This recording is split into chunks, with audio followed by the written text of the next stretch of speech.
Good morning and welcome to the Coolidge Cricket Ground here in Antigua for the second day's play of this round 7 clash in the West Indies 4-day first class championship between West Indies Academy and the Windward Islands Volcanoes.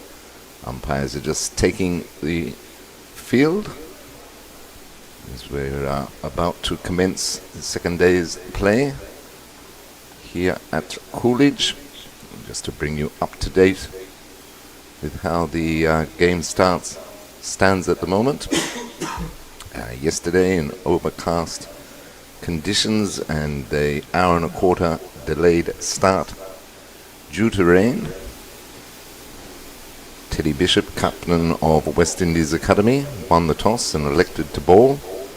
And bowl they did. They rolled Windward Islands Volcanoes over for 106 in 25 overs in the Windward's first innings. Top scorer was wicketkeeper Noel Leo with 22, and Joshua Bishop, slow left arm spinner, claimed the figures of 3 for 15 off 4 overs. He was well supported by the seam attack of McKenny Clark, Calvin Pittman and Nathan Edward, who all picked up 2 wickets apiece. And West Indies Academy went to stumps last evening on 197 for 5. So that gives them a lead of 91 runs, still with 5 wickets remaining as they took first innings points. Justin Jagassar made 42. Colombo and Tuckett good for 45 off some 54 balls. Without proceedings, he's got a couple of deliveries left in his over from last night. Teddy Bishop's half century is his 7th first class half century as Denver is in to Clark, who plays it down on the onside, and there is no run. Denver operating with a leg slip and slip in place. Bowling from the southern end here at Coolidge. Clark turns that nicely behind square. He'll pick up a couple to get himself going. So Clark moves on to 2. And the score 199 for 5. And that completes Kenneth Denver's over. So 199 for 5 West Indies Academy in reply to Windward Islands Volcanoes 106. The lead is 93.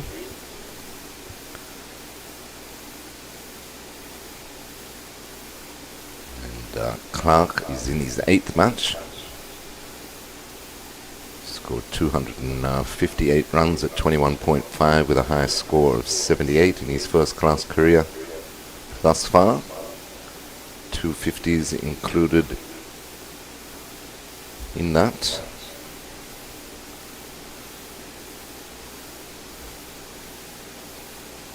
And the highest score of 78 came this season against Barbados Pride.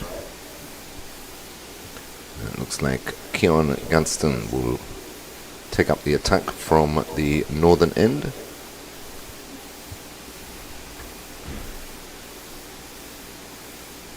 Gunston has so far bowled 11 overs, 2 maidens, no wicket for 44, and he's into Teddy Bishop. Bishop is stroking that to the cover region, can't beat the field, no run.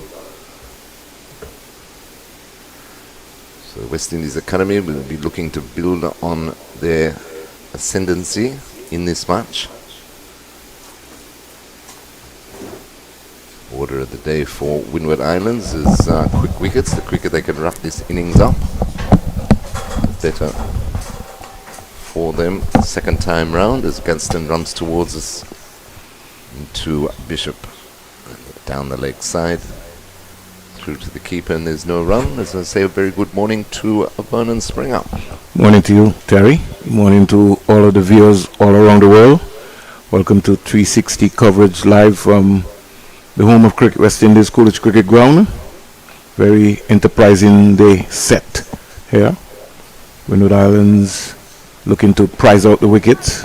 West Indies Academy leading by some 93 runs, and Teddy Bishop looks like he's on a mission for a big one. Gadsden into Bishop now. Very wide outside the stump.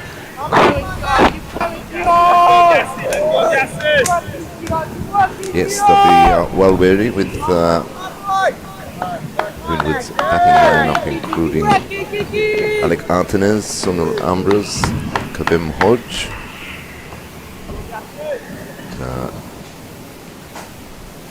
Bigger lead they get, the better it is for the young academy players. Gadsden in again to Bishop. It's turned into the mid-wicket region, can't leave the field, no run. I think I would like to see him take it session by session. I think it would be very important. If I was Teddy Bishop and Vivaldo Clark, I'd be thinking about batting all day. Because there's so much time in the game. But really to look to build on that platform, all of that hard work. It's the final match of the season in this 4-day competition. Put your head down and bat. Yes, as you say, we're only beginning of day 2 as Gadsden in again to Bishop.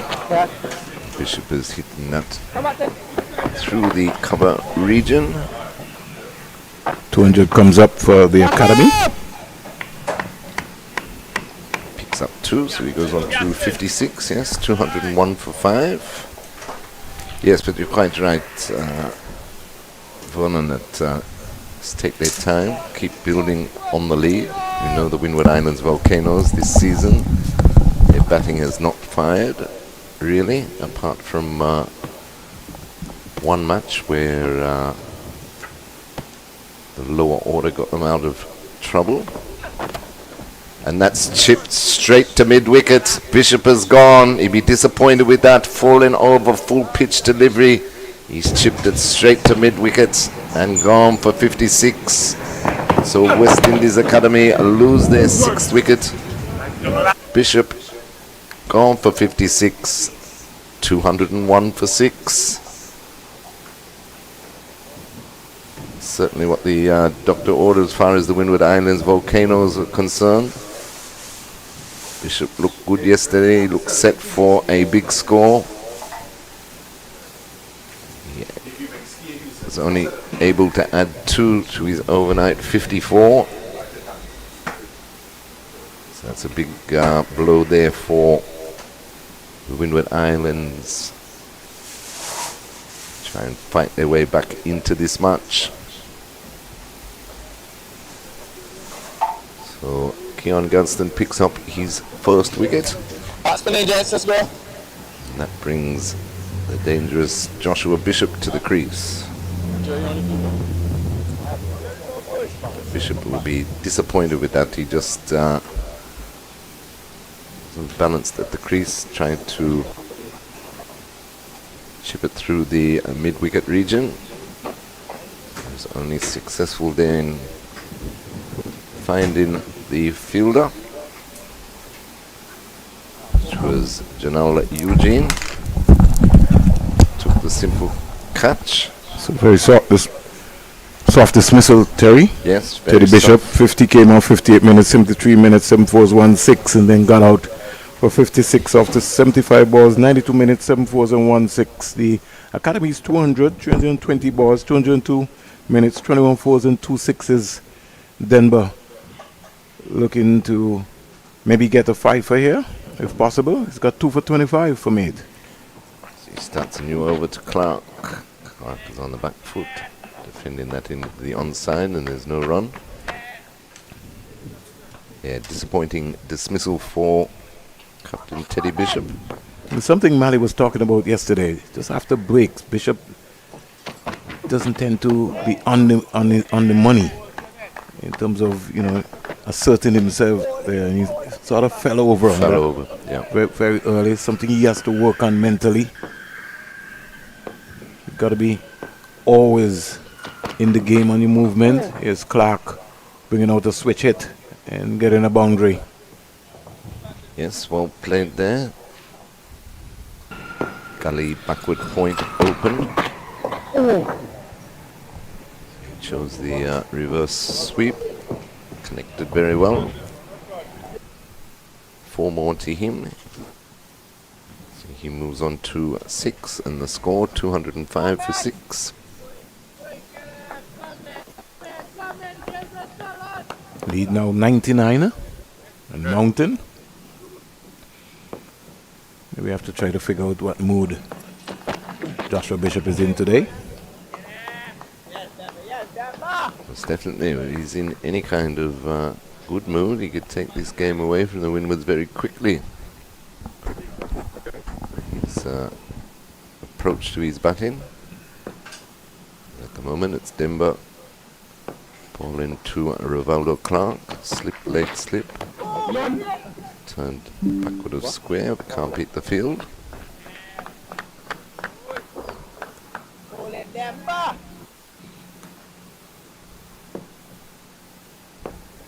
Denver again into Clark. And that completes the over. So at the end of the over, West Indies Academy 205 for 6. Yeah, Denver completing some 39 dot balls within his spell so far. 2 for 29. And Gaston was bowled well so far, 1 for 46 with some 50 dot balls from his 12 overs. He continues to impress Gaston.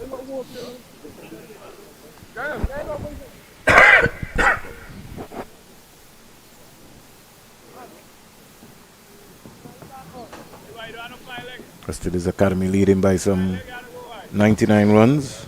Bishop now get his first delivery of this first innings after the Windward Island Volcanoes were bowled out for 106 in 25 overs.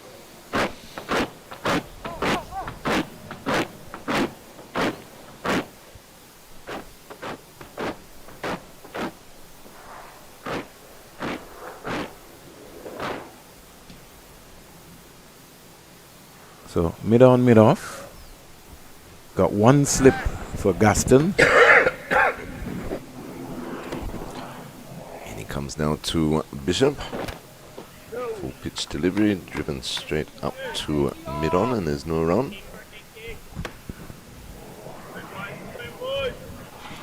Anything slightly over pitch, Bishop is going to be looking to use those levers. Started well, good control there. Shot played in terms of the on drive. Just stroked it up to Sonny Lambris. Good if these two can put a repair job together and build a partnership. Gaston in again to Bishop. Chase that one. Wide ball outside off. No contact made though. Yeah, I think he was away from him. His left foot never really got to the pitch of the ball. Just the hands really went. Like I said, it's just early days for him. It's just only his 3rd delivery that he's faced. You can have a look. You have all day. You have 3 days, in fact. So he can take his time and, he would know the conditions here. This is his home territory. Anything from 200, over 250 lead here will put some pressure on the Windward Island Volcanoes. And what I like about it is that Rivaldo Clark was just reminding him, no need for that. Yeah. And very next delivery, he pulled out of left alone. Wouldn't mind seeing that deep backward point though, Vern. Coming to traditional backward point position, since that Bishop has just come to the crease.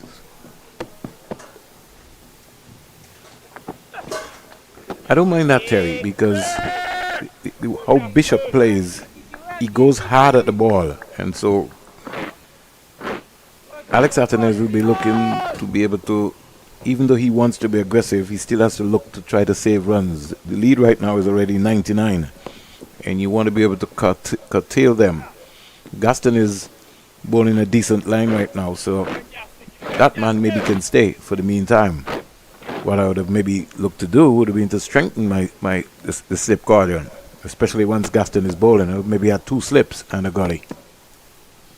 Gaston in again to Bishop. And that's driven just over the bowler's head. No timing in the shot though. Yes, just the solitary slip. Martinez himself.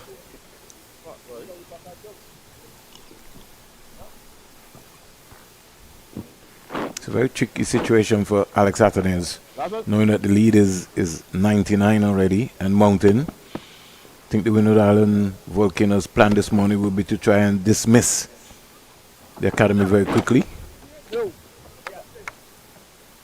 and keep that lead down to at least even under 150. Yeah, most definitely. Made Nova by Gaston. So at least some sort of a chance in the match. So 205 for 6, the lead 99. Still a lot of cricket to be played in this game, Terry. This is only day 2. And, you know, there'll be viewers who'll be just tuning in and they'll be trying to figure out, you know, what has happened. The game has rapidly gone so fast because Windward Islands was dismissed for 106 in their first innings in 25 overs. Yes, and 15 wickets fell on the opening day. The game started an hour and 15 minutes late yesterday, so just only picture if that maybe didn't happen. That's gone straight in the short leg and gone straight up in the air. He's out. Rivaldo Clark has to walk. Very unfortunate dismissal. That's the name of the game. Yeah, it whacked the short leg, a full-on pull shot. Whacked the short leg in the helmet or back of the shoulder and lobbed straight up in the air. Simple catch for slip to take in. I think that was Hodge there at first slip. So unfortunately for Rivaldo Clark, he must go for 6. West Indies Academy lose another wicket, 205 for 7. Well, the concussion rule is also taking place as we speak right now. Yes. And that's why I was saying that Rusty blow. yeah, you have to have a special insurance when you're feeling into those positions. And sometimes maybe look back and you see the folks like Gus Logie and Farrell Backus and those guys who were feeling in that position there was pretty really amazing. They had to be special, really. Yeah, even Desi Haynes early in his career was very sharp in that area. But that was a real sharp ball. Rivaldo Clark could feel. He'd feel hard done by, that's for sure. Yeah, but that's life. That's how it goes. The physio for the Windward Island Volcanoes just going through the exercises. The umpire also just checking to make sure that everything is okay. Lead still 99.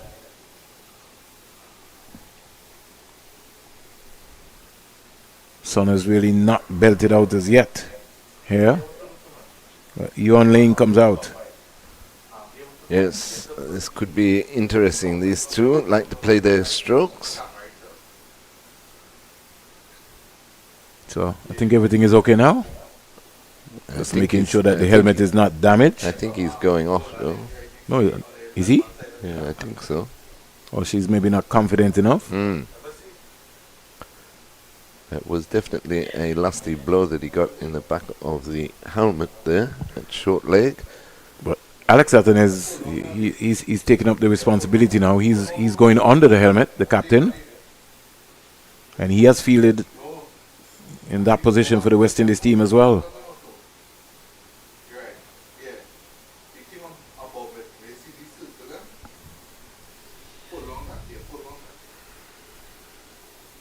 So we just have a slight break, slight change. Manuel Melius maybe just going off, maybe just to catch himself. He's walking off. But, he just obviously a little groggy. That's something that you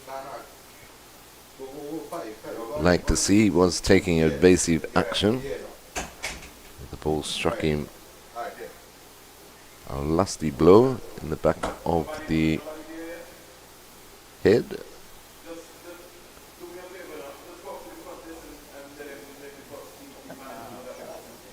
And as we say, unfortunately for Rivaldo Clark, it lopped straight up in the air, so it was no problem for Hodge to come round from first slip and take the catch.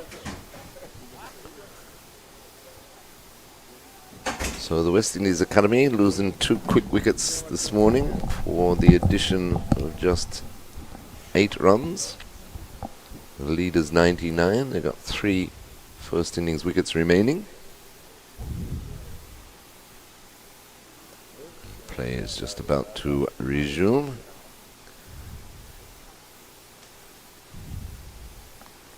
So Denver has now picked up 3 for 29, lead 99. And Yon Lane comes out.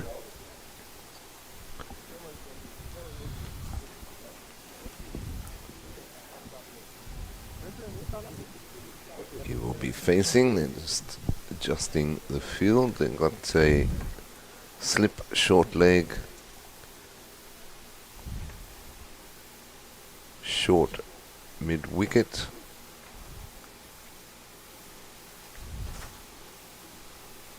square leg, long on, mid off, cover. Here comes Demba into lane, plays that down into the onside, and there's no run. 205 for 7. These guys, Lane and Bishop, like to play their strokes. He hasn't really turned up this season. His high score has been 27. Lane, 89 runs coming into this encounter. And the way we saw him got out last couple of matches, Terry, seemed as if he really was not in the mood to want to bat. Yeah, pretty ordinary dismissals. We got a leg slip now for him, along with a slip and a short leg. Plays it down back to the bowler. He does have 2 first-class half centuries, high score of 63. I think he's going to be a good find for the West Indies going forward. Get stronger. Chip that in the air, but falls safely.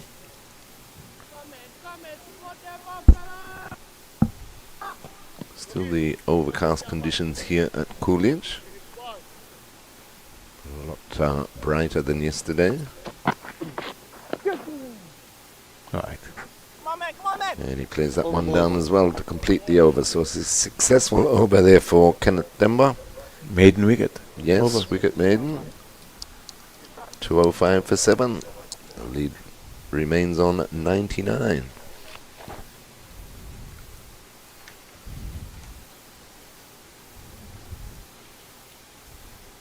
So Joshua Bishop coming into this game with 365 runs, high score of 102, 2 half centuries and 1 century.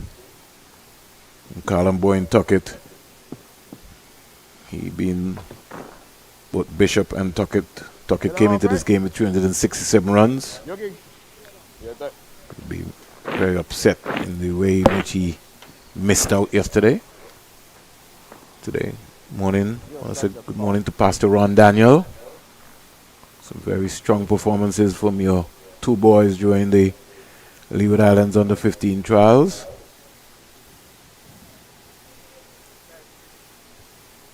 Now they have they've pulled the gully now, Terry, and put him into more or less a fly slip position. Means they may be looking to bowl short. It's driven by Bishop. First ball of Gaston's new over. A single up to mid-off. So Bishop is underway. 206 for 7, and the lead has reached 100. Of course, Bishop does have 2 first-class centuries to his name and 3 50s. High score of 102 not out.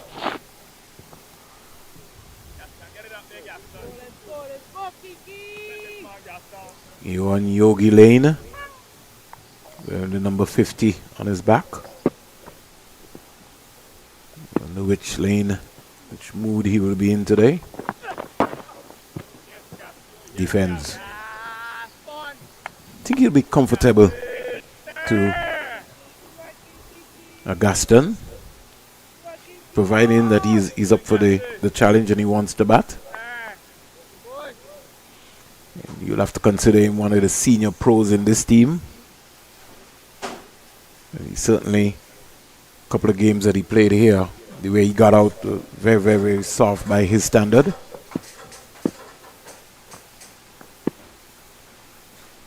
Gadsden into him now, chasing that one for the big drive. Not there.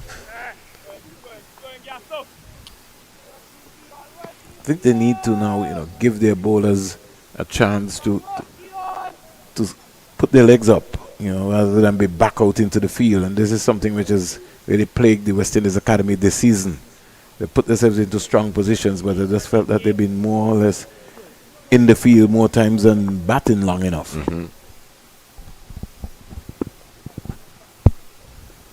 Gadsden in again to Lane. He's defending onto the offside, no run.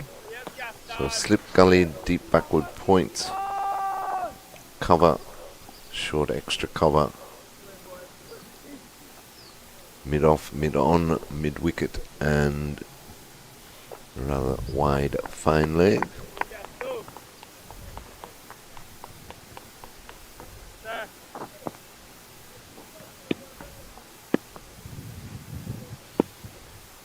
Gadsden turns, runs towards us now from the northern end. And that's heaved over mid-on. Couple of bounces into the rope for 4. So Lane's making his intentions known.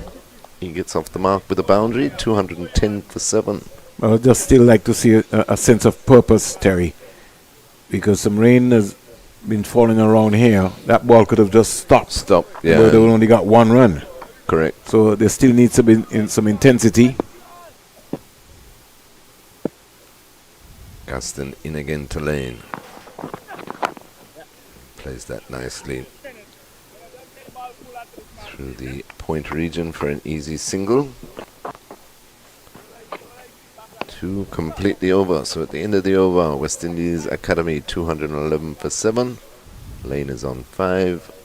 Joshua Bishop is on 1.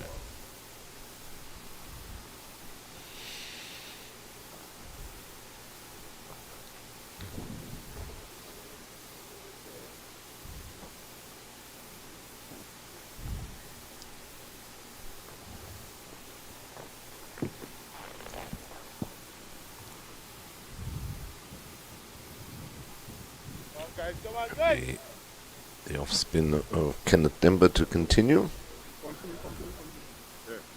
10 overs, 3 for 29. His figures are so far. Short leg, leg slip, slip. He's laying forward in defence, plays it back to the bowler, no run. They've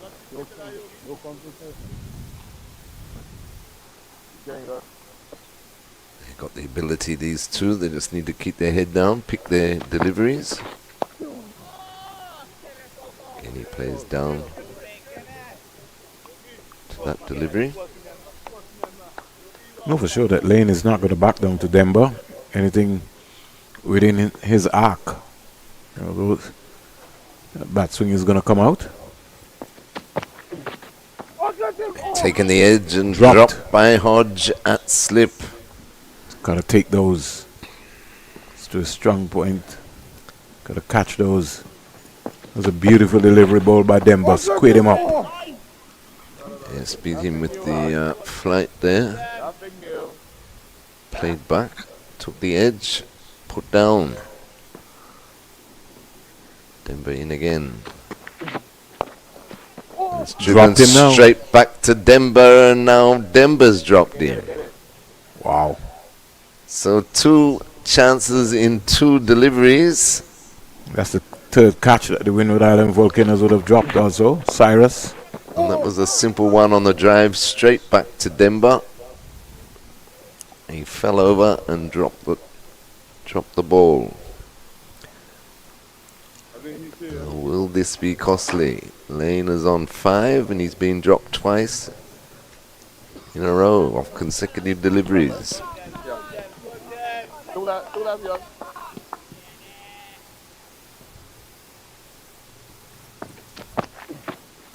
This time he goes for a big here, and that's high, wide, handsome over the mid-wicket boundary. 6 runs.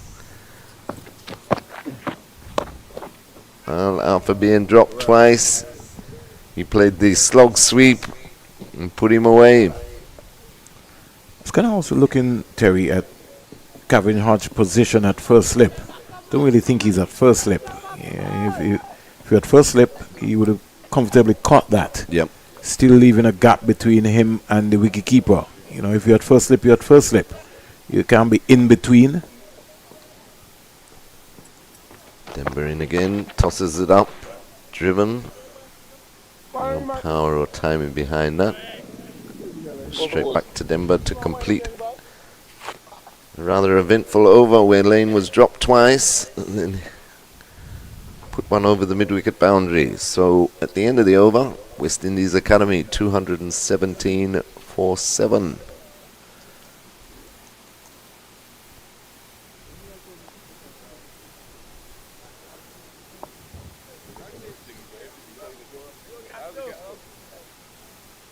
Lead is 111. And Mountain. Joshua Bishop has really not got into his stride yet. And maybe it's a good thing. Give him some responsibility to take his time and bat properly. Lane Show looks like he's doesn't plan to hang around. He's on a mission. Gunston in again to Bishop. And Bishop is driving that straight over, cover for 6.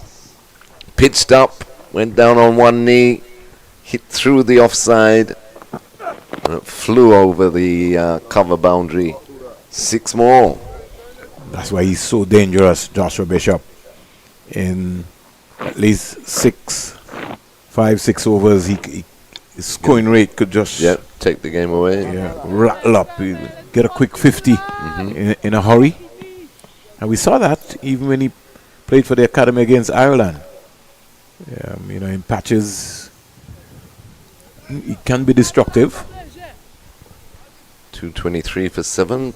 Joshua Bishop moves on to 7.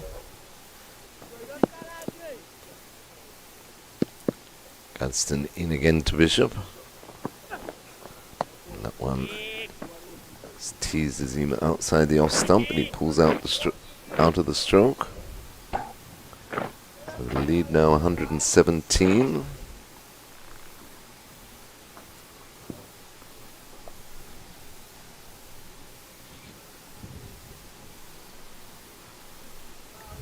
Five men out on the boundary.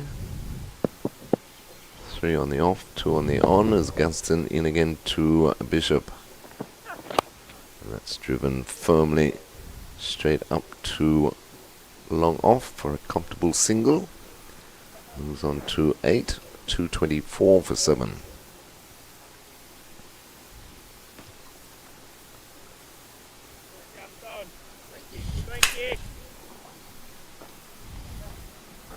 Catch phone.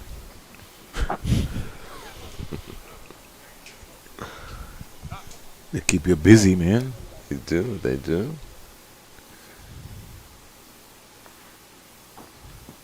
See some small blackbirds just looking maybe to pick up some seeds. Here's a whip by Lane over short mid-wicket and down to the boundary for 4. Just whip that. It's got a strong bottom hand. Just hoik that away. These are valuable runs. He's gone on to 15, 228 for 7.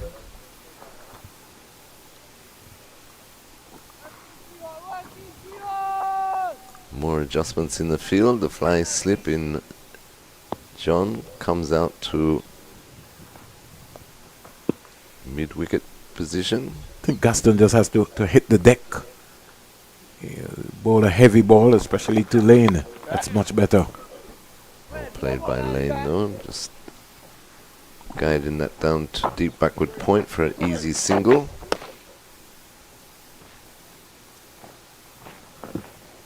Yes, because every time they pitch up, you know these two are going to go after it.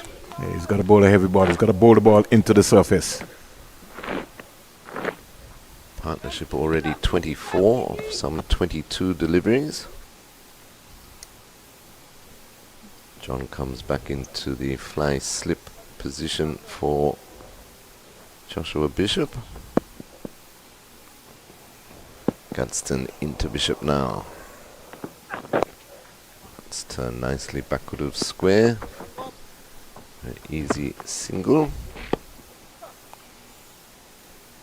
So good over, good batting by these two. Takes the score under 229 for 7. The lead is 123. 13 runs coming out of that over, Terry. They put in some pressure. Now the academy seems to be on the march here. 230 for 7. Denver has a perfect opportunity here to pick up 5 wickets. Yeah, well, he should have had 4. The 1 for 65 by Gaston doesn't indicate how well he's bowled here, this young man. No, I thought he's looked pretty good. 15 overs, 1 for 65.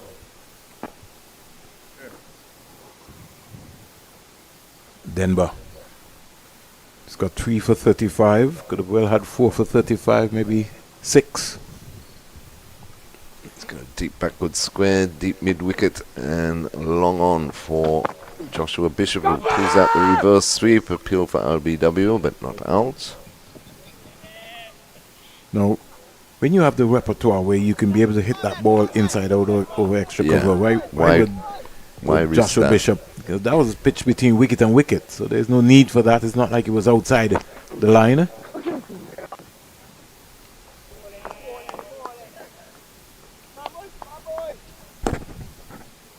Because in the end, he didn't get a run. No, he didn't get anything. He was lucky he wasn't caught in front. Denver again into Bishop. This time he takes the slog sweep out. High, wide, Hansen once again straight over the mid-wicket boundaries. 6 more. Yeah. Denver himself, he has to bowl the ball into the surface. Bishop has got long levers, so to his Lane. So if got to bowl the ball into the surface, let them make the mistake. Don't go try buying a wicket. No need for that. Just continue to just do what, execute it. What you've been bowling yesterday, today. Come right down round, Josh.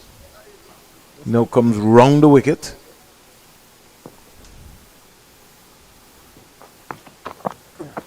That one is chipped. He checked his shot. They didn't go through with it. Falls well in front of the deep mid-wicket fielder there, and they take a single.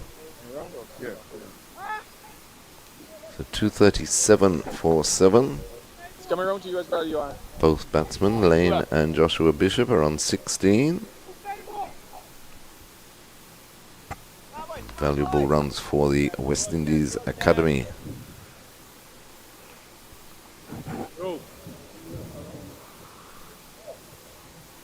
With Lane on strike.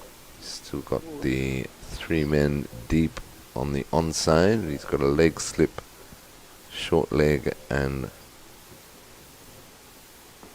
first slip in Kovem Hodge.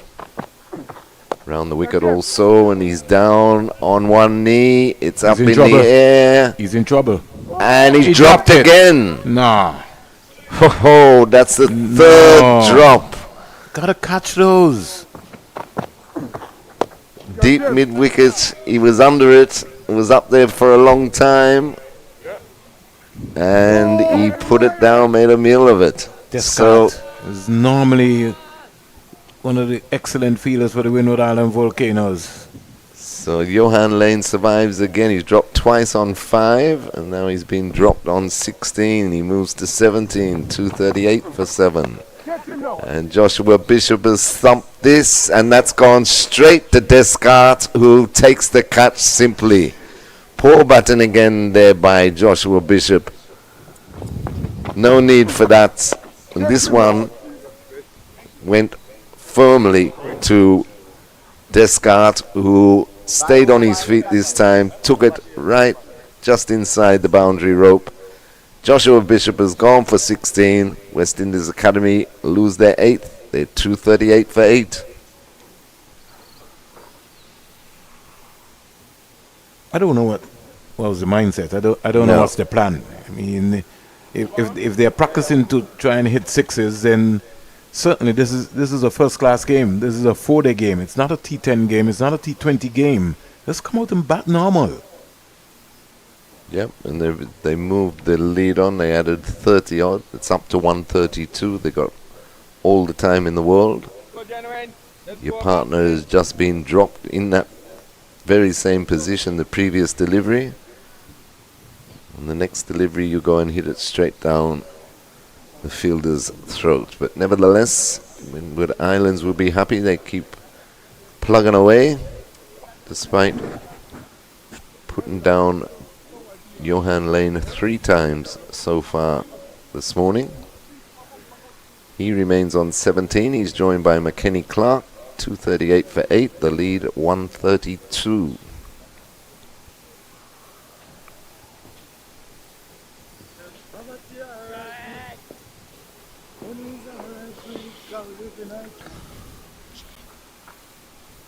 Flurry of wickets have fell this morning, Terry. So a flurry of catches have been missed dropped. also. Yeah. So scorecard could have been completely different. Absolutely. It could have been well and truly all out by now. Hodge, Denver, Descartes, Cyrus yesterday. I think the simplest of them would have been Cyrus. Most definitely. 3 for 41 so far this morning is Gaston. Into Lane, who turns it down to fine leg, who comes round the boundary very well, but can't stop the second. So 2 more to Lane. He moves to 19, 240 for 8. Good work there by Eugene, wearing the number 11 in the fine leg boundary area, sprinting around like a 200-meter sprinter coming around the curve. He's got good leg speed there. And Becky Joseph going through his drills, so he looks like he expects to be feeling anytime soon. I might be wrong, Terry. I don't know. Wow.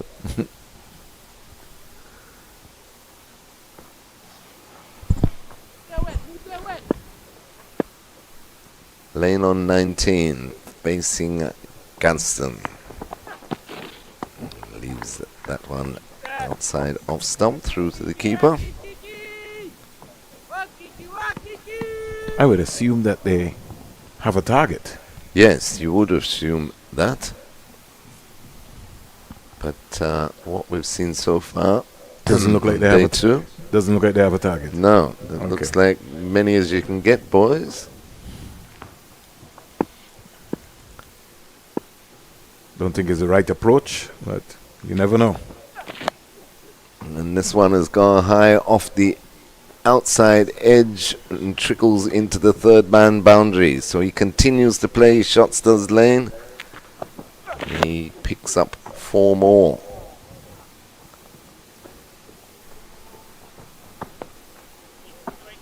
He moves on to 23, 244 for 8.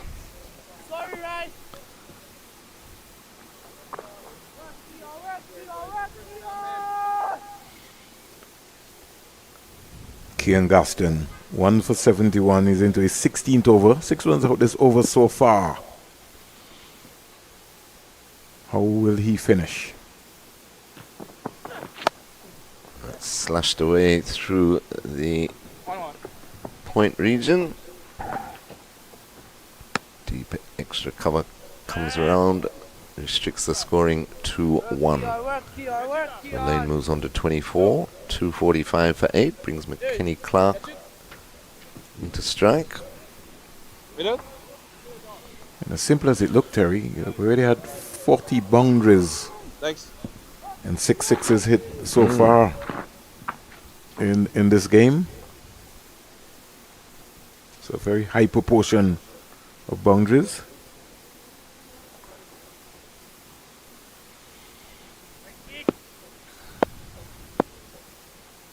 Gunston into Clark. And that beats him. Good delivery.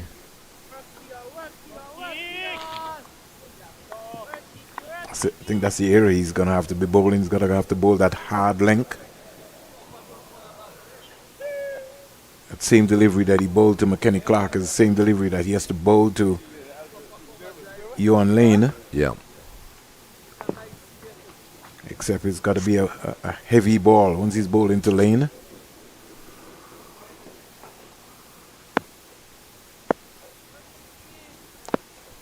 Gadsden in again to Clark. And that's whipped into the mid-wicket region where John does the fielding to complete the over. So at the end of the over, West Indies Academy, in reply to Windward Islands Volcanoes' first innings of 106, a 245 for 8, a lead of 139.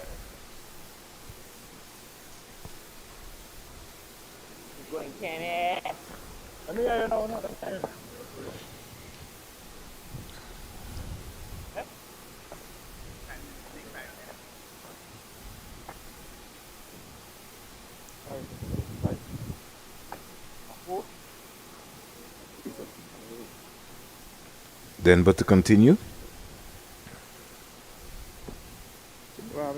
Still looking to get a fifer. I ain't seen that. I did my best. Oh, yeah. I see the other one is good. This one? Yeah. Come over. Coming round the wicket. Can't be there. It's right. Round the wicket to Lane, who's on 24. Leg slip, short leg slip.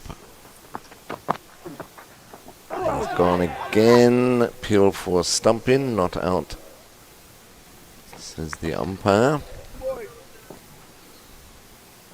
Beaten in flight that time as McKenny Clark comes down. There's a chat to Lane. His intention is clear, Terry. Very clear. Anything pitched up. He's going downtown. I think he wants to figure out how far he can hit the ball by the VC Bird International Airport.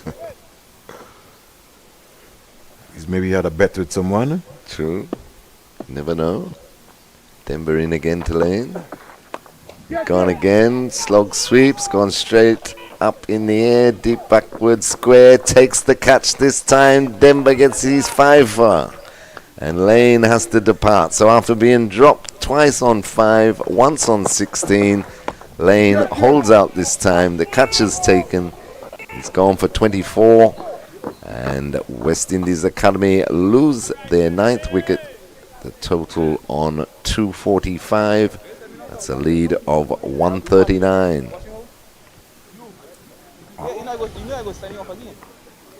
It's really unbelievable, Terry. Yes, you've got to wonder what goes through these young players' minds.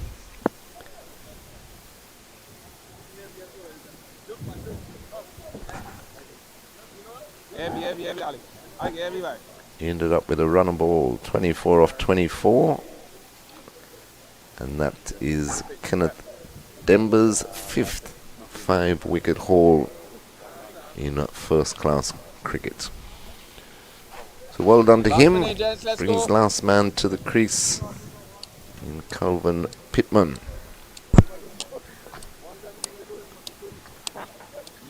But as you were saying, though, Vernon, you need to have a plan, and the plan should have been to bat as long as possible and just keep the scoreboard ticking over. Well, maybe that's the plan, Terry. They look like they're in a hurry to me. And no figure in sight, not even say, let's get 150 in front and then open up. They've opened up from the get-go this morning on day 2. The lead is 139, just the 1 wicket remaining. So have they left the door ajar for Windward Islands Volcanoes? We shall see. I'll say to you, Terry, Antigua and Barbuda has 365 beaches. In a leap year, you can find the 366 beach. Just maybe the academy wants to go to the beach. Maybe, yeah. Or maybe they're backing themselves with the ball once again. Different conditions today, though. Not as we don't have those heavy leaden skies. Dembo round the wicket to Pittman.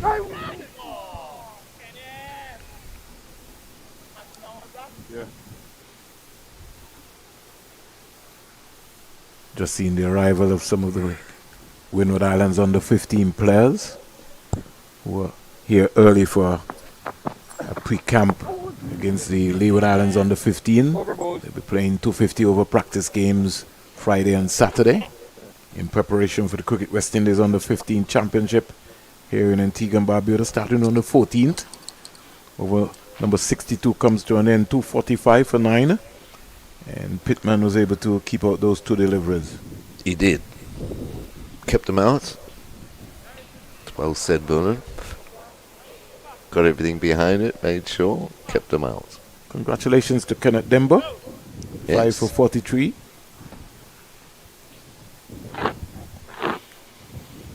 You certainly have some bowling to do again during this match.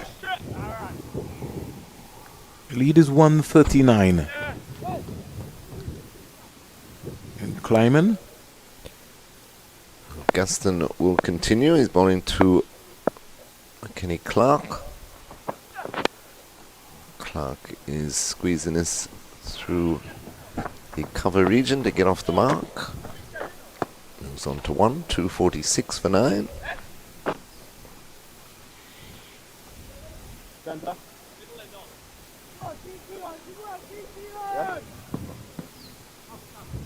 Middle. Brings local boy Calvin Pittman on to strike.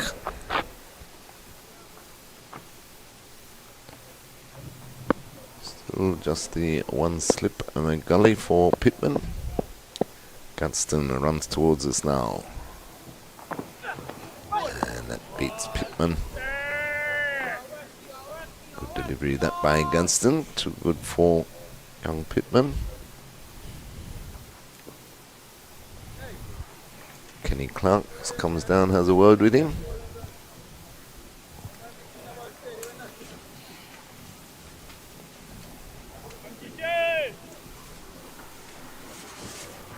Talking about the under 15, Terry. The first couple of round of matches. First game will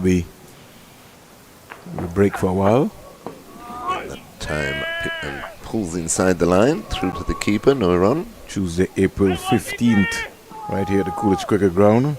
Leeward versus Windward, Trinidad and Tobago versus Guyana at the Sir Vivian Richards Stadium, and Jamaica versus Barbados at the Liberta Sports Complex.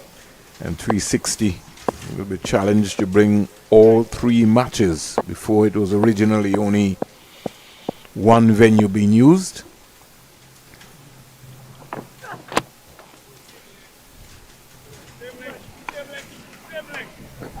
Pittman knocked that into the mid-wicket region. Survives another delivery.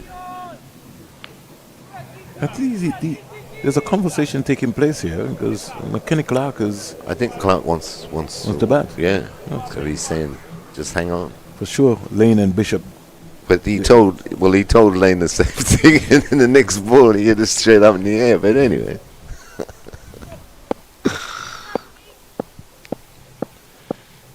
Gunston in again to Calvin Pittman, wide down the leg side.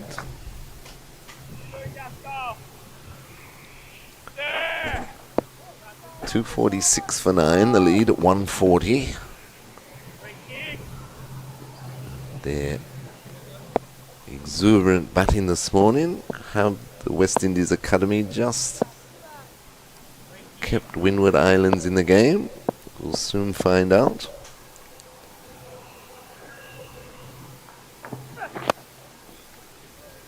Driven straight back to the bowler to complete the over. So at the end of the over, West Indies Academy 246 for 9. McKenny Clark's on 1 and Calvin Pittman yet to score. Yeah, it's getting a little chilly in here. It is again.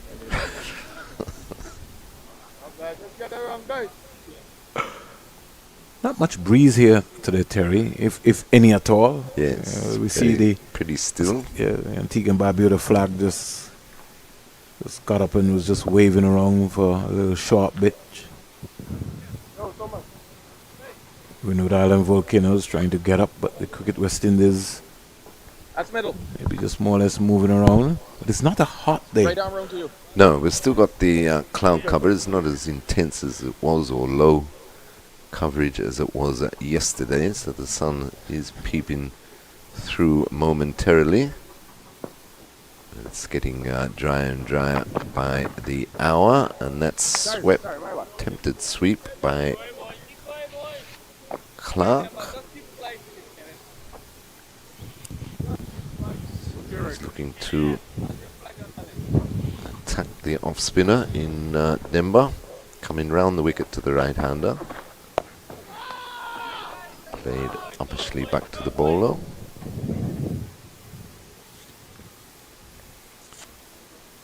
Approaching the first hour of play here at Coolidge on the second day. Denver gives that a bit more flight, but that's well played. Good control shot all along the carpet to John at long on. Clark takes one more. He goes on to 247 for 9. It's Pittman on strike. Denver stays round the wicket.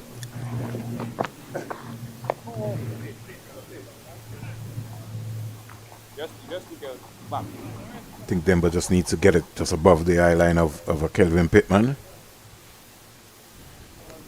See if you'll be interested. Yes, this is where a flighted delivery. That one was a bit more flighted. Attempted slog sweep by Pittman. Doesn't make contact. Maintaining the short leg slip and slip. That was well played by Pittman to end the over. So at the end of the over, West Indies Academy 247 for 9. Kenny Clark is on 2. Pittman yet to score. Played that like a number 3 batsman. He played it beautifully, didn't he? Killed the ball. In fact, he's getting better and better as the longer he stays out there. Played that like a number 3 batsman. He might get a promotion after this. Yeah. Really did enjoy that, man. You see the application about that. Yeah. No, these Not two, throwing his wicket away. these two look like they understand What the others should have been doing. what the plan was supposed to be. What Terry's plan was supposed to Well, be. maybe they got the memo. Or read it. 141 the lead as Gadsden will continue from the northern end. Following to McKenny Clark.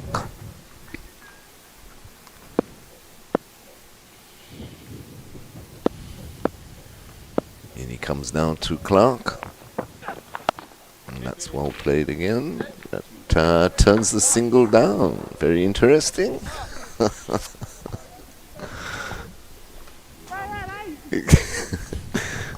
The number 10 turns the number 11 down. Says, you stay there. Watch me. I've seen strange things, but not this one. I've really seen strange things. Gadsden in again to Clark.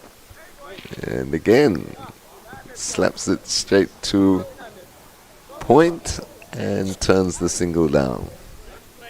But I think the name of the game is to get runs. Yes, well, Pittman now has he's shown playing Pittman for has, time. Pittman has shown that he can bat. Yes, So it's not like trust your partner. no, it's not a matter of trust your partner. It's number 10 and number 11 they're batting. It's not like McKenny Clark is on 99 and trying to get the strike, or he's on 49. Runs are important. And this Now he time, wants to he run. takes the single off the third ball. Well, if you can work that philosophy out, you'll be doing well. Moves on to 3, 248 for 9. What's the difference between not taking the first single, Terry. As compared to Taking the third. the third. Absolutely nothing. You missed out on getting 2 runs. Yes.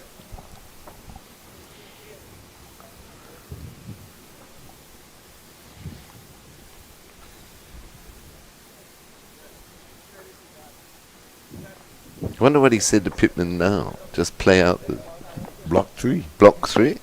Pittman's probably thinking, watch this. You refuse to run, watch this. Yeah, see? Here we go. I think Pittman is just trying to just let him know, listen, I can bat. He's a not still. Well, he didn't listen to it. He gotta come and have another conversation. That's not what I said. I think Pittman is more like frustrated himself. Yeah, though. yeah. Listen, I can bat, you know.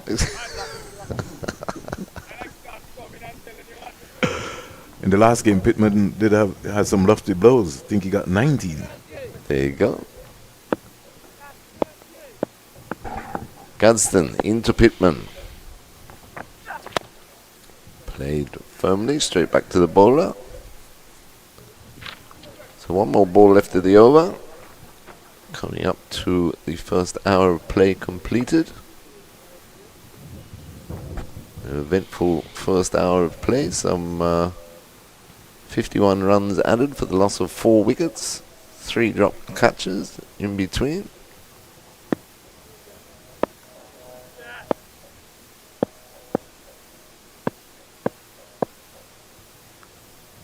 Gadsden into Pittman, and Pittman has played it beautifully.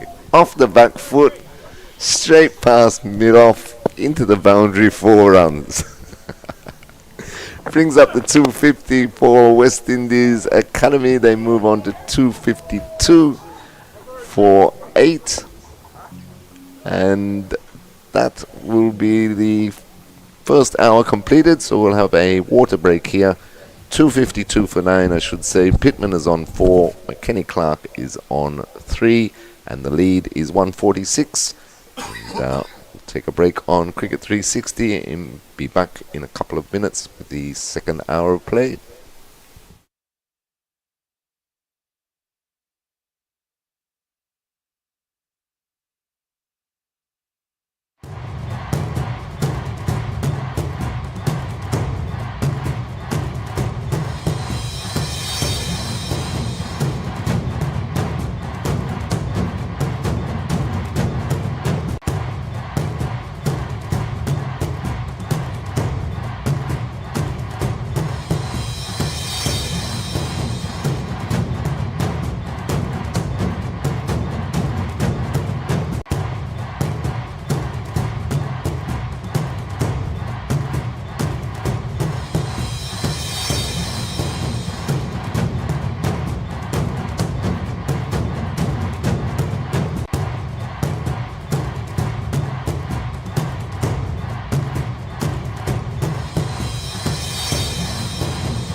thing. Bad. Hey. 2:52 for 9, and I say good morning to you, my colleague, Mally Richards. Mally, strange. A lot of things have happened strange this morning. Yeah, well, I mean, from a Windward's Volcanoes perspective, they'll be happy with the way proceedings have gone in terms of them hitting back, taking wickets, not allowing this West Indies Academy lead to grow too big. But, yeah, just a bit strange in that last over. McKenny Clark turning down a few singles, especially at this stage where every run is crucial. They want to get as big a lead as possible. Your lead is 146 and counting, Mally. Yeah, and you'd have thought just with a bit more sound batting here on day 2, West Indies Academy could have a much more substantial lead, but it wasn't the case. Yeah, very soft dismissal from a Joshua Bishop. Teddy Bishop as well. Yeah. Very soft. Rivaldo Clark, very unlucky. Yeah. Slammed that one into the short leg fielder, went straight up. Melius had to leave the field, so. Yeah. But that's the name of the game. Chooses to take a single on this second delivery though, McKenny Clark. I guess he might have heard us through the microphone. Yeah, every run crucial here. He can't afford to turn singles down, considering he's number 10. He's batting with the number 11 in Kelvin Pittman. He has exhibited quite a good technique, McKenny Clark, but Pittman hasn't been too shabby himself as he's beaten outside the off stump. Very lackluster fielding performance, Mally, from the Windward Island Volcanoes this morning, dropping some 3 catches. Yeah, things could be even better, couldn't it? For them here on day 2. They've had a pretty dismal day 1 by their standards. That's what you want them to you want to see, really. If you're a fan of this franchise, you want to see them try and hit back in this match. And if you do a recap a year on, Mally, to realize that the Windward Island Volcanoes was in with a chance last year to win the championship. And you look at their performance this year, and you begin to question what has happened. Now, Alex Hattonez, they seem to be walking off as if like it was going to be a catch, but the umpire didn't give him out. It wasn't to be in the end. No bat or glove. They're deemed by umpire Brathwaite.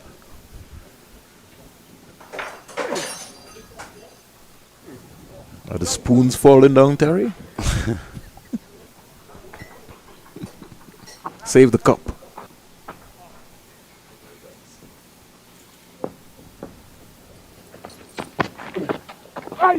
Bowl him. He's cleaned him up. So he's got 6 for now, has Kenneth Demba. We did mention yesterday, we did like what we saw from him. He's in the right area. He's a player. I like his style of upspin. He looks to give it a rip. Just there playing for a bit of turn. Goes on with the arm. And that's the end of the West Indies Academy innings. Bowled out for 253. Demba, the pick of the bowlers, with 6 for 45 from 15. Yeah, lovely figures from the young man. He would cherish this for a good while. And I think the Academy would look back, Mally, at this and missed opportunity of really knuckling down. You want to get anywhere 200, 250, put some pressure. Now they're going to be up against it. But it's also going to be a challenge for the Windward Island Volcanoes, who have not been batting well this season as well, to be able to come on this track now and really reapply yourself first to wipe that lead off and then go again. Yeah, and just looking ahead, they've been bowled out in 66 overs. Think back to yesterday, the Windward's Volcanoes were bowled out in 25, so we've had, 91 overs or so of play, and we had 20 wickets go down. So this game has really moved on quickly. Still just after the first hour on day 2. So, folks, we'll take a break, and we'll come back in under 7 minutes' time. You'll hear the voice of Mally Richards and Vernon Springer.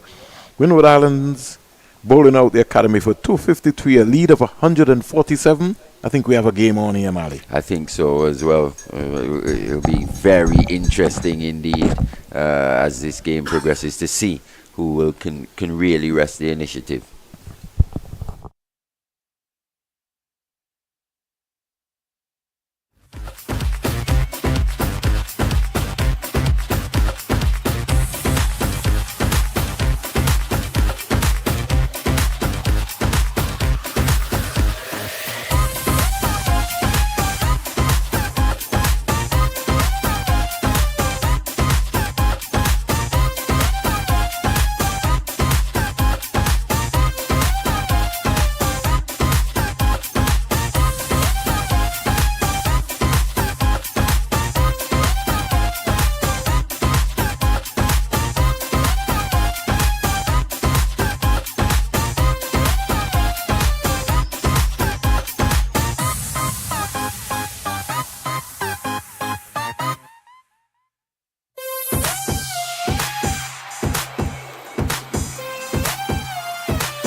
He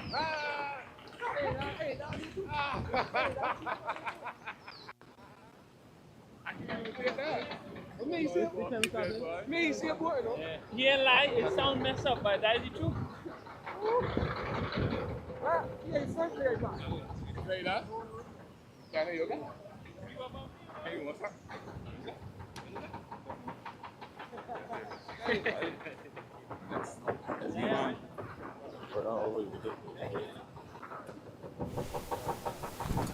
Welcome back to the coverage, the start of the Windward Island Volcanoes second innings. That one. As we welcome back all of our viewers and the folks who are maybe also listening, we thank you very much for supporting 360. West Indies Academy, Mali, a lead of 147 after being bowled out for 253. Kenneth Demba, 6 for 45. And we have Ewan Lane, Teddy Bishop starting with 3 slips of gully, backward point, mid on, mid off. Tell me, Mali, the young man, what position you consider him? Because he can be a short leg. He's more of the short square leg. Just in front of square there. Bit of bounce from Johan Lane. A bit tennis ball. He's still here at the Coolidge Cricket Ground on day 2. As we said, quite a lot of rain around in Antigua over the last couple of weeks or so. Had a bit of a shower last night, even this morning. Once again, kudos to the ground staff for getting this ground in tip-top condition once again.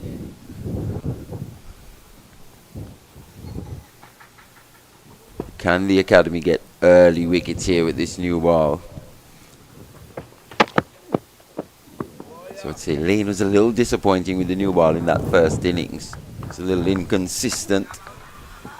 But in the end, didn't prove to be too much of a problem for the academy, dismissing Volcanoes in 25 overs for just 106. So they'll want to at least look to replicate that performance here, Vern. A lead of 147.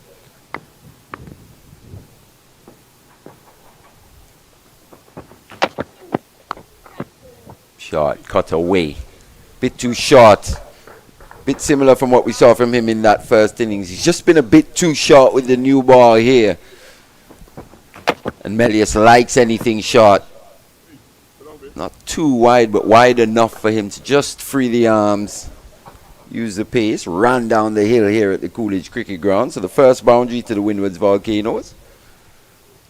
First boundary to Kamani Melius. Yeah, 4 without loss. And Melius often in a flash. Once again, we say good morning to one of the OECS stalwarts, Lockhart Sebastian.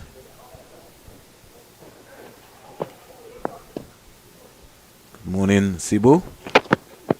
Oh, that one seamed. Yeah, and he got himself into a real tangle there, Mali. He almost turned him right around, hit him on the left elbow. If you look at that, he's got to have to be careful. Did start outside that off stump, but just seamed in quite sharply. I think he needs to look to play the ball, really. He was looking to leave there. Got to look to defend the ball. Looks to be quite impulsive on anything short. Melius. Lane's got to be looking to bring him forward. He's got the 3 slips on the gully for that reason. Goes through him here once again, back of a length. And because he's looking to go square, Mali, he's going to find himself in some problems. Look at his first movement. He's got to keep it as simple as possible. Lockhart Sebastian, former Combine Islands, Leeward Islands, West Indies selector, Windward Islands manager as well for a number of years. Worked in the sports division also for a number of years too, because I first linked up with Lockhart through when we had the late Lloyd Lazar, the St. Kitts Nevis 13 and under tournament. Trevor Shillingford, Thomas Kentich, Lockhart Sebastian, Mervyn Richards. Mervyn was your uncle, very, very instrumental during that period in time. In fact, sports between the OECS, when you line it up, you would have had Antigua, St. Kitts, Dominica, very active sports divisions, getting things done, really. The late Pat White was, and Lloyd Lazar, those were really pioneers of their time.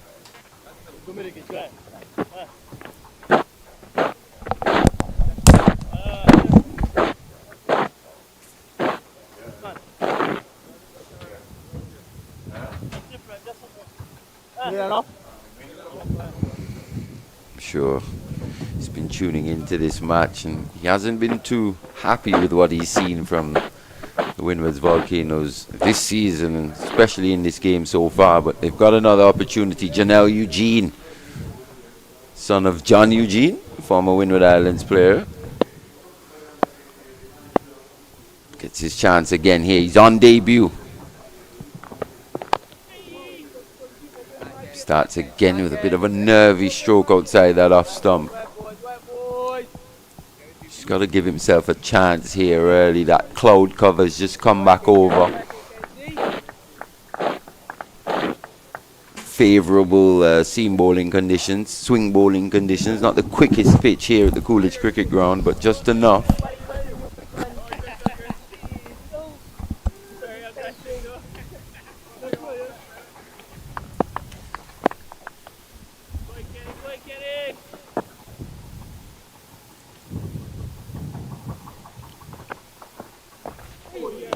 Better.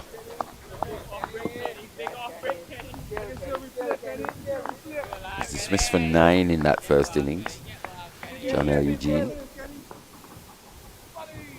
As we said, he's quite prolific in age group cricket here in the West Indies. It's taken him a while to really get this opportunity.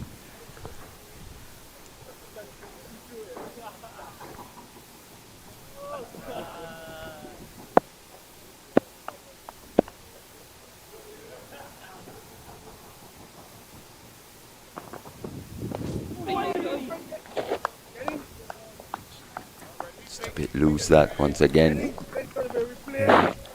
And I think both these players, Mali, they like bat on ball. You know, the patience level of understanding how to leave. You know, as an opening batsman, Mali, you always taught to allow the bowler to come to you. There's no need for you to be looking to go, especially with the new ball. You know, you want him to come to you. And if you remember how he was out yesterday, it was McKenny Clark around the wicket. We were questioning that tactic of him being around the wicket so early to the left-handers, but he managed to produce one. Came back through the gate once again. Eugene just a bit anxious, looking to get bat on ball. The hands got out in front, created that gap inside edge onto the stumps. And he doesn't have a big stride, Mali. He doesn't strive out to the ball. He uses his hands. His hands really, you know, that seems to be his feature. And he seems to be ending up. I was seeing him just a while ago. He walked off and you could see him. He's maybe been told you got to get onto the front foot, but if you're not accustomed of getting onto the front foot, it's a problem. You have to go from heel to toe. This one, he squeezes that away, so he's off the mark once again. We'll get 2. He'll feel a lot better with that stroke. And I like what the analysis of what you were talking about in terms of McKenny Clark. He has to be patient now. No need for him to be trying anything. He's got to look to bring Eugene forward. That's what you want. You have 3 slips of gully. Look to get him to come forward, hit that length on a consistent basis. And oh, how you'd have been so beautiful if he could just land it into the right area. See, he's quite comfortable there. Both batsmen, they're comfortable when the ball is short. You've got to pitch it up full of length. Yeah, got into a good position there, did Eugene. As I said earlier, the son of John Eugene, former Windward Islands player, who played a little bit of cricket against him. He was a very good player, especially towards the back end of his career. Played a lot of cricket in St. Martin as well, too. Played in Leeward Islands. He came back for St. Martin and did score some runs as well too. Real veteran presence. Very good player, pleasing on the eye. Was prolific.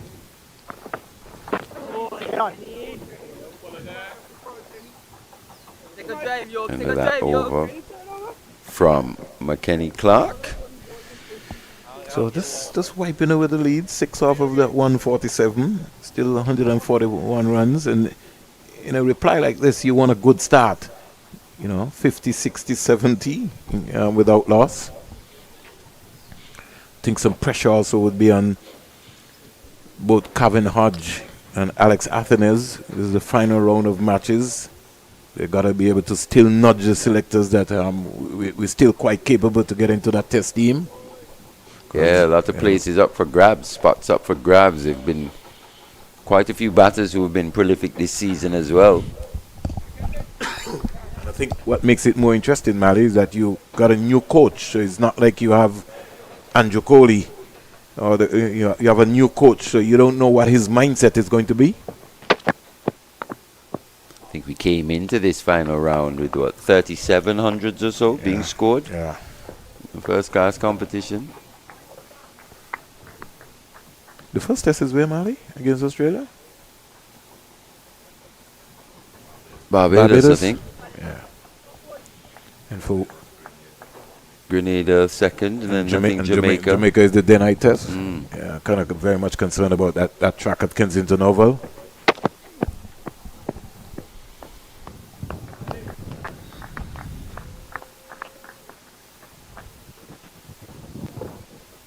Australia, they have not come to the Caribbean in a while, so you know it's going to be all guns blazing. The last time the West Indies beat them in the day-night encounter.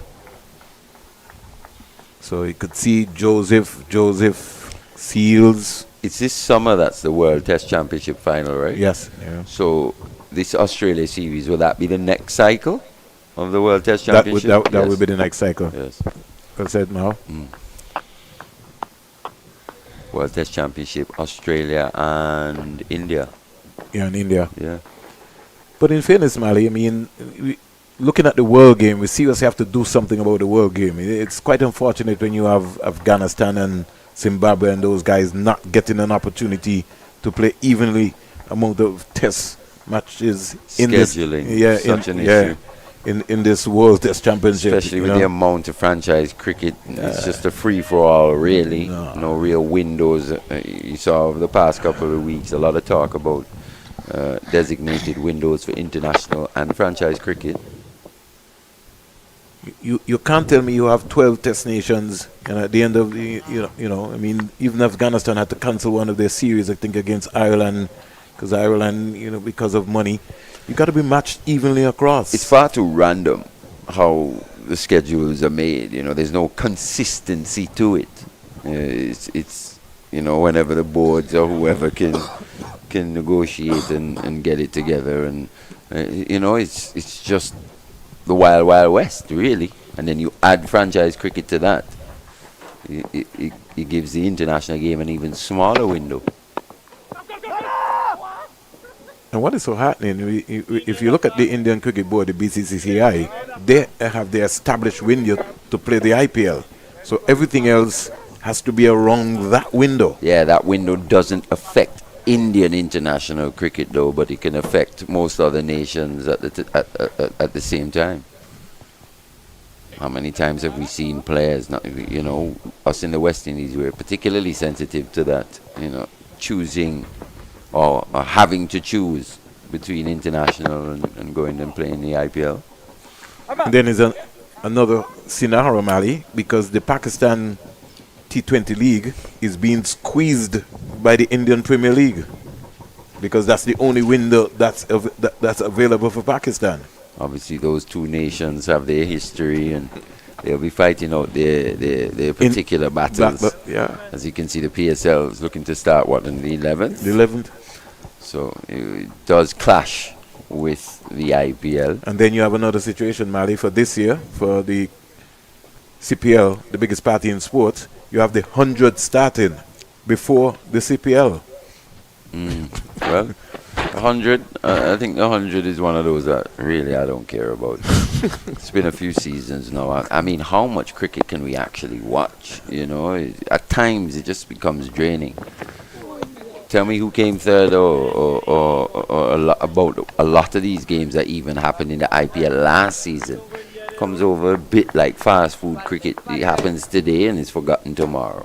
Well, even a lot of the broadcasters in the IPL now, and a lot of the managers and coaches are saying, listen, if they continue to produce those tracks in IPL India for those T20 games, Mali, it's just going to become a batting paradise. There's no evenly matched games. Is either the batting team is going to win? It's who hits the most sixes. There you go. It's like more or less entertainment.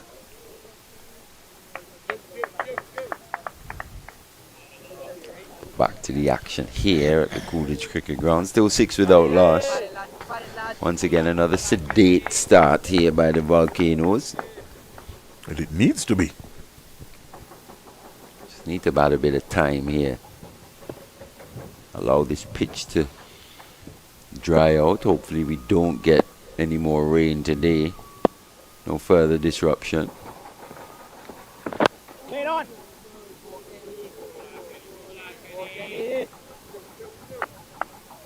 And Eugene, you do understand on debut the nerves. Wants to feel bat and ball. It's a different experience, a whole different setting. It's a step up in class, this first class game. Yes, he's playing against the West Indies Academy, but it's still a step up in class from a level that he would have been playing more consistently.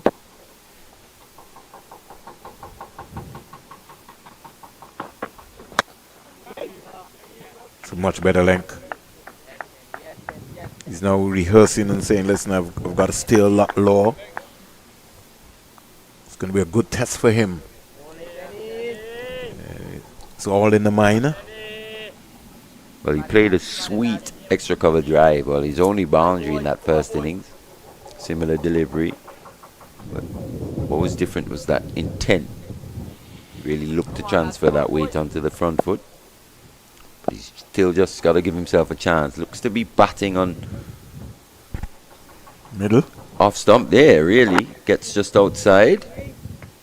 Just about middle off.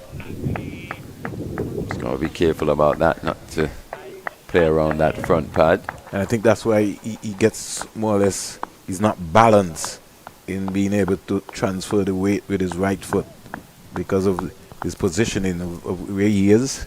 He's a really short player. Maybe he might just need to just open his legs a little more so he can be a little more compact.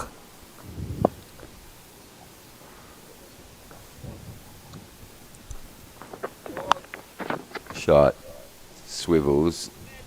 There's a man at fine leg and Becky Joseph. So just one run to end that over. Decent over that from McKenny Clark. Windward's Volcanoes are 7 without loss. Oh, no ball. So no ball, Mali. Wow. No ball. So not quite I guess the end of the over yet. I guess that end continues to be a problem for most bowlers. The CIUN strikes again. I'm sure that won't be the last time we saw that. Prior to him dismissing John L. Eugene, we were speaking about it yesterday, McKenny Clark. Just rhythm looked all over the place. Was struggling in his approach to the crease, overstepping on a few occasions. That wicket of Eugene just caused him to find something. Can he finish strong here? Well, he stays behind the line. End of that over now. 8 without loss. Yeah, pretty interesting scenario. I don't know, Mali, but I maybe would have started maybe with a Nathan Edwards, left and right combination, just to mix it up, give them something to think about. But one thing about Edward is he does swing the ball. So in terms of the use of that new ball there, probably want to give him that first 5-6 overs when it's hard and new. And especially the way how these two players play. Because he's a guy who's going to be looking to search for the pads and bowl a lot more straighter. And he bowls particularly well to left-handers as well. Yep.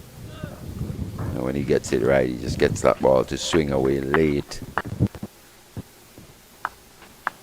You got it, middle and leg. Think back to that Django dismissal versus Oh yes. Trinidad. Oh yes. Or even Descartes Yeah. yesterday. Yeah. Very similar dismissals. He just needs to look to replicate that over and over. But still very young. Want them to get into the minds now of a Ewan Lane too. In this spell here. It's got to look to now, he's the trump guy. He's the guy that they're looking to go too early to get some wickets. Yeah, he's just got to be a bit fuller, that Fuller. tad bit fuller. Yeah. That delivery there, you don't mind. You think, okay, you're in the right area, you're honing in now, Yogi. But he's just got to be a yard or so fuller on this pitch. And I think both teams' bowlers have been guilty, outside of Gaston Malley, of bowling wicket to wicket, especially with the new ball. Got to make the batsman play. Even Gaston himself at times was a little inconsistent. Yeah. Just sprayed a couple down the leg side, was a little wide of that off stump. But what the raw mechanics and what you see from him, I like what I see from him. I like seeing a young West Indian quick swing the ball genuinely and swing it consistently. He's got a strong wrist. He's just got to be able to replicate that over and over and over. As I said yesterday, he reminds me a lot of Shrikant, the former Indian swing bowler. Got to make him play. He can do that all day. Got to attack the stumps. This is just only 5 overs old, new ball. Eugene wouldn't mind. Every delivery is just giving him a bit more information, And updating him on the conditions here. Giving him some confidence. Keep attacking those stumps there. He's already faced 15 deliveries, so he'll feel like he's just starting to see the ball a bit better now.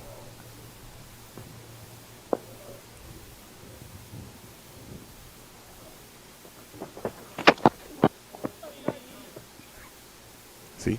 Just there. He wasn't sure whether to be on the back foot, whether that's the line, that's the length that you're talking about there. With uncertainty, he's got to play. It's on his blind side also as well, so he's going to be thinking. And with his height, I still want him to just pitch it up a yard fuller.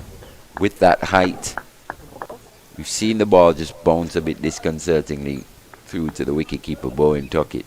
He's got to look to pitch it up a bit more. Got a fuller length, more fuller length consistently. Yeah, it'll just give the impression that the ball is drivable.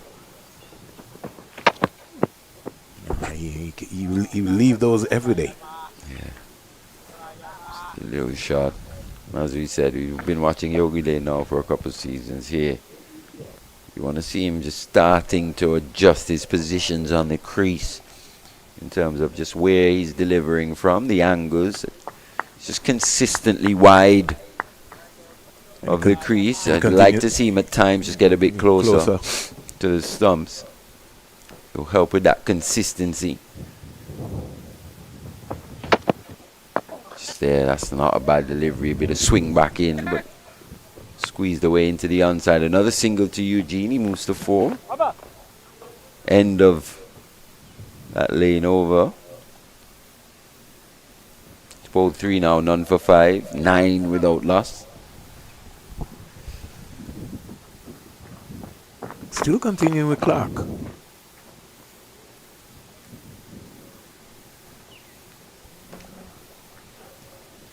Looks like he's switching to over the wicket now to the left-handed Eugene. So just switching his line of attack. Took a long time, Mary. I always thought that would be in the area that he would have been trying to work on. He got to switch on and switch off very quickly.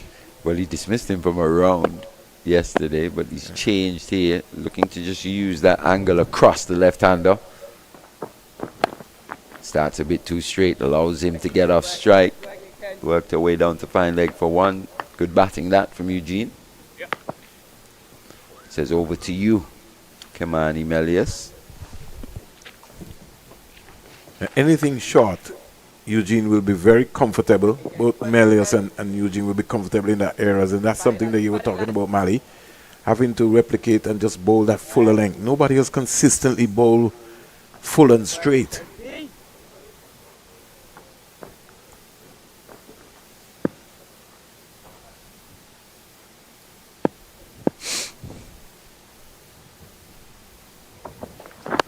ANC. Two. Worked into the onside by Melius for an easy 2 to the square leg area. Score now goes up to 10 without loss. In fact, 12. Those 2 runs. Eugene is 5, Melius is 6. Windward Island Volcanoes, they trail by 135 in the process. I think that is academic right now.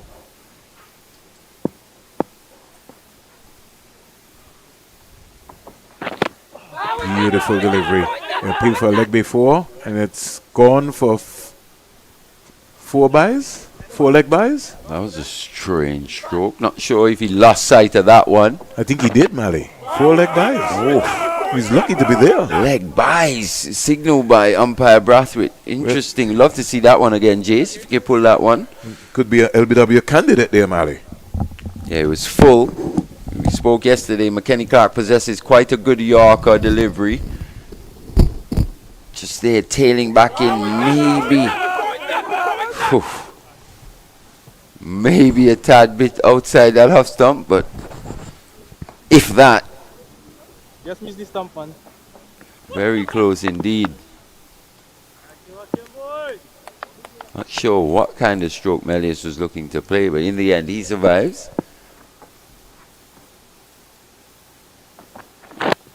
Goes Yorker length again. He's got a heavy head, as we say. Mali Melius just falling over on that occasion.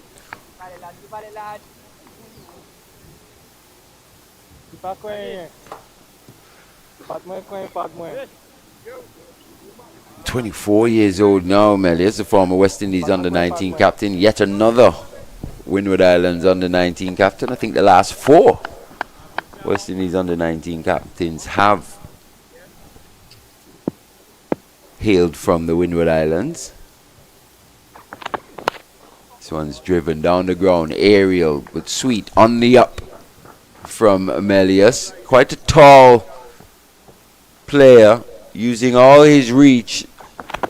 Not quite a full delivery, but does advance slightly to McKenny Clark, just playing through the line on that one. So starting to grow in a bit of confidence here.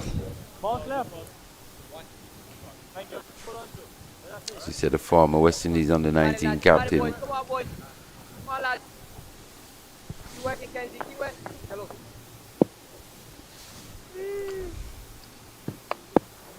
Playing his 17th first-class match. So he gets in a good position, a bit too short from Clark. No real pace in this pitch. He's pulled 3, 14 dots, just conceded 11. Both wicketless so far, Lane and Clark.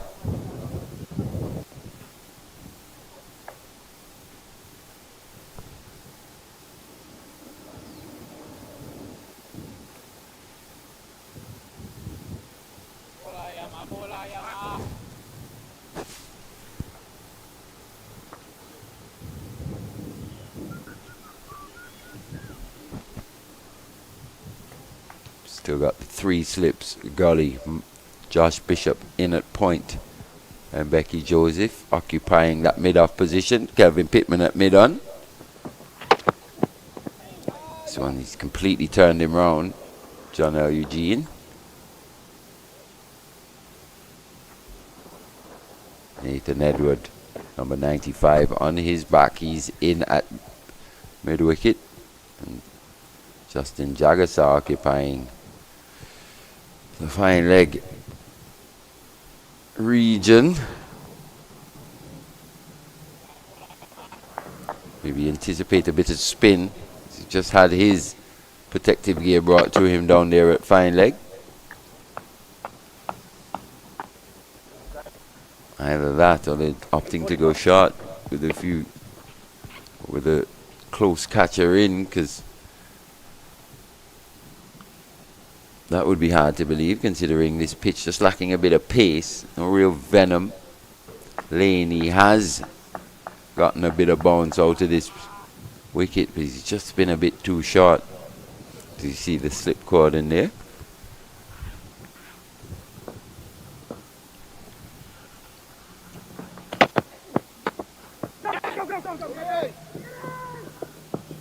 This one should be overthrows.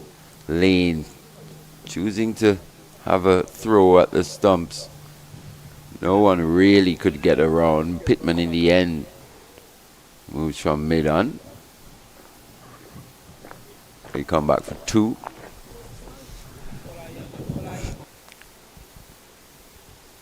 There's Jagasa just getting the pads on. Seems to be the specialist short leg in this West Indies Academy setup.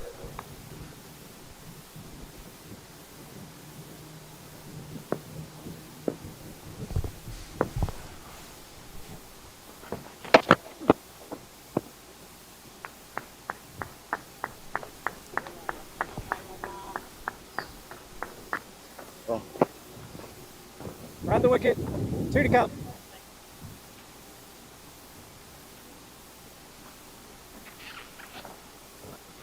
Probably expecting a bit more energy from this West Indies Academy team here in this second innings, having run through the Volcanoes in that first inning. But so far, just looking a little reserved. Not too much chatter out there, too much encouragement. Maybe they just need 1 wicket. Lane from around the wicket here, a lot better. Good carry through. Bit fuller, but it was a bit wide. Good leave that in the end from Eugene. And as an opening batter, it's very important. Not just the strokes that you play, but the ones that you don't. Just being able to judge line outside the off stump, knowing where your off stump is. It's a big part of being a top order batter. Oh, that one's come back late in the end. Late decision from Eugene. Well played in the end. Was gonna leave once again. That's what we were speaking about. What to leave and what to play from around the wicket. Angled in. In the end, just managed to get some bat on that one. Well played, young man. Keeping out that delivery from Johan Lane. And that's what he possesses. Not only can he seam the ball, he's got the ability to swing it through the air as well. That's why I keep telling you all the time, Ali, I would have gone for Nathan Edwards from that CIA road end. With that new ball, Nathan Edwards would have been honing in at the pads of these two players especially, because he gets the ball to nip around.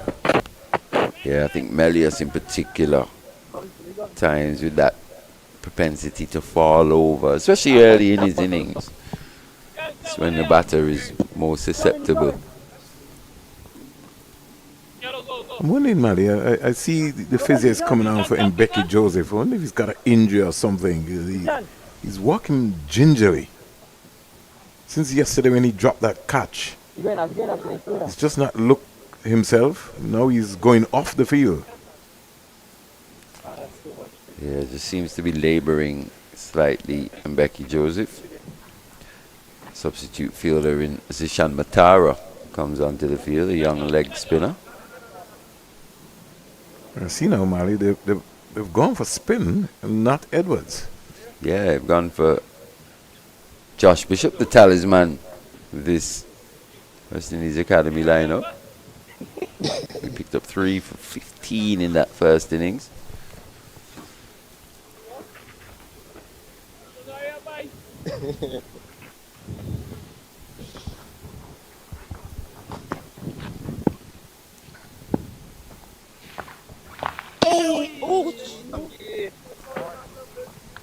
Maybe he's just looking to replicate what we saw from a Kenneth Demba. Come on, lads. Come on, JB. Demba being the pick of the bowlers for the Windwards. Hey. And Melis just got to be careful he's not lunging onto that front foot a bit too soon. That's why we've got a silly point in front of him. Yeah, as you can see, they've just moved him onto the other side. You'd have two in this Oh, yeah. situation, especially with the lead of 125. Short leg and silly point. Got to be aggressive. Attacking, looking for wickets. Obviously, we're just approaching lunch here, about 10 minutes or so. So that will play on your mind, knowing that there's a short leg and a silly point. You're looking for survival. You just nick one. Yeah, you got to, Come on, lads. Come as on, they say, lads. pick Come your on, lads. battles. And just here, as you said, how far into this lead can the Windward's Volcanoes get just before lunch? Not too far, unless they sprinkle in some really reckless batting. Come on, So lads. Come on, bitch. Come on, I bitch. think you've got to be aggressive. This is your time to be ultra aggressive.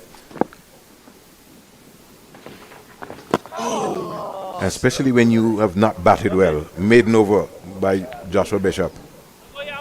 He starts with a maiden. Josh Bishop, so he's into the 30s once again this season in the wickets. Josh Bishop.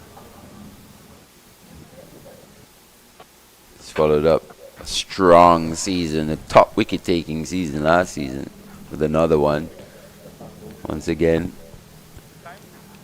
up and above the, up or near the top of the wicket takers in 2025. Eugene, can he just see himself through to lunch?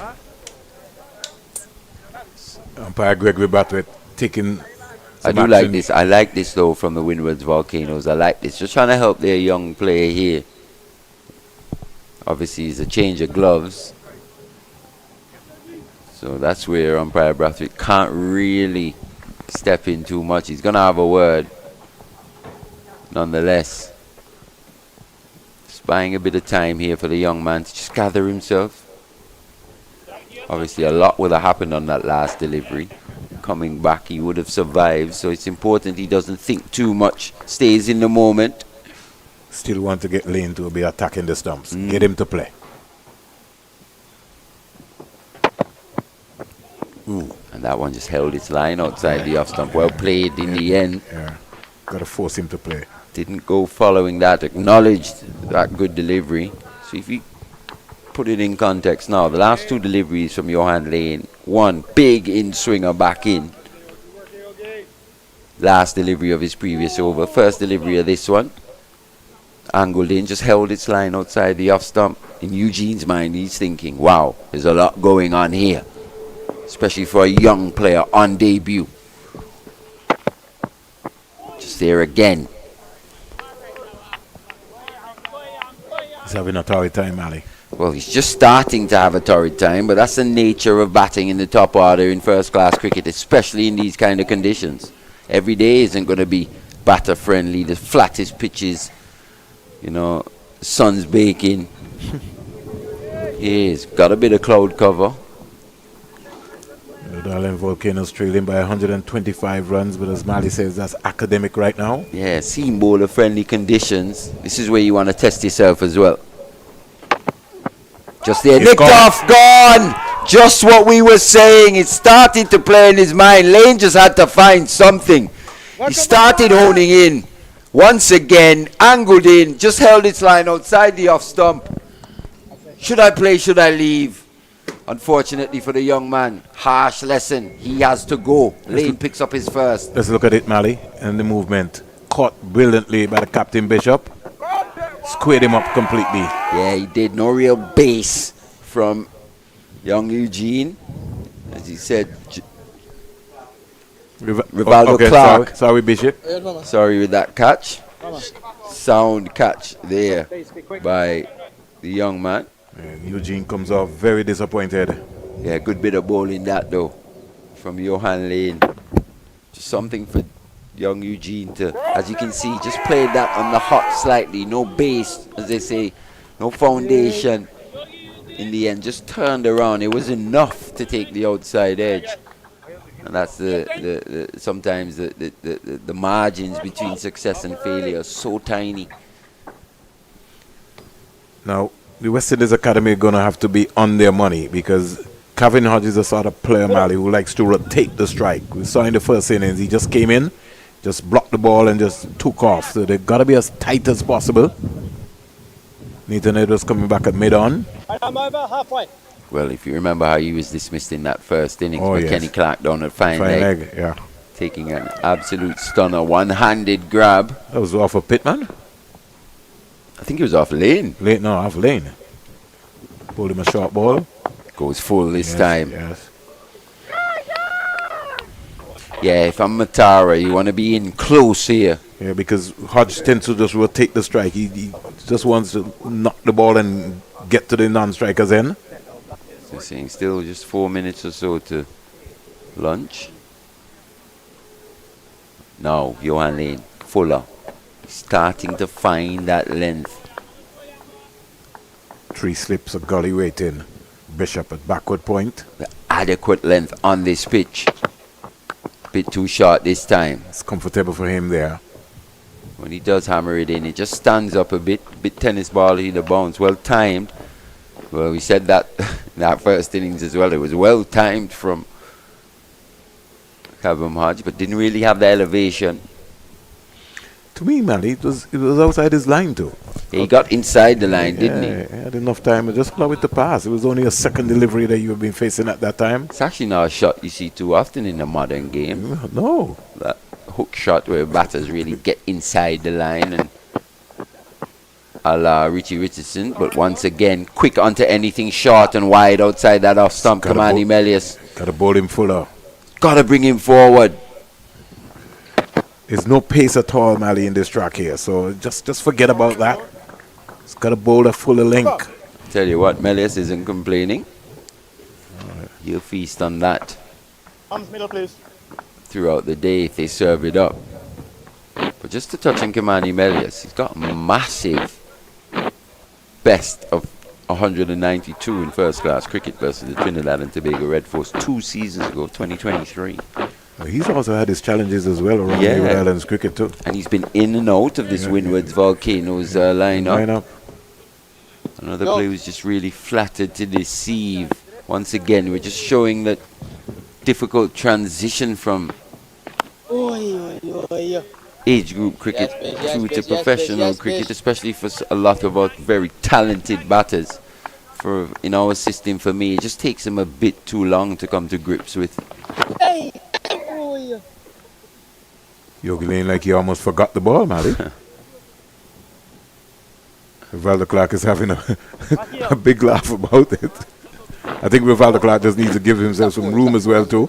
Maybe just go to his left, especially when Kavin Hodge is batting. Maybe just give himself some room, especially with those practice strips right in front of him. He's trying to be close. Oh, that's a beauty. Yeah, good pace as well. Yeah, a bounce. It's always a good indication of just how well Joshua Bishop is bowling, is how quickly he realizes the ideal pace for the pitch in which he's bowling on. And once again, he's beating him outside the off stump, just luring him into playing at something wide. This is where his arm bar becomes so dangerous now. And that's where you need to put some pressure on him there now. You got the silly point, you need the short leg now in there. Or even just the natural variation, one that just doesn't spin as much.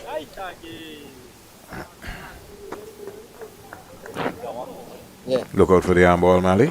Come on, JB. Let's mess up a lunch, JB. Or maybe just above the eye line. Maybe give Hodge something to think about. Yeah, It's JB. Let's mess up a unbelievable lunch, he's only JB. Let's bowling mess up a with lunch, just a JB. silly point as well. Surely gotta have a short leg in as well. Have to, just Come on, before Jimmy. lunch. Playing on the minds of Kavin Hodge. Put pressure on that front foot defense. It's just there, a bit too short. Come on, Nate. Come, Nate. He has a short leg in as well. It'll just give him something to aim at, knowing that he's got to be on a particular length. He can't be too short. He's got to protect his close in fielders as well. But that's going to be lunch here on day 2. 29 for 1, Mali. Yeah, after 10 overs, a lot has happened here today. The West Indies Academy losing, well, being bowled out for 253. What was that, a lead of 146? In the end, they've ended this first session 29 for 1. Trailing by 118. The only batter removed was John L. Eugene. Good piece of bowling that from Johan Lane, but join us back in roughly half an hour or so. Yeah, just about that. Pick back up with this action here in the regional 4-day championship 2025 round 7. He knows what the people have been saying about him, and he has really silenced everyone with that. Age is truly just a number. This has been a flawless knock from Jason Mohammed. He's been methodical and calculating. He has really shown relentless perseverance in reading the game.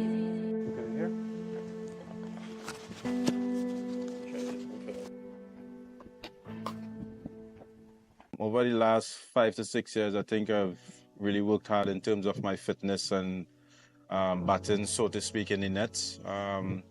As you said before, I think there's one thing I really want to accomplish is playing Test cricket. Not sure if it's going to happen or not, but I know this will be obviously my last opportunity. I think in the past, knowing I wanted to play Test cricket so much, even at a younger age, just wanted to play for West Indies. I think I put a little bit too much pressure on myself of thinking about the outcome and what is going to happen after the season and if I'm going to be on a West Indies Test team or not, rather than now knowing that, hey, this is your last opportunity, just go out there, enjoy yourself, express yourself. Although there's a lot of talk with around about my age and stuff, I think as a sportsman, as a cricketer, I think once you are fit and once you are performing, I think that's the main asset of playing cricket and playing international cricket for West Indies. So I think just having a clear mind and just trying to enjoy my cricket and just working on the things that I need to work on in order to produce the runs. Obviously looking to score at the end of the day is most important. That's something now I've changed a little bit more this year in the 4-day tournament. I think I'm looking to score rather than just bat time as well. So I think that's something has really helped me and it's working really well this far. I had set some really goals for myself, some really big goals, and I think I know I had was to get a couple big 100 in order to get there. So in the past, if I was to get to 100, I would relax a little bit or just try go all out attack rather than now knowing that I have to score big runs in order to achieve what I want. You know, I sort of really just start over after I get into 100.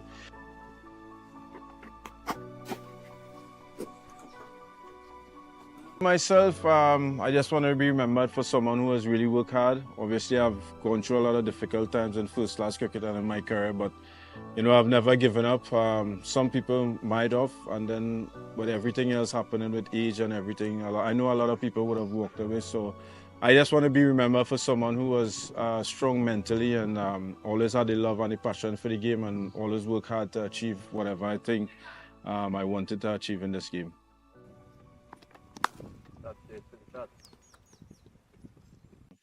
To play Test cricket is the ultimate for international cricket. Doesn't matter at what age, if it was to happen, it will obviously be a very proud moment in my life and for my family life. I think I'll put it down as my best moment at international cricket if it was to happen. As I said before, this game demands so much from you and you feel a lot more than you perform, especially as a batsman. I think at certain periods of time when things wasn't going my way, even self when I was doing well and wasn't being selected for certain times at West Indies cricket, I think I would have walked away, but I'm grateful that I have a very strong family background, especially for my parents who have supported me from day one.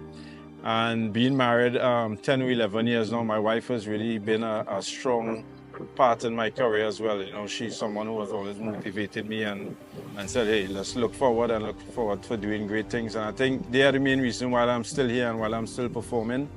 And now is my time sort of much to give back to them, to say, hey, I'm grateful and thankful for the support that you guys have given me over the last couple of years.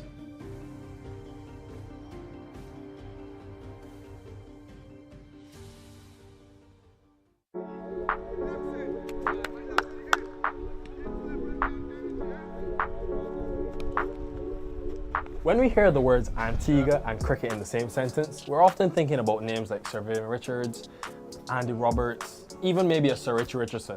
Maybe one day we could be thinking about Joel Andrew. Great to have you. Congrats again on all that's happening this year. We are in Antigua, where it's all started for you. Tell me, first of all, how does it feel to be in a West Indies camp? It feels great, to be honest. You know, playing around the old guys makes me feel even better about myself, and just the support I've been getting so far is something that I want forever. It's well documented that families played a big part in your journey. If you had to describe the role that they play, how would you put that into words? If I try, I'll be here a long time. My mom very neat, you know. She's just my backbone, I should say. I mean, she's more confident than me. You know, just seeing her in the stands, you know, gives me that extra push. And you know, she's just joyful and a good person to be around, and someone that you should have in your corner. Joel started to play at a young age with big men, so he doesn't play name cricket. You bowl to him, and once you bowl to him in whatever loose ball, he just put it away. So he's fearless. Joel and I have a connection. We talk about everything, every single thing, and if he knows that I'm here, he's going to do his best to make me happy. What he normally says is that, Mom, I'll give you something to watch, because I watch all of his videos over and over again. Once it's on YouTube, I don't watch anything else. So, you know, that's how it goes with us. If you had to put into words, who is Joel Andrew, what would you tell them? So a confident young man, you know, fearless, as Viv would say, never die sort of guy. So it's just someone I want to be forever. Let's talk about the Under-19 World Cup, where this unbelievable year began, where you scored the most runs for the West Indies and you were well talked about. Did you feel any pressure now that there are eyes on you and there's a certain expectation tied with your name? At that time, I was feeling extra pressured because you know, everyone expects me to, you know, score every game, and that's not realistic, but that's what I try to do. I just try not to think about it as much, because at this level, expectations will be high. So it's just for me to just stick out what I'm doing and just learn as much as I can at this level. I think a month after that World Cup, you made your first-class debut for Leewards. How have the guys in the Leeward Islands shaped your journey and helped you along this process? I mean, they push me more than I push myself, especially fitness tests and those things, you know. Aiden is the one that really pushed me to, you know, do an extra one, even when I'm not feeling it, because it will benefit me in the long run, and it did. I really, you know, see him as a little brother, and I really try to encourage him in, you know, doing the right things to stay at the highest level. So, you know, the only thing I can do is just give him my knowledge and, you know, encourage him a little harder. He just reminds me of myself when I was a kid, you know, just always laughing. Sometimes you'll see him sleeping on a chair. So, you know, he's just, at the end of the day, he's just a kid, and, you know, I really, you know, love having him around. And what about Casey? He's more, you know, my idol off the field, more than on the field, because I like the way he carries himself off the field. So what about on the field? What's wrong with that? Nothing is wrong with that, but I just... You think you could bat better than him? Yeah. So much has happened for you in this year. So you get that first-class experience, went to Ireland with the West Indies Academy. Whilst all these things are happening, what is keeping you grounded to remembering sort of where you've come from? I actually look at old Snapchat videos that my sister sent me when I just started playing. I'm like, look at this to now, you know. It feels like a big achievement, but I just feel it's just the beginning for me. June 2024, CPL draft is around, and Joel Andrew gets picked. Not only does he get picked, he's going to play for the Antigua Falcons. Playing for your home is always something you love to do. And I know it's a franchise team, but it feels more like home to me. Receiving, you know, that call was something that I always wanted. to just be in a part of the CPL because, you know, this is the biggest party in sport. So I always wanted to experience it for myself.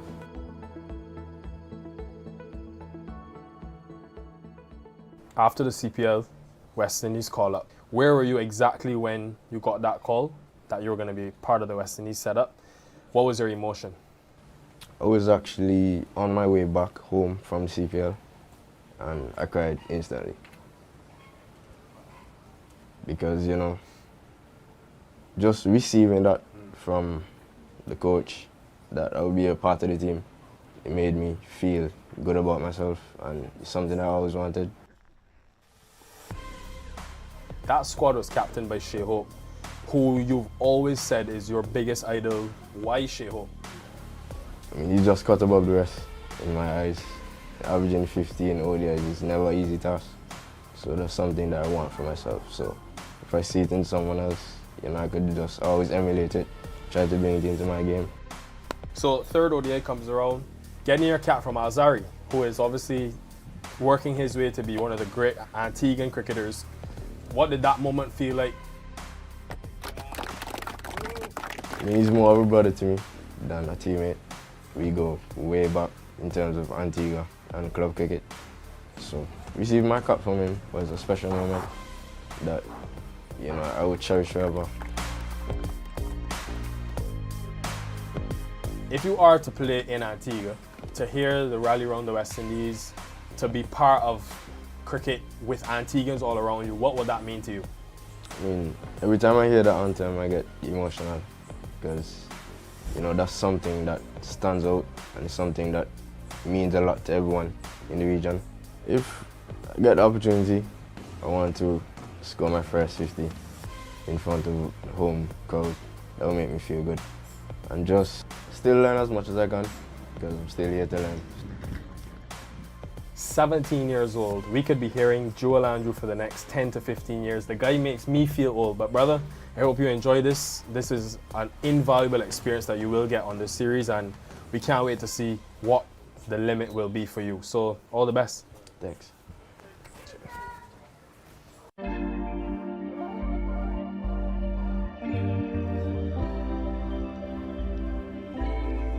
Not this trio.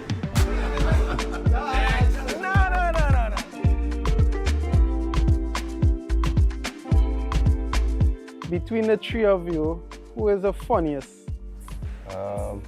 Between you and Jaden. Yeah, funny at all. Yeah. Between Andy and I for sure. Yeah. And who take the longest to get ready? Me.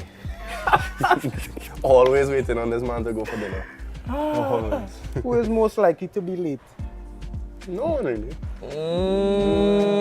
Me. Important things. Important things, nobody late. But like if it's dinner. Casual, I think me, for sure. For sure. Cuts it close.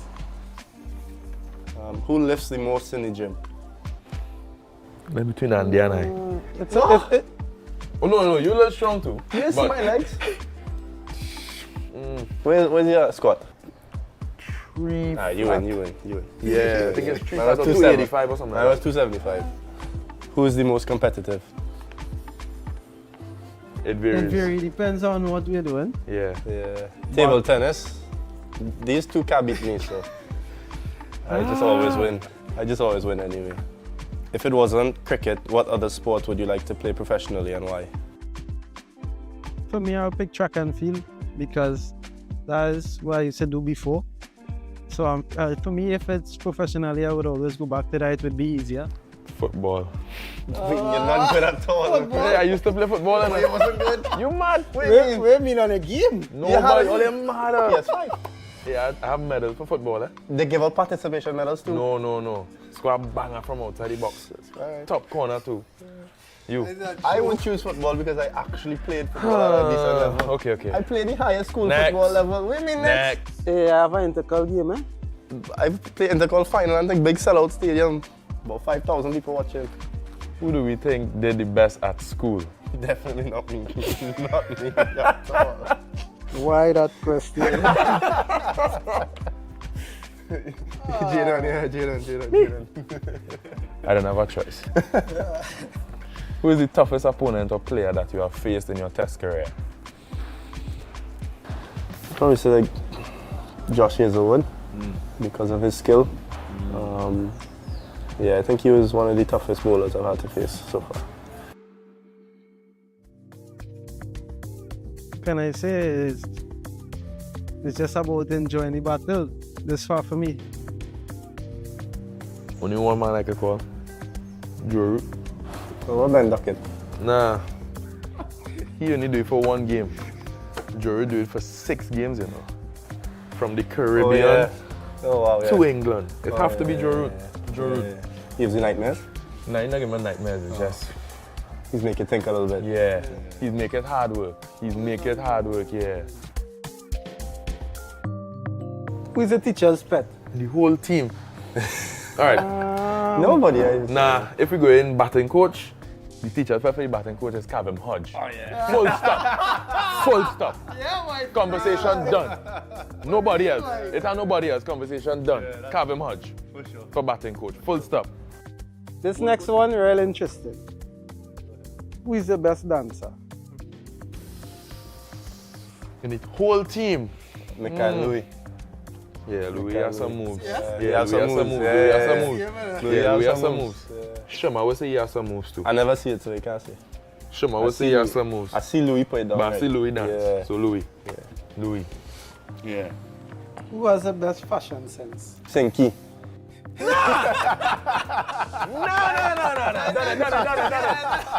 Next. Cut. Nah, you're doing that for spite. You're doing that for spite. Casey has the best some dress. Casey fresh when Casey always fresh, yeah. Alright, this one I can probably say Sinky. Who is the loudest? We don't need to answer Sinky. Nice man. Kevin Sinclair. Kevin Sinclair. Come on, man. I'm gonna tell you out, man. This is an easy one. Who has the worst taste in music? Don't say me, eh? If you only say me. So who else gonna call again? I don't know, it's not me. You are the worst taste. You listen to country music, bro. What's wrong with country music? Everything wrong with country music. I listen to soca, I listen to dancehall, I listen to country, I listen to Afrobeats, reggae, you name it, I listen to everything. When? All the time. Who would you call in an emergency? Anyone out of you two? Yeah, anybody Yeah, there. anyone out of these two? Yeah, Anybody there? definitely. Yeah. Anyone. And who deals the best with pressure? I think one name that stands is just Craig. Craig for sure. Yeah, Craig does be real calm. You No can matter never the tell if he's situation, taking yeah. on anything or not. Yeah. Can't tell what he's thinking, he's just... So yeah, Craig. Easily Craig. What has been the most memorable moment in your test career so far? You go first. I would like to say my test 100, but I think beating Australia in Australia was probably most memorable. As a team, personally, it would obviously be test 100, but I think beating Australia, especially in the Gabba, where it's their fortress. For me, it had to be my first 5-wicket haul. And not even the 5-wicket haul, it's just the fact that we win the game. And how we win the game was close. That is the most memorable thing for me. Yeah, I remember watching you jumping.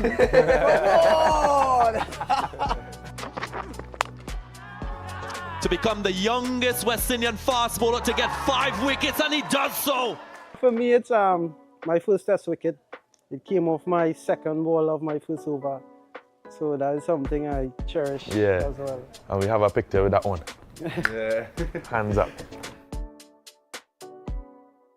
Who is the most naturally talented cricketer? In the team, Alec boy. Yeah. Alec just look the part all the time.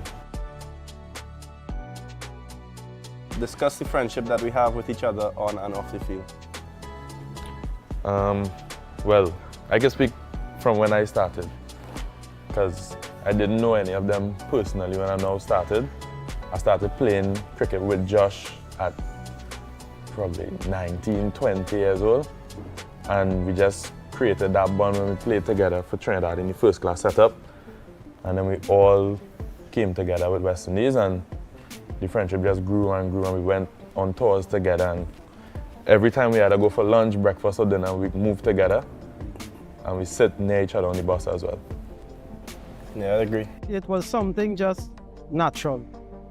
It was just natural from the beginning. You know, we fight, how we could say it, we go to war together, so we always just lean on each other when it's that time. But it's something that's come natural. We know each other, so like on the field, I would know Jaden bowl a bad over or something. I'd try and cheer him up a little bit. I'd know Andy's emotions when it's not going his way. Yeah, it's a nice feeling to have two of your best friends on the team at the same time. So.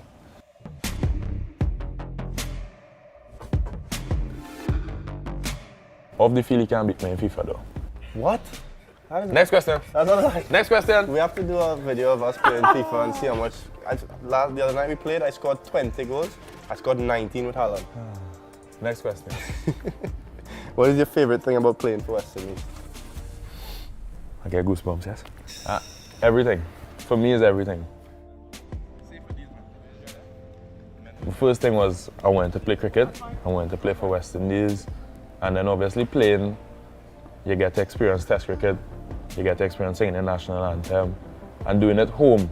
Doing it in the Queen's Park Oval was something big. So I guess singing the national anthem anywhere in the world is a big thing. I think for me it's about representing the region. Not everybody gets to do it. There's a lot of people who aspire to do it, but not everyone gets to do it. So I think for me is that weight on your shoulders. It's obviously a big weight, but it's something that you cherish forever. And to get that test cap, nobody could ever take that away from you. Yeah, it's a great feeling, you know, to represent the region, as just said. And you know how it started for me? It was funny because I had friends who used to play cricket, who I would go down on a weekend and watch play cricket and, you know, get the opportunity when they are short. And I know those are the ones who actually wanted to play for West Indies at the time, because I used to do track and field. So it's not only for me now, but it's for them as well. So I'm actually living their dream for them as well. What moment has made you the proudest of each other? I think we were all there when we beat England, right? Yeah. We were all there when we beat England in Grenada. Jaden and I played, Andy didn't debut as yet, but yeah, I think just all of us being on the team and then being there to do something historic like that was a special moment for sure. Goes down the ground. He thinks he's got there.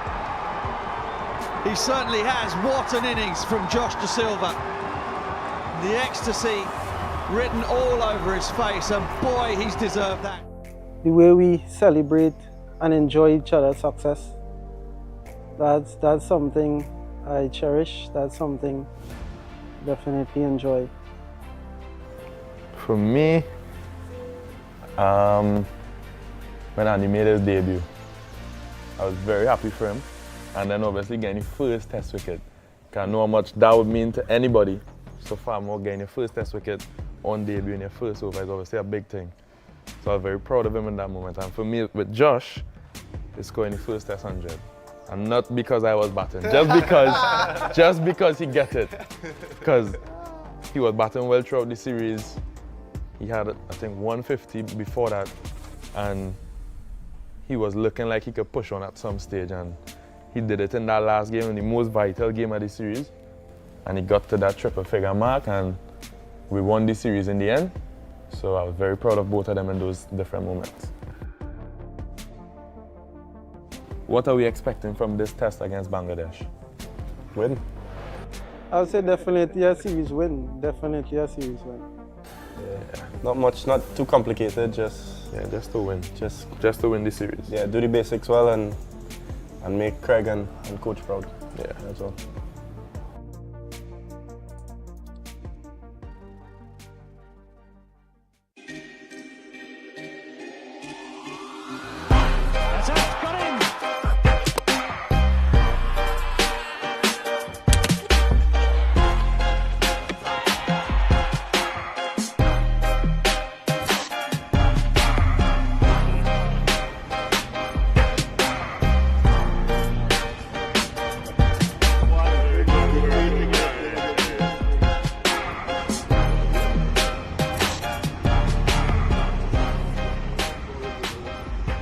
Two West Indian great fast bowlers. Two men that sit in the top 5 West Indian leading test match wicket takers. Courtney Walsh, we sit in his end here at Sabina Park. Kemar Roach, a man that's working his way up and closing in on 300 test wickets. Gentlemen, It is a great privilege to sit here alongside the two of you guys. 17 years in Test match cricket, 15 years in Test match cricket and counting. I want to know, first of all, what trait is needed to be able to perform and sustain excellence for such a long period of time? We'll start with the superiority. The big strong words. No, obviously for me I think the key is being able to be fit, have good health, work out what you want to do, and be prepared to put some hard yards in before, so that can help you to sustain what's going on after. So once you look after your body and do the right requirements, and also knowing your body after a certain period of time to know when you're match fit and what you need to do to get match fit, was one of my motto, and I think Kimara has done that extremely well. What worked for you? Yeah, same thing you said. Just being match ready. Put the work in at the beginning, train hard, take care of your body, eat well, get some rest, and then on the field, you just express yourself, you exploit your skills, and that has worked for me from my whole career. And obviously watching the great man before me, he laid a foundation, and he was a very hard worker.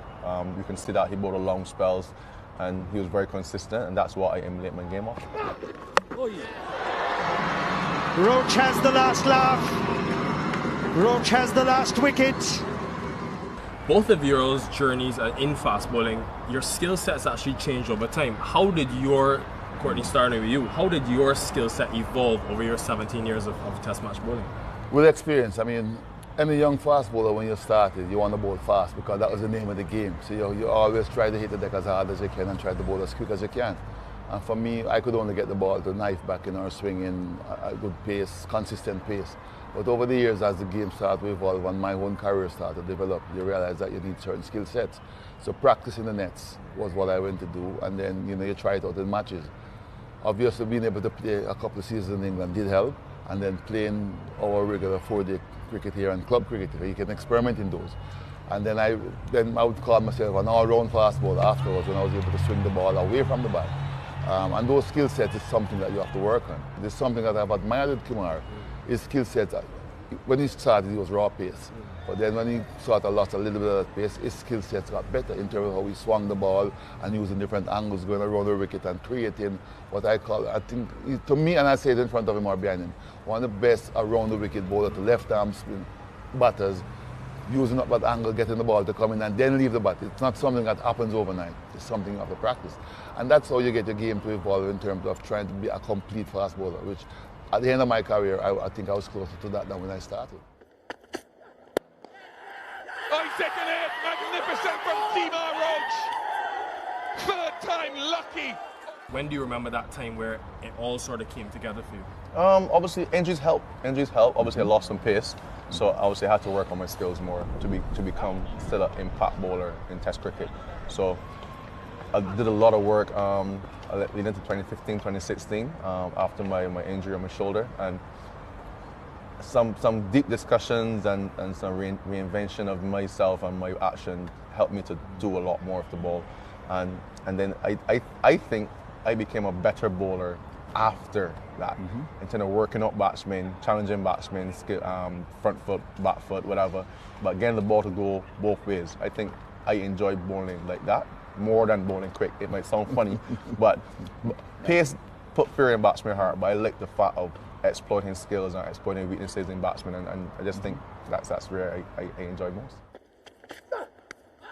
Edged and taken, make that 51 before Kimar Roach is probed, and he finally gets the reward. What role did Courtney Walsh play in Kimar Roach's development and role in the West Indies? Yeah, obviously watching on TV, obviously we all know of him and the Curtly Ambrose partnership. I think those guys, they set such a high barrier for fast bowling in the Caribbean that you just wanted to emulate them. Watching it in Barbados on CBC, I think seeing him and Curtly Ambrose run together, it was just heartwarming, and you just go outside right after the game is finished and you try to bowl like them, and it was really good times, and it just is a good foundation for my cricket going forward, and that's why I'm here, playing so long as I can. And Legend, there's a picture of you around 2011 having a chat with the three West Indian fast bowlers. I think it was Kimar, it was Fidel, Darren Sammy was in it as well. What do you remember about Kimar Roach when he first burst on the scene that you really liked? Some of the questions he had asked, I liked his action from day one, but his attitude, being down to earth, some of the questions he asked. And then after that meeting, we kept in touch. I mean, we were always in touch, but we kept in touch more. And just to watch, you start to watch and follow the career. And I remember the one that stands out to me most distinct was a conversation I had with him in India when I was down there doing commentary, and he wasn't playing. And I was a little bit disappointed because I wanted to see him play, but they were just remodeling his action and stuff. And I said to him, it's only a pity you have to be doing the modeling of the action on tour. This should have been done before, and it should have enabled you to be playing. And he agreed, and we had good discussions about it to make sure that he didn't get downhearted, because when you expect to play, you're not playing, and he took it well. We kept in touch, we did a little bit of chatting after, and I just started to follow his career because of what I saw, his humbleness, but he wanted to succeed to be sort of at the top level. And after that tour, he came back playing, and he hit the ground running. And whenever he see me, he would say, "Legend, what do you think about this?" and what we think. And if I see something, I'd say to him. And the way how he accepts it, and he would try, and we would have a chat after the game. This didn't work or that worked. That sort of helped us, and it helped me to be able to know that he's not afraid of asking for advice. And I was always happy to pass on whatever I saw to him, and he would take it on board. You remember that conversation? Yeah, I do remember that conversation. Speaking to him is just an upliftment. And I was down, wasn't playing as much, but he uplifted me, and I just wanted to push on, man. I just wanted to be among those great fast bowlers of before, and he was one of them. So it's just a good feeling to have him around sometimes. Another question in terms of looking back on y'all's careers, you've obviously played against so many formidable oppositions, but which opposition, if you have to pick one team, always brings the best out of Kemar Roach, always brings the best out of Courtney Walsh? Starting with you. I wasn't playing against England. I think obviously that is our biggest series, and the hype around it just brings a life into you. Like, you want to do well against England. Could be close, could be close. Finger goes up. Joel Wilson says you're on your way. I'm watching, as I said, Curtly Ambrose and Courtney Walsh, they go out there and they dominated England for years, away and at home. So it's like, I want to emulate that. I want to emulate as much of my career as possible. And I think the England side brings out the best in me. Australia, because of the competitiveness for me, and then you play the moment away and stuff, and it was always with the band back in those days as well. They never used to sell the fast bowlers, but they always, you feel like you have a point to prove when they were taking on Gus Logie. So that used to bring the best out of me back in the days against Australia. That's pretty close, he's down. Roach's 100th wicket against Australia.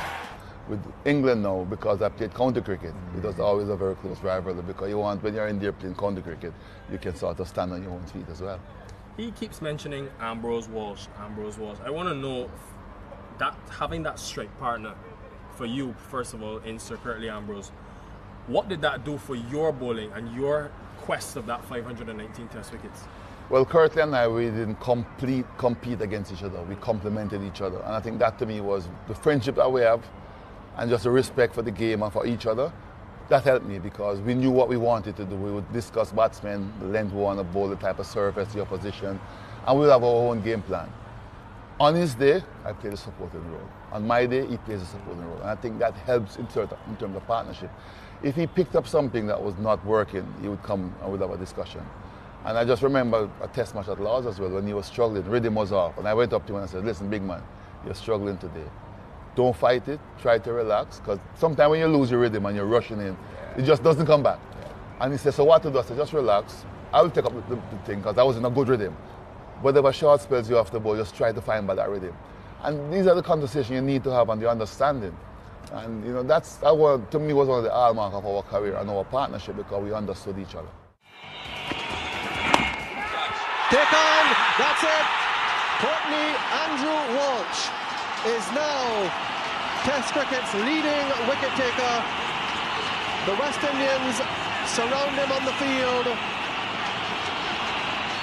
One of the most respected and admired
Watch the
Welcome back to the College Cricket Ground here in Antigua for the resumption of play on day 2 after the luncheon interval.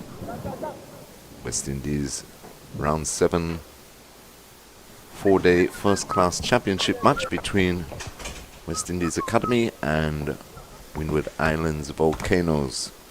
I'm just about to start proceedings after lunch with Windward Islands Volcanoes on 29 for 1 in their second innings.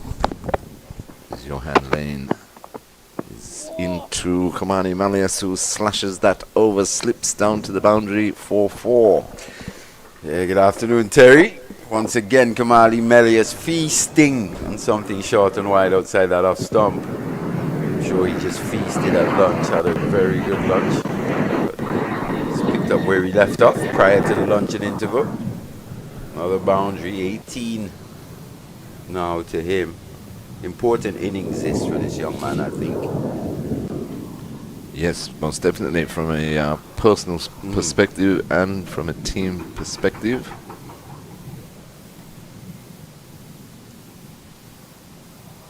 Lane in again to Melius. Wide down the leg side. Good attempt there by Bowen Tuckett. He gets the gloves to it, but they will take a bye. And personally, I thought the luncheon interval just came at the wrong time for Johan Lane. He was just starting to find a good line and length. But it's the nature of the game. True. You go away for 40 minutes, have a bit of a feed, refreshment, maybe stretch, get a quick rub, and you're back out there. You've got to be hitting these straps. This game's up for grabs, full points up for grabs. You want to end on a positive note. Lead 113. That bye brings Kavem Hodge onto strike. He's on 3. From a Volcanoes perspective, they're going to have to bat the rest of the day. They're going to have to take it ball by ball, though that one just bounces once again. Something we've seen consistently from Johan Lane. Got that ability to just extract a bit of bounce. Tall, lanky frame.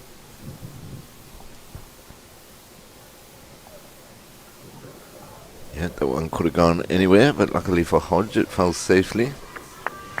3 slips of gully weight as Lane into Hodge again. Fuller delivery. Stroked through the cover region. 4-4. Yeah, good start this from the Windward's Volcanoes post-lunch. Just what the doctor would have ordered. That one swung from the hand, as you can see there. Johan Lane, you've seen a bit of seam, seen a bit of swing as well. Showing you what he can be if he can develop to his full potential. Johan Lane's a real prospect.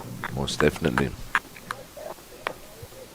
But just there, good batting from the international batter in Kavem Hodge. That's what you want to see. Someone who's got a bit of experience at the test level. Had a bit of success as well.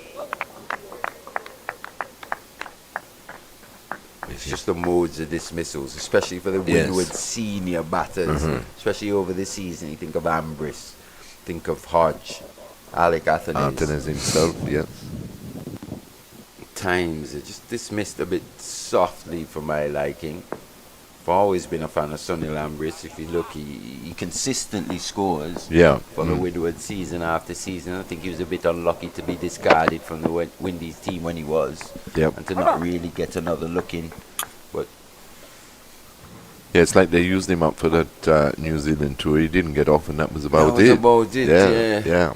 He's come back each season, and he's consistently been at the top of the run scoring for the Windwards as well. Just a 100 for him this season. Overall, it's been a down year for the Windward Volcanoes. Went into this round last season with ambitions of winning the whole competition. Exactly. They've just slightly gone backwards here in 2025. So 38 for 1. If you're just joining us, the West Indies Academy started the day on 197 for 5. With a lead of 91. After dismissing Windward Islands Volcanoes in their first innings yesterday for 106. They went on and made 253 this morning, which gave them an overall lead of 147 as Bishop bowls to Malleus, who knocks him into the onside for a comfortable single. So they had a lead of 147, batting a second time. Windward Islands Volcanoes 38. And now 39 for 1. Malleus is on 19 and Hodge is on 8. So they just left the door open for the Windward Islands to continue to fight back in this match, losing their last 5 wickets for some 56 runs this morning, which gave them the overall lead of 147. Yeah, 5 for 56. Right. And if you think back to last evening, the dismissal of Carl Bowen Tuckett, that really started the collapse. True. You think they would have lost 6 for 63. 64, so a real collapse by the West Indies Academy here on day 2, which was started last evening with that Carl and Bowen Tuckett wicket. That partnership with him and Teddy Bishop, they were scoring so easily. They were looking real good. Looking to really take the game away from the Windwards. Excuse me. But their approach this morning, though, left a lot to be desired. And that's edged and just dropping it in front of Bishop at first slip. Yeah, maybe the soft hands just coming to the aid of Kavem Hodge. That one just landing in front of Teddy Bishop. What a tall man as well. The West Indies Academy skipper. I think Bishop to Hodge. That's the main threat to Kavem Hodge. We saw that prior to lunch. Gone past the outside edge on a few occasions. I think it's just that moisture that we've had here in Antigua. A lot of rain. Just aiding in that ball, gripping in the pitch. As you can see, it's a bit tennis ball-y in the bounce. Yep. But in terms of getting a bit of spin, there's a bit available to Joshua Bishop. Demba, I thought, was exceptional. Lane starts a new over to Malleus, who lets it go. Yes, Demba bowled very well, picked up 6 wickets. I like his action a lot. Yes, yeah. Classical, almost off-spinning action.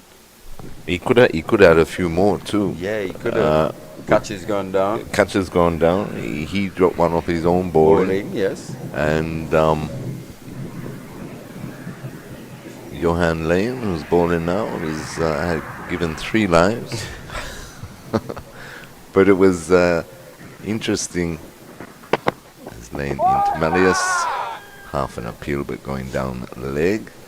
It was interesting, their approach though this morning is not as if they came out with a total in mind of what the lead should be or what they would like to get ahead. They just went for their strokes and see what happens. Sensibly. Yes, to be honest. Should really still be batting now post lunch. Yeah. Maybe the loss of 2 wickets or so. Ideally, they would have loved that lead to swell to 250 plus. You know, if they could have scored 350 and above that.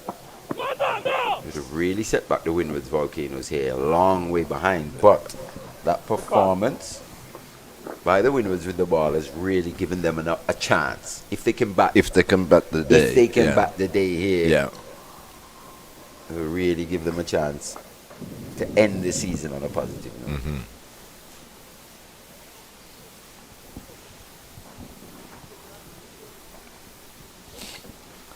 So Lane ball into 2 slips and a gully. Malleus waits for him now.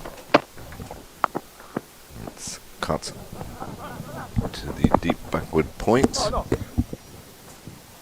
They take 1. So Malleus goes on to 21, score 42 for 1.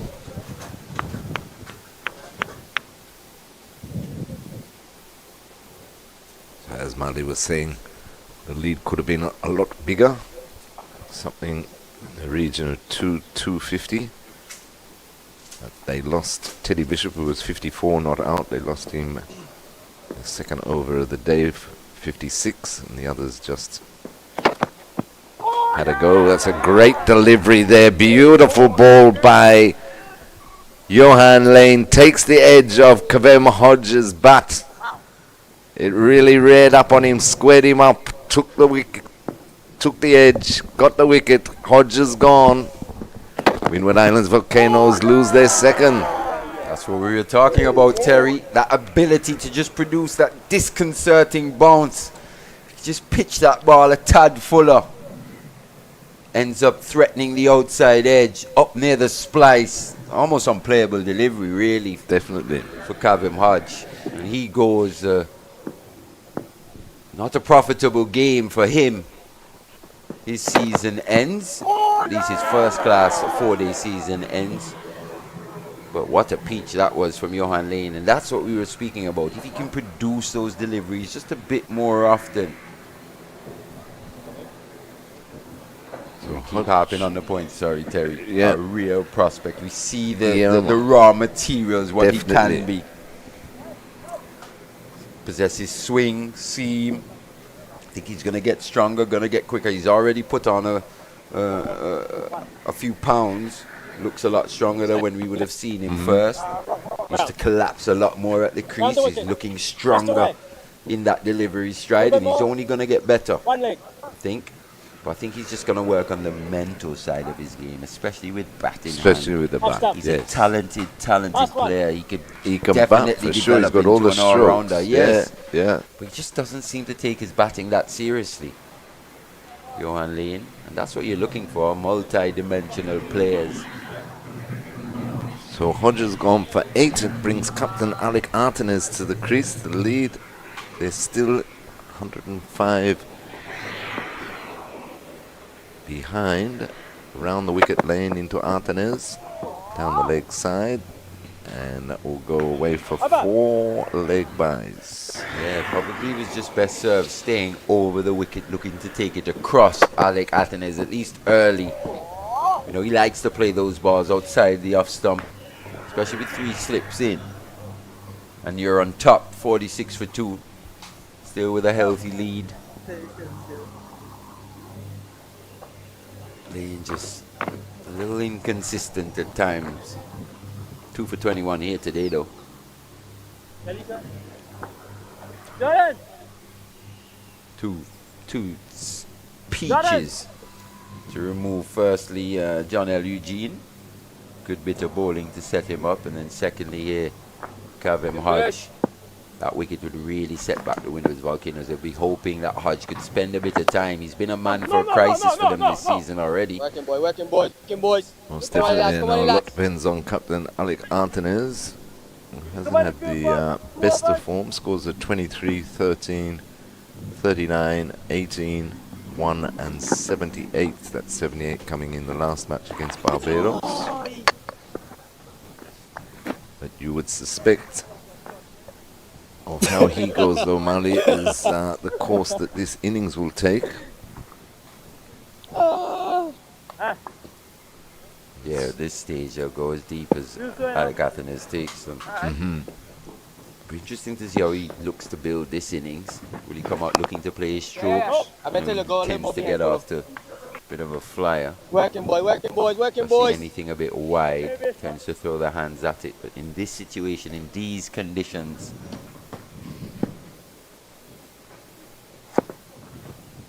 it's going to be a lot tougher for him. Across the line here, was that pitched in between wicket and wicket, close, very close indeed. Once again, umpire Brathwaite says not out. He was quick to give the decision. Probably did just pitch outside that leg stump. Yeah.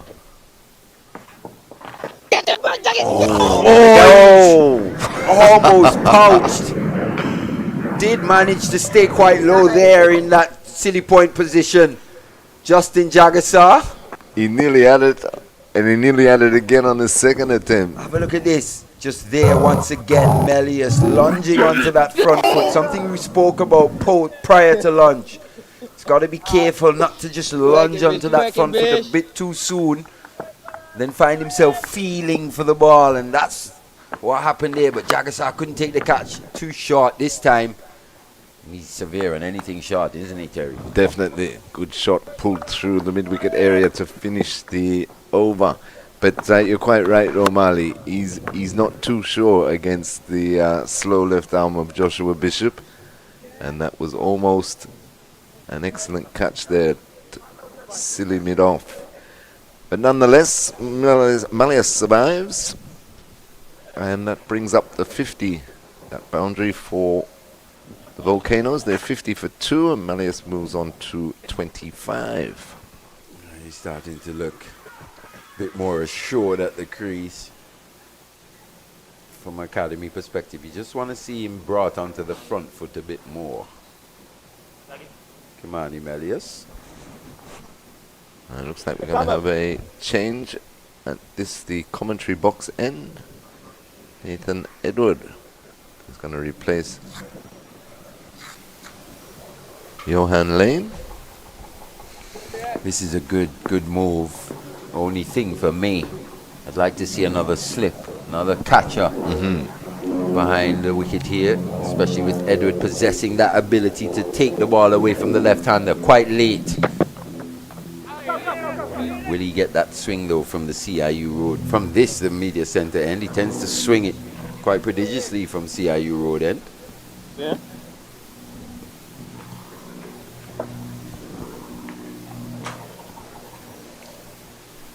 Antonez takes a single off the first delivery. Malleus back on strike. So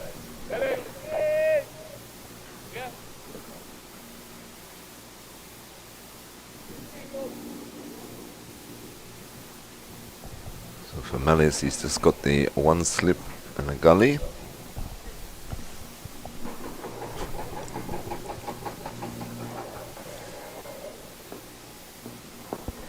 Edward into Malleus. Malleus advancing, turning him backward of square for an easy single.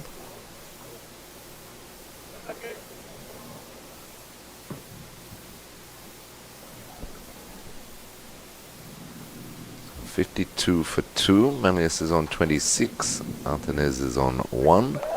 They still trail by some 95 runs to the Volcanoes.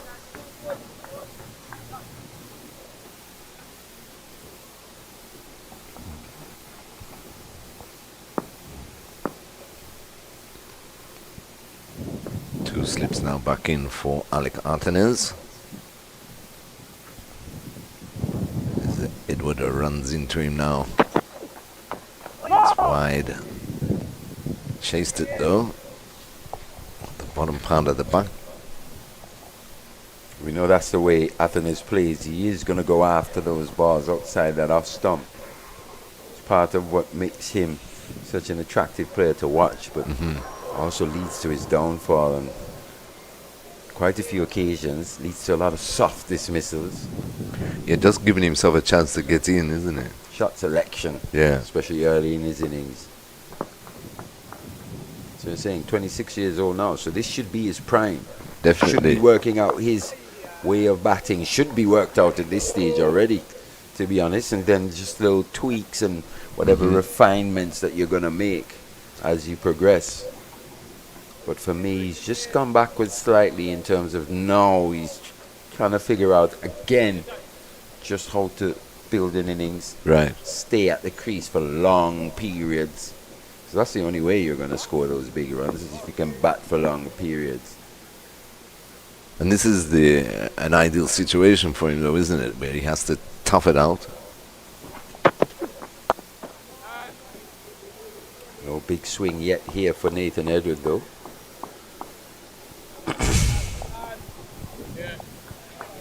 Think back to that dismissal, Shadrach Discarty in that first innings. Big out swinger. Took the outside edge. But here from the CIU road end, we have seen Johan Lane just get the ball to dart around off the pitch and through the air. Edward into Artenes. Artenes is pulling that through the mid-wicket region. Go close to the boundary and crosses it now. Short by Edward, and Artenes was onto it in a flash. He moves on to 5, and the score 56 for 2 at the end of that over. Yeah, that delivery wasn't that short, was it? But Artenes was quick onto it. Wasn't quite out the middle of the bat, but nonetheless, just held his position. Alec Artenes, and he's a player that just has so much time, doesn't he? At the crease, seems to have an extra second or so to play these deliveries.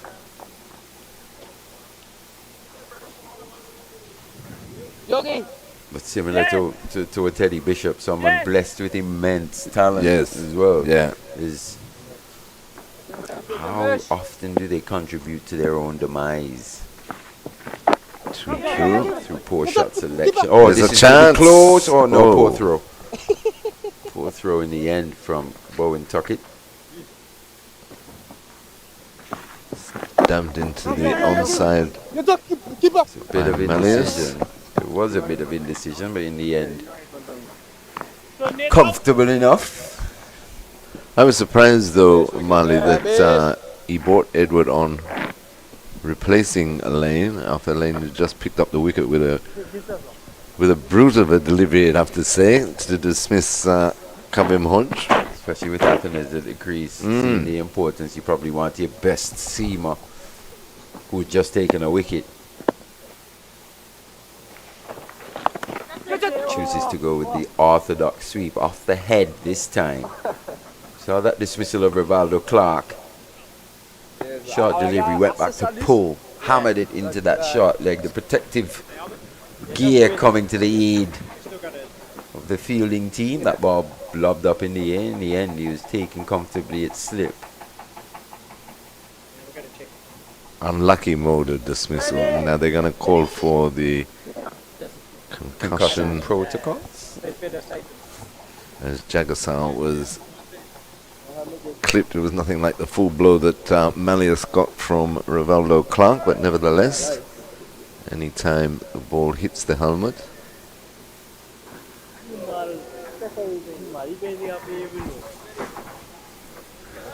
especially if you think as well, yes, Johan Lane would have bowled 7 overs, but not the hottest or the most taxing of conditions here at the Coolidge Cricket Ground in this game so far, at least for the first 2 days. yeah, we've still got fairly overcast. Fairly conditions. overcast conditions. It's not as heavy as yesterday, not as low, but enough cloud around to keep the sun out for the majority. Don't this helmet law though, because I remember years ago, maybe the last 10 years, 5 years maybe it's changed, because I can remember if it was protective wear for the fielder and it hit the helmet of a fielder, you couldn't be caught. But because they made the helmets compulsory, nowadays the law has changed. Yeah, it has yes. changed. So Yeah. that's a dismissal you probably wouldn't have seen 10, 15 years ago. No. But yeah. You gotta play Nature around of the it, bitch. game. You It's a gotta play tough around game it, on the bitch. batters, isn't it? At times. You gotta play around it, bitch. Some would say it needs It's a evening batsman's up. game. Yeah. All right, we're ready again. Oi, bitch. You wanna A go lot around better it, bitch? that You wanna from go around it, Melius. bitch? And we talk about timing a You lot. wanna go around it, Yes. bitch? We talk about timing the Come ball, on, Jimmy. and bat. She's got to look to time his footwork here to Bishop. Yes, he likes it short. He's quite impulsive on anything short. Especially when lunging onto that front foot.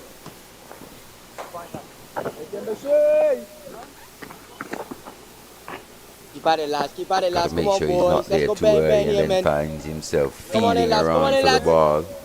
Seen it on a couple of occasions. A There you go, sharp boys. There you go, chance to boys. Jagger saw that Just was missed. almost taken. Oi, well done, Jaggy Jags. Keep at it, man. Keep at it, man. Come on, boys. He's lively in that Good work, position, good though, work, lads. Jagasan. Yeah, he Short is. leg. As we're saying, he's almost Where, the Jimmy, boy? specialist. Where, Jimmy? Looks to really enjoy it.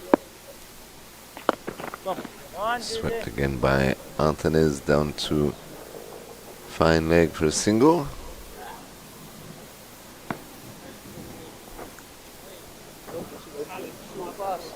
It's Johnson on the ground, I think.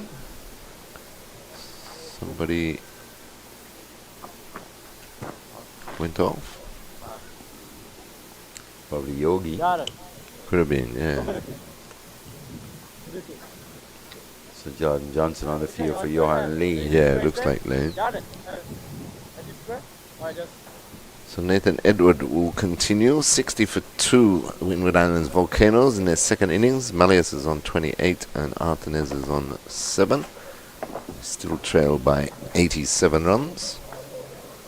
Jordan Johnson there. Not selected for this match.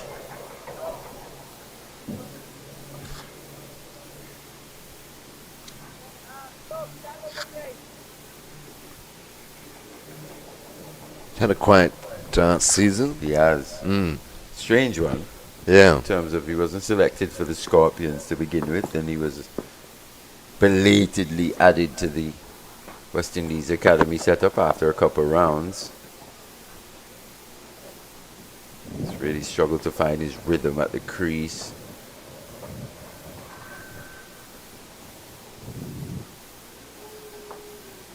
Another one with a lot of potential, a lot of talent. A lot of ball striking ability. Jordan Johnson.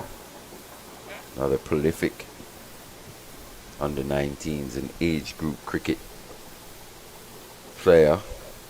It's just making that transition, finding that transition to the professional game. A bit difficult at this stage. Edward into Malleus. Malleus advances again. Tries to withdraw the bat. Meantime, gets it out and they'll take 2. Yeah, sloppy feeling that. Poor throw in the end from Kelvin Pittman. Is that Ogis? Yeah, looks like Ogis. No, McKenny Clark, sorry. McKenny Clark. Right. Yeah. Pittman looks like he's troubled his shoulder a bit with that return.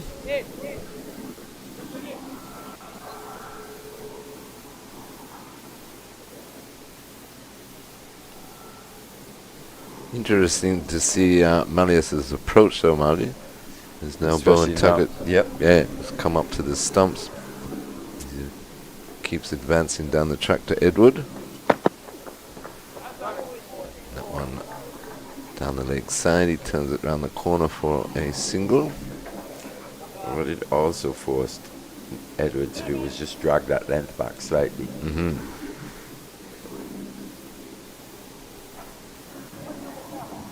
If he's not getting that swing consistently, he's a lot easier to play, Nathan Edward.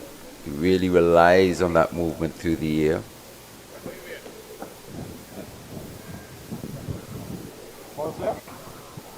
Yes, which is something you'll need to work on as he develops, because it's not always going to swing.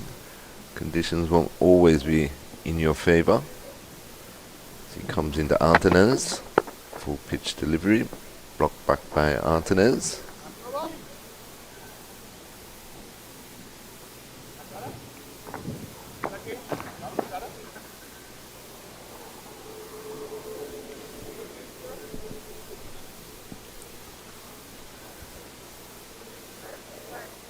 You think, Domani, when we look at the West Indies lineup, has Casey Carty done enough in this championship to get his place back over Mia Django? Not sure he has, to be fair. Edward in again to Artenez. No ball this time by Edward. Yeah, overstepping on this occasion, maybe striving for a bit of extra pace. It's been one of his main areas of concern, Nathan Edward, this season. Just overstepping the mark a few too many times.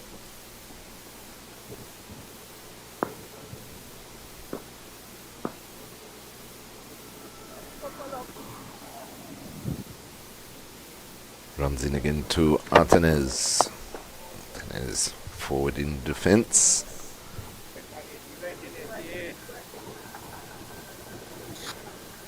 Big match at the Queen's Park Oval. Trinidad and Tobago were dismissed earlier today for 240. They were 214 for 7 overnight. All out for 240.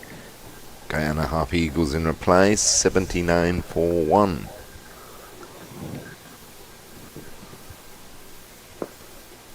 You'd say that the defending champions are in control of that match. Yeah, they're looking to go back to back. Mm-hmm. That's the thing with Alec Artenez. He's always looking to play strokes, isn't he? Definitely.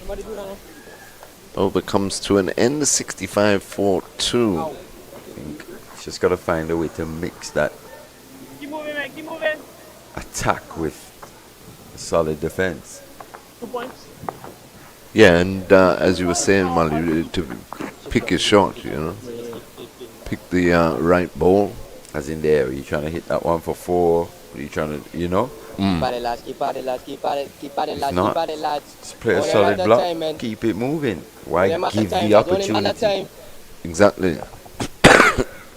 And also, you play a solid block Oh, yeah. or proper Oh, them at that time, bitch. Oh, them defensive at that stroke. You pick You up working, one boys. and You be working, happy. boys. Move on, as you say. You're presenting a fuller face. You're Right. getting in better positions. Just bodes well. Just there's a little slow in coming forward was Melius. Working, bitch. Hey, hey, hey. Once again, back to that timing of the footwork here. Keep an eye on that. This matchup, Melius versus Bishop, sorry. In full delivery. Alright, bitch. You know this mean lock up shop. You lock up shop, bitch. You lock up shop. You Not lock as up shop. comfortable on that front foot as he is No. off the JB, back. yes, JB. Hey. Comes out, misses. No, he's very authoritative on that back Lock up foot. shop. You But lock up shop, bitch. when he needs to come forward, as you say, You working, man. Keep at it, lads. Keep at it, boys. Keep troubling at him. it, boys. Wait, bitch. You ain't too sure about that, you know. Sam Bishop had Ain't got too to sure, get a bitch. shot again Ain't too as sure, well. ain't too Really sure, put bitch. pressure on that front foot defense of Yes, JB. Kimani Melius. Maybe You can try push it. trap him looking to go back to something. Sneak that arm ball in.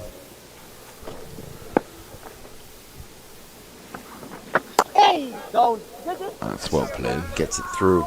That's his strong area. Once again on the cut.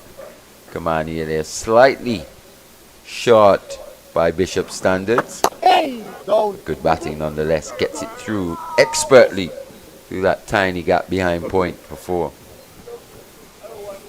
Yep, completes the over with the boundaries. 69 for 2 now the score. Johan Lane picking up the 2 wickets to fall in this Windward Islands Volcanoes second innings.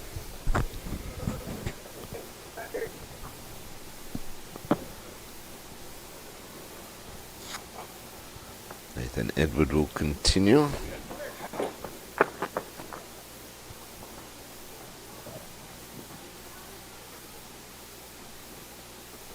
Lead just 78 now. It's just gradually eating into this lead. Can they keep the wickets in hand though? That's the question. Already 2 down. Just after lunch here on day 2. 22 wickets overall down in this match so far. Oh, that's the beauty. That's the one we're talking about. Yes. Can he get it to just start moving here? Especially to left-handers. He's particularly good to the left-handers when the ball is swinging. Angled in, not quite sure whether to play or leave. In fact, that one just seemed upon touching down from young Edward. You can see Athenes paying close attention to that area on the pitch where that ball would have landed. Because there's still be some moisture in the pitch. It hasn't had a chance to dry out fully. We haven't had blazing sun on it. Just there, as you can see, Athenes wasn't sure. Caught on the crease this time. Thick inside edge down to fine leg for 4. Good piece of bowling, but at the end of the day, it's good enough to keep that one out. Something Shivnor and Chandapal would say all the time. Just survive to the next one. Doesn't matter what happened before. No, not at all. Could have hit it before. Could have looked as ugly as I have ever looked. Playing a defensive stroke. Could have been squared up. Turned around completely.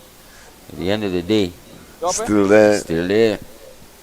And that to me is the art of scoring runs. Definitely. It's the difference. There are guys that can bat. Yes, yeah. That's for sure. Guys that look good. Aesthetically pleasing. But there's also a different category. Guys that can just churn out runs. And when he faced 1,000 minutes, 1,000 balls, he was out there for about 2 years, wasn't he, before they got him out? Remember, there's one tour, a couple of tours of England where, Yeah, he was. How many minutes? Yeah, because we played. He was last dismissed. Yeah, because we played Australia here, wasn't it? Yep. He even got knocked out, and he still come back. They couldn't get him out. And then they went to England, and he was not out. Shiv's a real great of our cricket. You know what I mean? At the end of the day, he was the one that ended up scoring the most runs in Test cricket for us. Right. Oh, close. Has that pitched in line? No, it hasn't. Umpire Black says no. Maybe height an issue as well. He's a tall man, Melius.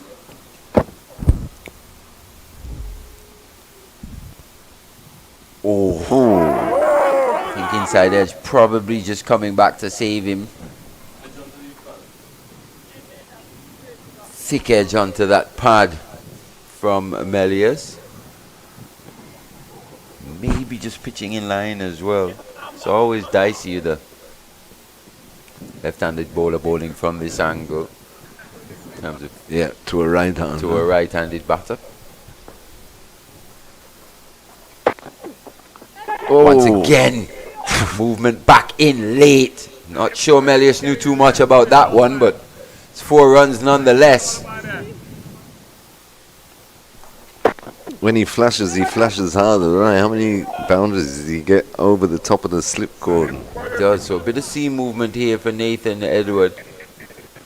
When that touchdown looked like he would probably go across him with the natural angle, but he darted back at him. All of a sudden, didn't quite have as much room as he anticipated. Slipping quite dangerously here, Melius. Keeping the West Indies Academy bowlers interested. He's into the On to 39 now, his top score this season.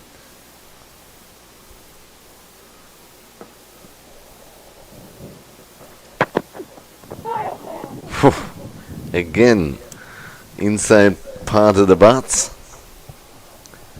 Luckily for him, what saved him was that he was looking to play up in the V. So at least he presented a full face. Full face, yeah. Took the thick inside edge, went past the stumps. He survives into the 40s now. Volcanoes fighting along, 75 for 2.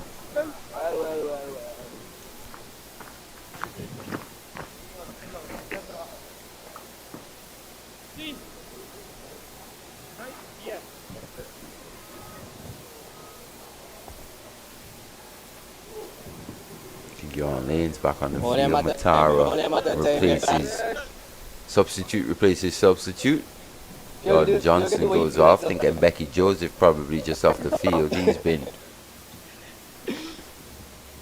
struggling with an injury. It's again shot. Got to bring Melius forward. He'll be happy to just camp out on that back foot. Come on, lads. Come on, boys. Come on, JB.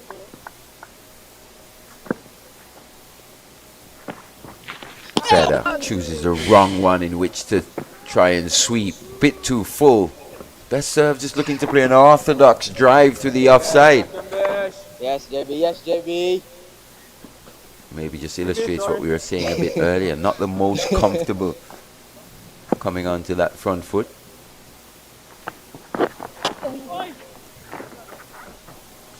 He was tempted there. Almost, you could see him itching. I think it would have been a sharp chance that for Teddy Bishop had that taken the edge. Goes hard outside the off stump, Melius. Bouncing this time and stopped beautifully again by Bowen Tuckett.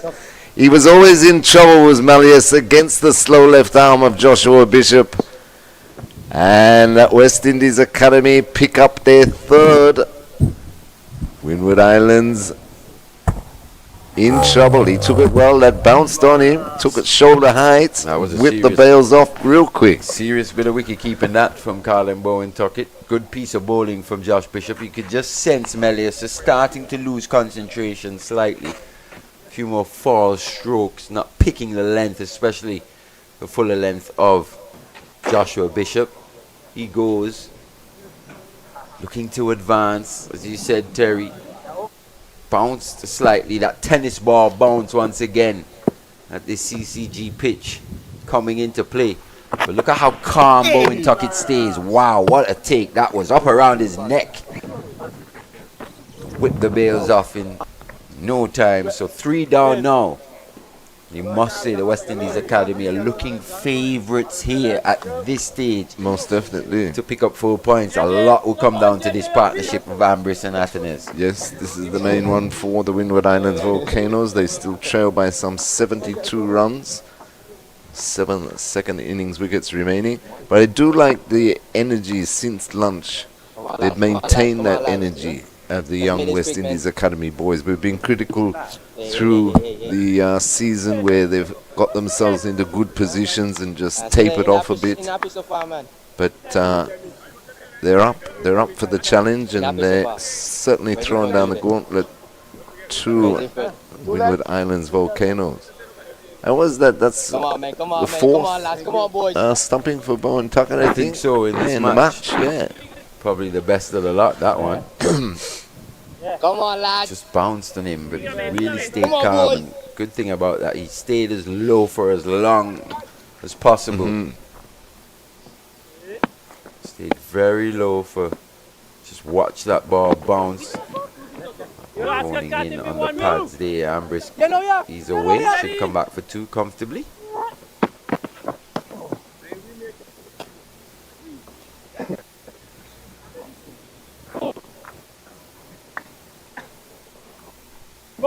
No, tell me left it. Sunbathing the ground now. Come on, JB. Come on, JB. Coolidge. 77 for 3. Lot depending on this partnership between Ambrose and Athenes for the Volcanoes. Ambrose strokes that nicely through the covers. Take one off the end of a successful over by Joshua Bishop, picking up the wicket of Kamani Malius for 40 at the end of the over. Windward Islands Volcanoes 78 for 3. Artenes is on 9 and Ambrose is on 3. So they still trail by some 69 runs. Okay.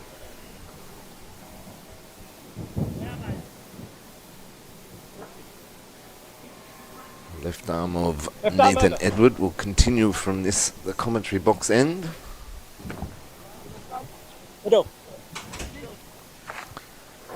Ball into Sunil Ambrose. Bowen Tuckett is staying up to the stumps. Why not? Yeah, for sure. It's just going to keep Ambrose at home. Ambrose is the most senior of the Windward's batters.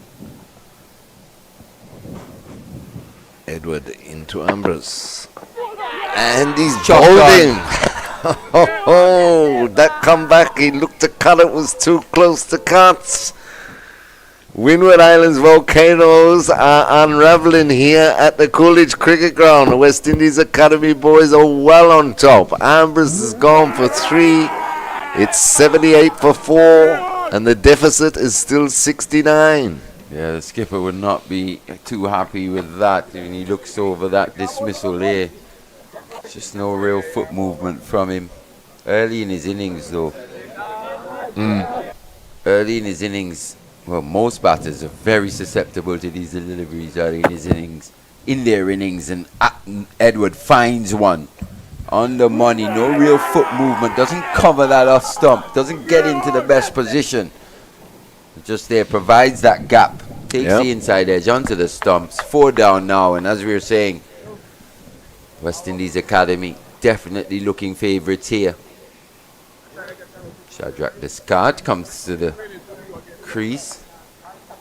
2 lefties at the crease now. Edwards would love to see that. You just start finding that ball to seam away from these left-handers late. Because you could see with Edward, though, the change in him as soon as he got that ball to swing. One delivery is all it took against Artenes, and he's a different bowler. All of a sudden, he's quicker, he's got energy, you know.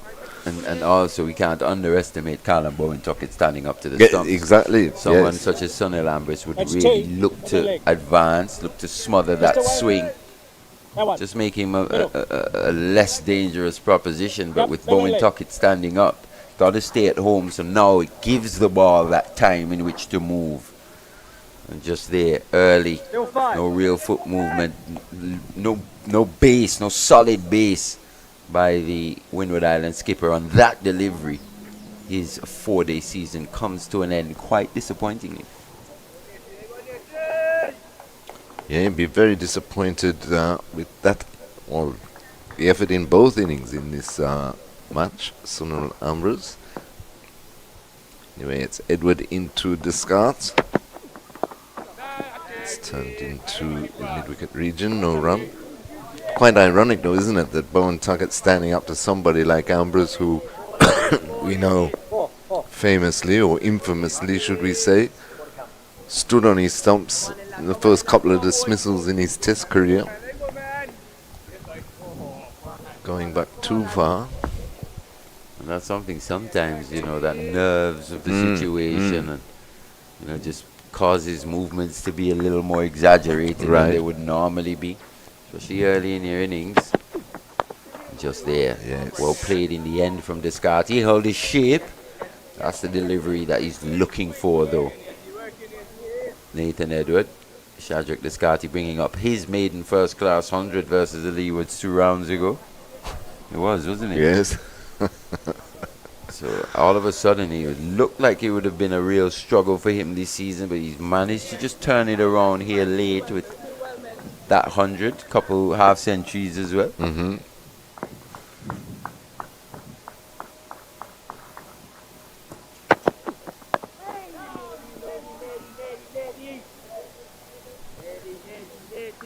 Yes, it was himself and Ryan John that turned that game on its head.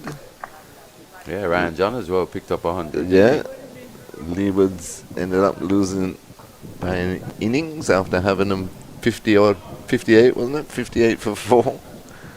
So, yeah, with the 100, 119 he scored against the Leewards. Descartes, his highest score, and he got 50 against Barbados. He's away here. Quite a stylish looking player. Well done in the end, that from Kelvin Pittman. Getting round to do the backing up. They were a bit sloppy a few rounds ago. Well, throughout this season, the West Indies Academy, especially in that department, backing up a few too many overthrows to this level.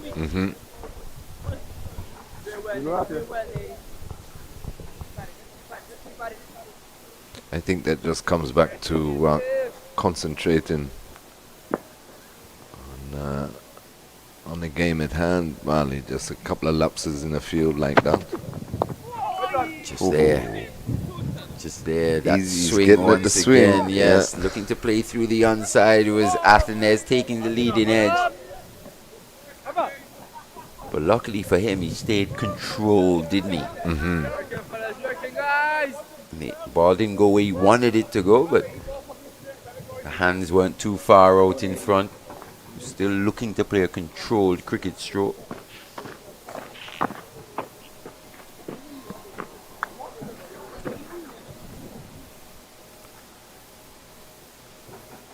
So 81 for 4 at the end of that over. King. Volcanoes still trailing by 66. Joshua Bishop will continue from the northern end. He's already picked up one today.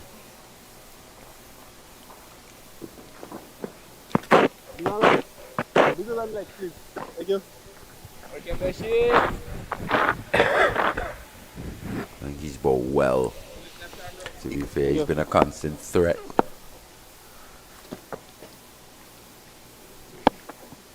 Oi, oi, oi. Gotta have 2 wins. Yes, yes, yes. 66 runs still ahead. Yeah, you want to see somebody in on that offside. Yeah, you know? in essence, and none for 4. Yeah, exactly. Oh, chooses to bring the reverse out. Hits it well too. Yeah, he does. Just showing all the experience of his franchise cricket days. Shadrach Descartes, a member of that St. Lucia Kings, isn't he? Yes, yeah. Keep at it, man. Keep at it. Played the last couple seasons. Played quite a few games in the CPL. That's a shot you've got to bring out. He brought it out early here.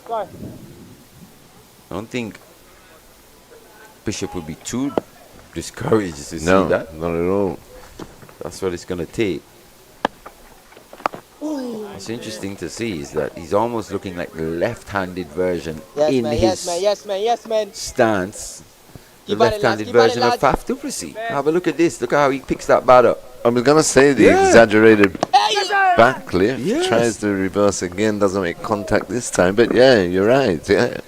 It's like a left-handed version of Faf. And who's his skipper at the St. Lucia Kings? Kings? Yeah. So maybe just seeing that influence there rubbing off on Shadrach Descartes. Have a look at that.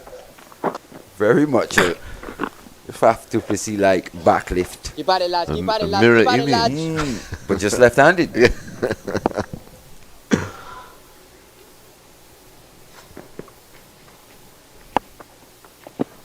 To be fair on Joshua Bishop, though, and especially being a spinner, he never really gets ruffled. He never really loses his line, you know. Regardless of what's happening. Exactly, yeah. You know, yeah. even if you're seeing batters looking to go after him and he's not maybe bowling his best or having the best day.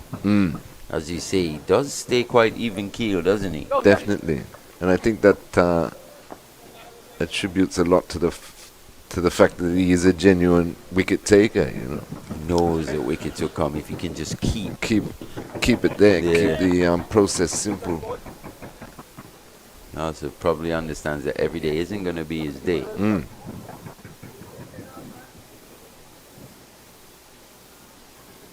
What's the saying? If you can treat triumph and defeat and look at those two imposters, and Right, true. treat them the same. They say, then you'll be a man, my son. Edward into Anthony's. Full pitch. Can't beat mid wickets. That's what you're looking for, you know, players who temper with that temperament, that even keel. They don't get too high. Obviously, you celebrate your successes, but also when the bad times come, they don't get too down on themselves. Exactly. And it's not that difficult to pick them back up.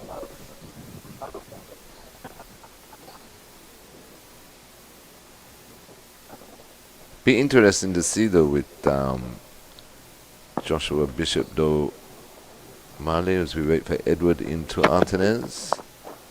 I mean, the next stage of his development, the next stage of his career. Yeah, because this would have to be his last year, wouldn't I think it? so. I think At he's the 24 academy. and 24 years old now. Yeah, so they look to move them on by the time they're 25. So Barbados Pride. This was around the stage when Naeem Young was just moved on as well. And of course, Jamal Warrican is in the Pride first class team and the West Indies test team at the moment. So it'll be interesting come next season. They do tend to play more than one spinner at times, or the Barbados team. True. We've seen Warrican with Leacock. We've seen Warrican with Shem Holder as well. It's just at times, especially on these pitches here in the Caribbean, more often than not, you tend to have 2, maybe 3 spinners in your bowling lineup. Look at the Windward Volcanoes. Got Demba, Cyrus. He's still got Hodge with his left arm, as he saw John L. Eugene with his off spinners. He likes it there, a bit too short.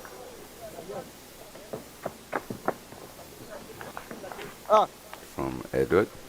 But you know, as he develops, Warrican wouldn't be the worst person he could be around. Exactly. You know? Exactly. And I think he's slightly different to Warrican in that he just possesses a bit more all-round ability. Right. Yes, yeah. Warrican isn't a complete bunny down the order, but I think Bishop, that ceiling with the bat is just a bit higher. As he said, 2 first-class hundreds already. This one's hooked away, too short from Nathan Edward. Doesn't possess the pace in which to trouble a Shadrach Descartes with that length. Maybe went for the surprise delivery. Didn't work. 4 easy runs. Yeah, well played there by Descartes. But there's always, you know, the Professional Cricket League is franchise-based. I was looking at, you know, the last match I did, as you know, Mali was involved the CCC. And that ball maybe got a little bit of an X bounce, caught the batter by surprise, and that's why it was flashed out of someone picking up the edge. So it'll be the left-handed Jordan. They lack something, you know. Second, third string bowlers aren't quite up there to really trouble the regional batsmen. And you think even this Volcanoes lineup, their pace bowling lineup, just lacking that X factor in a Gillon Tyson. Right, yeah. Extra pace, big and strong. That's a good delivery once again. A bit of extra pace from Nathan Edwards. It can be quite skiddy. A better length, that one too. Yeah. Much went better through him, than no? that. Completely went through him. In the end, Bowen Tuckett couldn't quite take that one. Maybe tells you just how good a delivery that was if he couldn't take it. True. Some of the takes you've seen from him, that stumping in particular. Gotta get 2 in. Gotta get 2 in around the bat here. Keep at it, lads. Keep at it, lads. Kens! Kenny!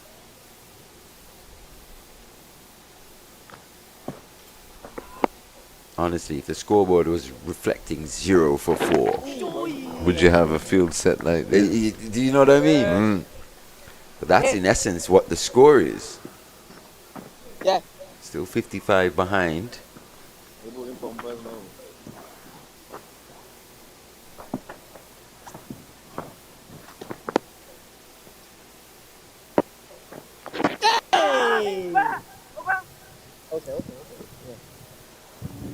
This is the matchup I want to see.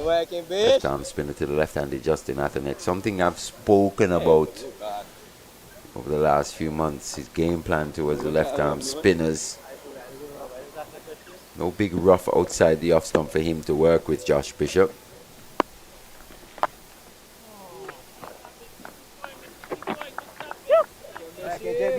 I don't know though, Mandy. What I've seen of Antunes over this season, he just doesn't look. You know, it looks like something's troubling him or something. You know, he hasn't really found his groove. That's an often overlooked part of maybe why a player might be not in the best of form. True. Because as you were saying, you know, at his age, the experience he's gained, you know, you expect him. This has to be his prime period. Yeah. 26 to 30 isn't his prime period. When will it be? Yeah, exactly. If it's not, especially with all the experience, as you said, he's gained. He's played 13 test matches already. Keep at it, lads. Keep at it, lads. It's got to be now. It has to be. It's got to be the next 4 years. He's got to get into at least a couple purple patches. Think of Almanas Labuschagne, not scoring the amount of runs that we've grown accustomed to seeing, but he did have that purple patch to begin with. Right, yeah. And maybe that is it, you know, that he hasn't broken the duck, so to speak, of making his maiden test century, but this is what makes this competition at this level so more important. You know, if you teach yourself to bat long periods, bat through difficult times in matches like they're in at the moment, and you make big runs, then it's a lot easier than when you go back into international cricket. You've been there, you've done that, you know. Anyway, it's a water break here, halfway through the second session at Coolidge Cricket Ground. Windward Islands Volcanoes 96 for 4. They still trail by 51. We'll take a break on Cricket 360 and be back with ball-by-ball coverage in a couple of minutes.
Welcome back to the College Cricket Ground here in Antigua with the West Indies Academy well on top in this match.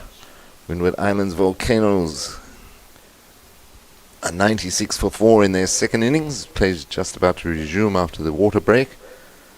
In the second session, Alec Artenes is on 17. Shadrach Descartes is on 10.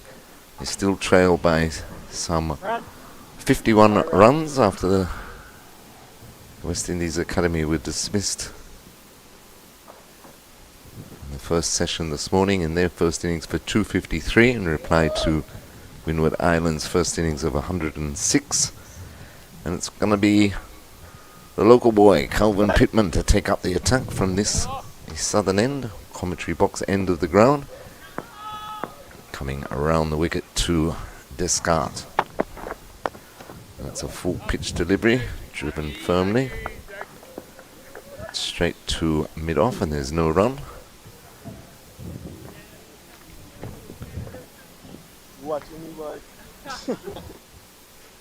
Pittman, his first over of this Windward Islands' second innings. Bowling with a slip, gully, deep backward point. Cover mid-off, mid-on, mid-wicket, and 2 men out backward of square on the onside as he's into Descartes. And Descartes clipping that behind square for a single. He moves on to 11. The score goes on to 97 for 4. So they're exactly 50 runs adrift of the West Indies Academy.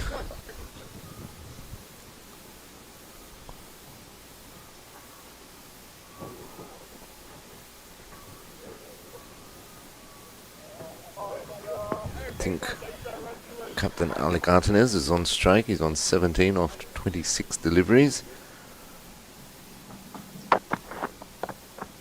Holds the key to the rest of this Windward Islands batting effort in their second dig, and also to himself really. He needs a score. The Australian tour looming. He's had scores of 23, 13, 39, 18, 1 and 78 in this season prior to this match. In the first innings here, he was dismissed for 18.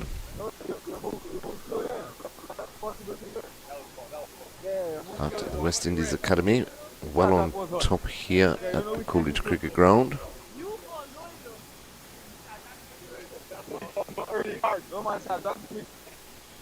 So we're in the final round of matches, and the big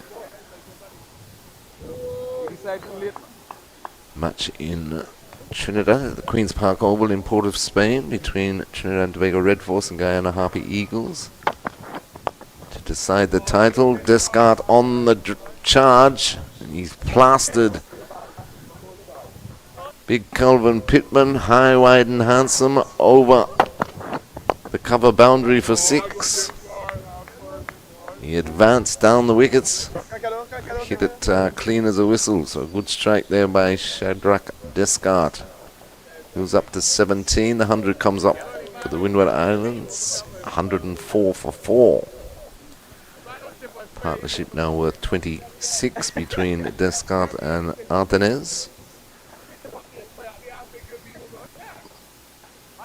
Yes, the match that will decide the title. Guyana Harpy Eagles, defending champions of course, well on top there.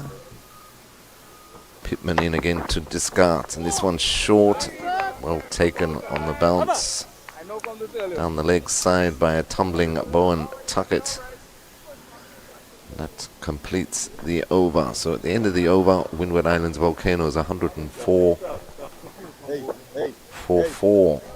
Yes, at the Queen's Park Oval, Trinidad and Tobago. They resumed on 2:14 for 7 this morning. They were dismissed for 240 in their first innings. Ryan Gooley making 58. Cephas Cooper 50. So 240 all out. Pick of the bowlers was Niall Smith, 12 overs, no maidens, 4 for 49. Kemo Paul, 17 overs, 2 maidens, 3 for 45. So 240 all out, Trinidad and Tobago Red Force, and in reply, Guyana Harpy Eagles are currently 119 for 1, with Raymond Perez on 56 not out and Kevlin Anderson on 40 not out. Matthew Nandu was the man to fall. He was caught and bowled by Brian Charles for 11. So Guyana Harpy Eagles 121 runs behind with 9 wickets remaining as Joshua Bishop continues. Half a shout there. Artenez just letting that one go just outside off stump. Bowling to short leg and slip. Artenez brings out the reverse sweep. Doesn't make great contact, but nonetheless gets a single for it. Goes on to 19, 105 for 4.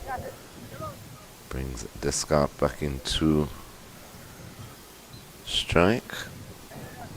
Descartes is on 17. That's all right. Thank you.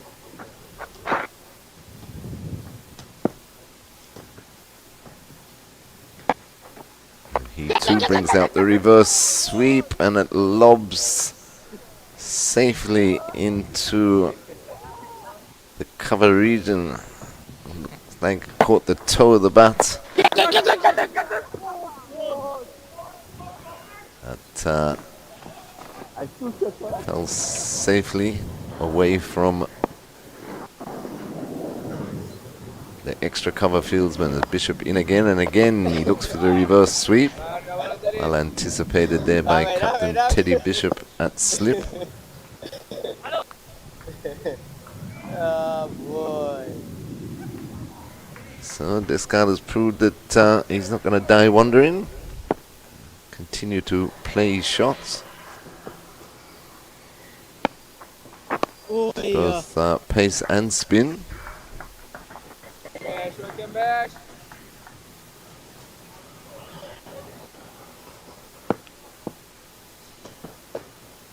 Bishop in again. This time he advances, takes the outer portion of the bat, but falls safely in front of backward point fielder. And he takes one to finish the over. So at the end of the over, Windward Islands Volcanoes 106 for 4. Descartes moves on to 18. And Alec Artenez is on 19. Windward Islands Volcanoes trail by 41.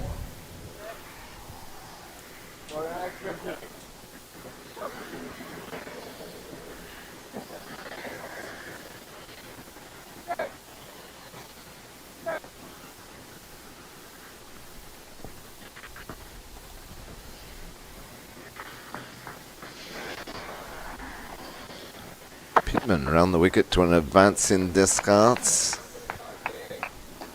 Misses that one. Almost got an edge through to Bowen Tuckett. He survives. Artenez just walking up the pitch, have a quiet word with Descartes. Seemingly after the water break. Looking to get on with things. Pittman in again. Again he advances. Wild swipe at it. Again he misses. Interesting approach this by Descartes. He feels that it's It's up to him and Artenes to first of all wipe off these remaining 41 runs and try and set the West Indies Academy something, but he's living dangerously at the moment.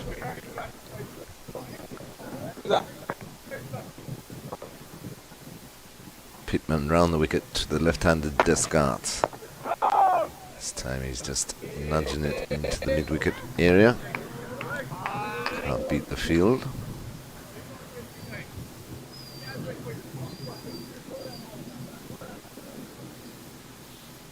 Interesting passage of play leading up to tea on this second day. We've already had 24 wickets fall in the match.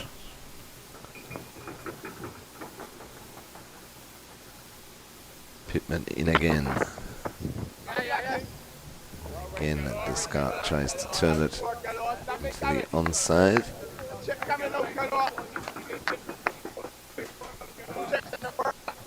He's looking like a man who wants to get on with the job here.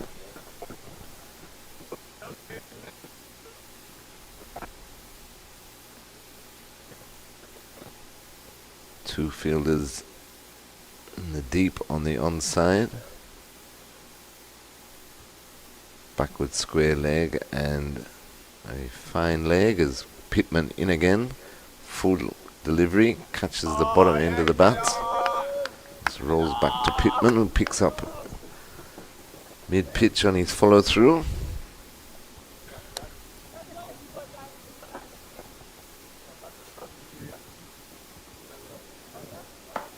Of course, the West Indies Academy looking for their first victory of this 2025 West Indies 4-day first-class championship as Pittman runs away from us again into Descartes. Again he advances. Doesn't make contact through to Bowen Tuckett. So that completes the over, and at the end of the over, Windward Islands Volcanoes 106 for 4. Still trailing by 41. Alec Artenes is on 19. And Shadrach Descartes is on 18. Pretty quiet innings by Artenes. 19 off 29. Responsibility be on his shoulders to firstly try and guide his team past, and that top edge of a reverse sweep there by Artenes this time just clears slip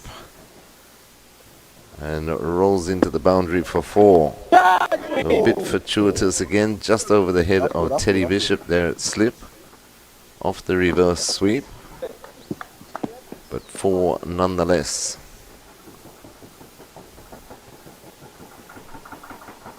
The partnership now is worth 32 of some 42 deliveries between Artenes and Descartes. 37 is the deficit. Bowling, JP. Bowling. Artenes will try and ensure they pick up these 37 runs without the loss of any further wickets. Already 4 down. Catch it, Bali.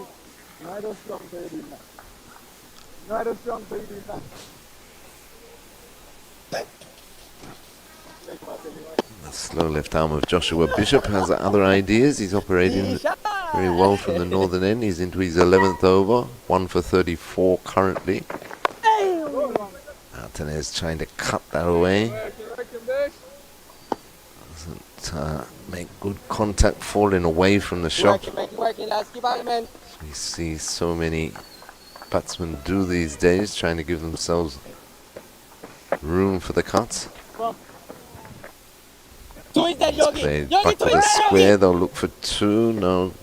Good work out there on the boundary. Excellent return there by Johan Lane right over the top of the stumps. Martinez takes one more, moves on to 24, 1-1-1 for 4.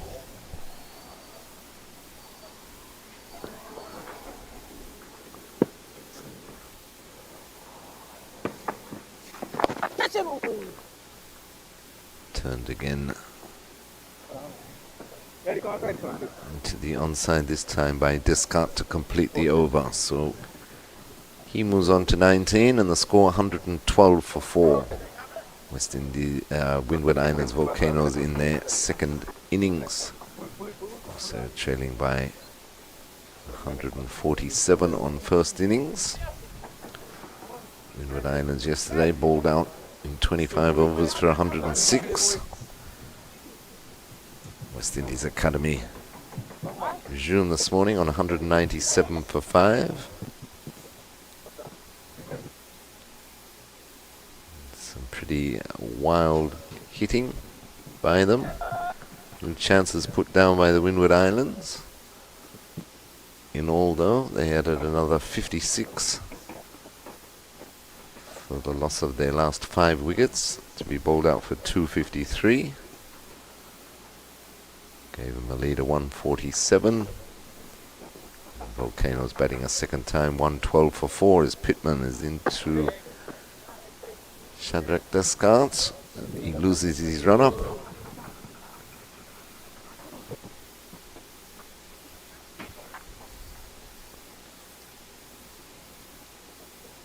He's bowling to the one slip, gully, deep backward point, cover, mid-off, mid-on, mid-wicket, and 2 out on the pool, deep backward square leg and the deep fine leg as Pittman into Shadrach Descartes, and he plays that wide of Johan Lane there at mid-on for a comfortable single.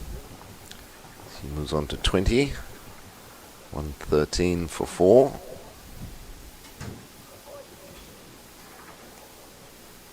Pittman continuing around the wicket to these 2 left-handers.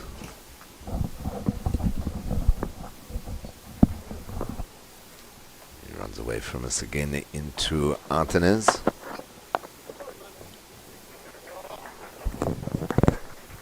Strokes it back to the bowler, and no run.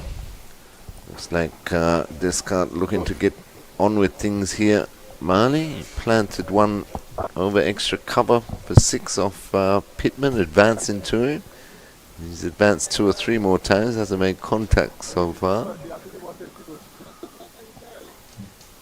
Yeah, he's being enterprising, isn't he? Just bringing out the T20 strokes, but I'm not sure that's going to be enough in this match. And that's swung around down to the fielder on the deep backward square boundary for a single to Martinez. 114 for 4. I just got word from Warner Park that 2 of the Barbados Pride players have taken ill. So they're down to 11 men. Wow. And in the meantime, Leeward Islands Hurricanes, 270 for 5 overnight. It's Pittman in again to Descartes, and that one's turned past the diving Bowen Tuckett into the boundary for 4 byes. Yeah, just a bit wayward from Kelvin Pittman. Down the leg side, you've seen how good Bowen Tuckett's been throughout the season behind the stumps, but not even he could have saved that one. Not at all. Leeward Islands 270 for 5 overnight have moved on to 334 for 5. With Jamal Hamilton on 67 and Justin Graves on 73.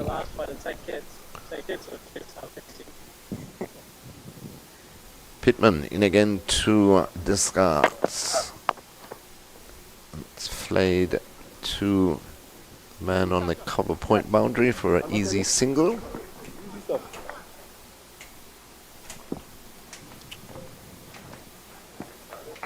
$119 for 4. The partnership's gone on to 41.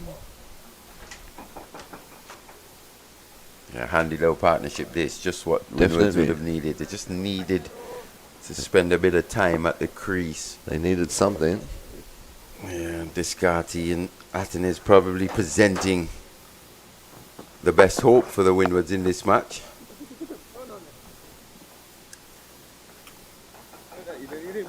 The way Descartes is going, if he can just keep going here.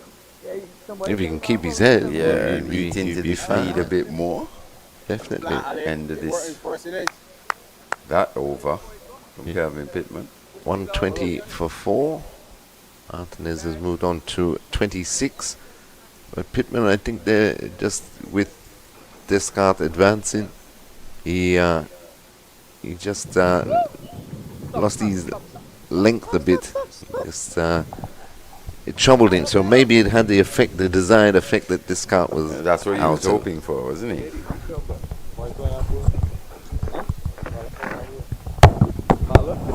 Hey! Come on, boy. Hey. Come on, boy. I'll try to survive this one.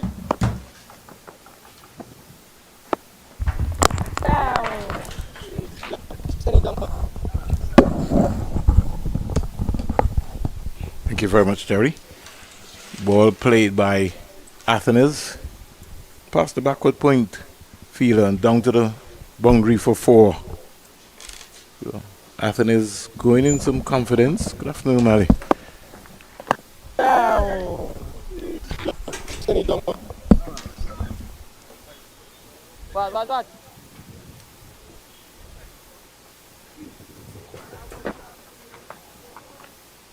It's just beginning to leak a few runs here. West Indies Academy got to stay on top of the game here, stay in control of the situation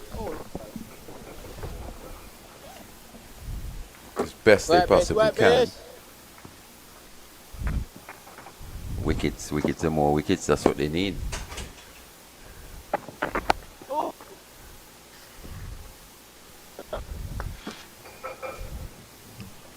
Since I left, we've got 3 wickets already. Hey, but don't say that. I'm not thinking about on time.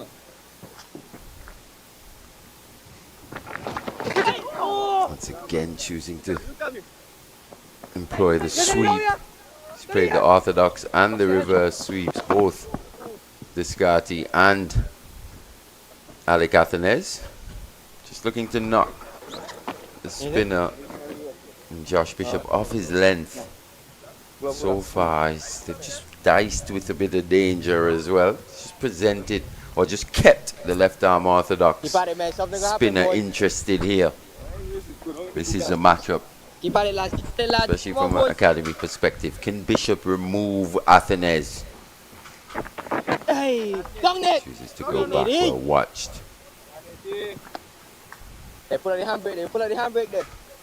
It's into his innings now. The feet is starting to move a bit more. Alec Athens, the energy at the crease is looking right. Good piece of fielding there by Nathan Edwards.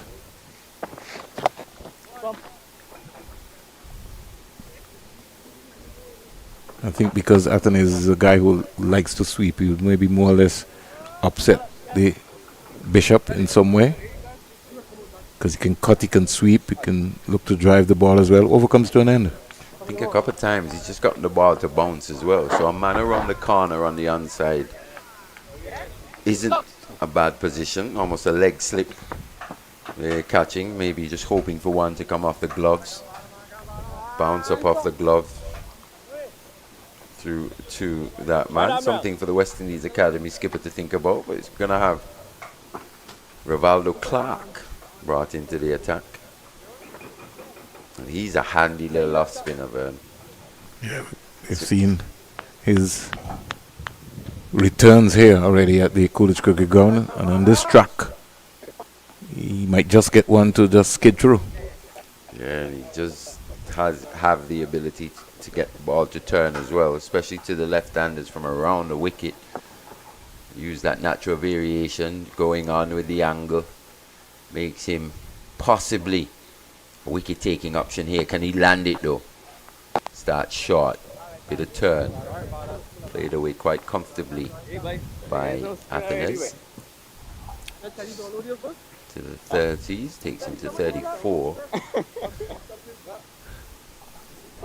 I think he might be advised to keep the man along on Bishop.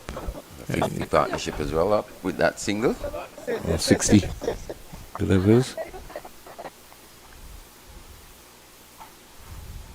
Coming at the right time here for the Volcanoes. On the verge of another collapse. Maybe something similar to what we would have seen in the first innings, but this partnership has just held up the West Indies Academy for the time being.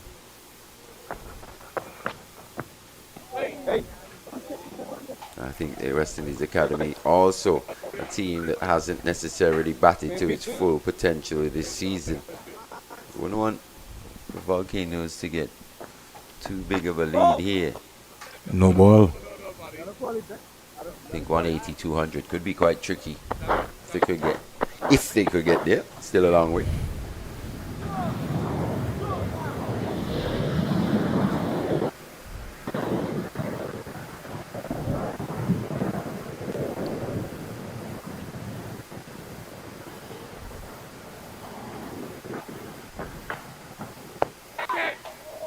Well, look like you have to stop the ball.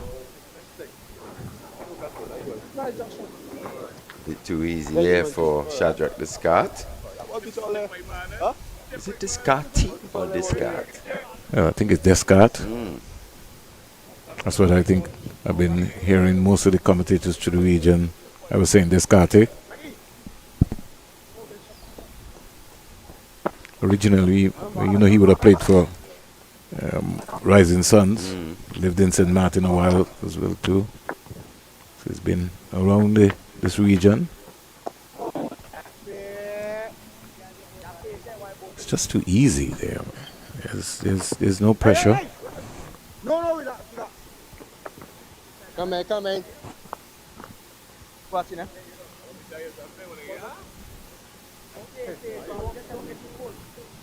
During this series, the academy has always looked in control, and then they've just kind of eased up. Teams have been able to build partnerships.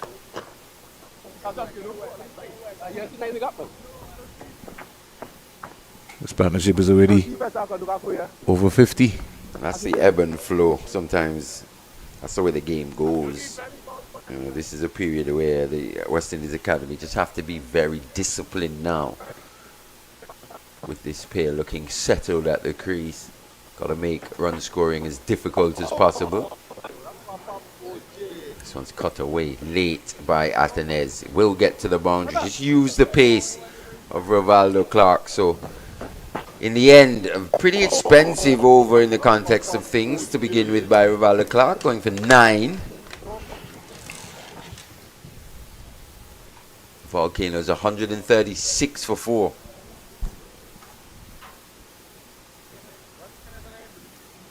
Marty Melius top scoring with 40.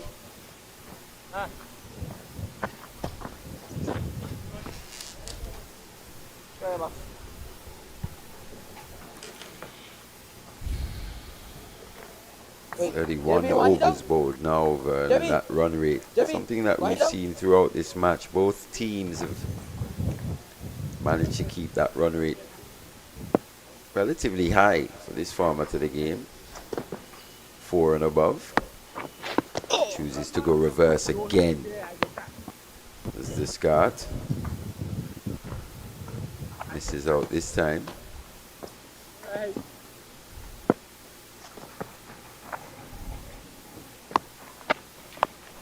Goes reverse sweep again. Just beats that man. I think it was Akim Ogis in that position. So well timed. The limited over strokes on show here for Shadrach Descartes. Moves him to 27. Yeah, Bish, one glove, Bish, one glove, Bish. Come on, Bish, Bishop's just got to be a little slower here to Shadrach Descartes. Reverse once again. So almost every delivery now, Shadrach Descartes is pulling out the reverse sweep. Till it out, bitch. Till it out. Till it out, bitch. You play till it out, bitch. Till it out, bitch. Till it out. Till it out. You play till it out, bitch. Don't worry.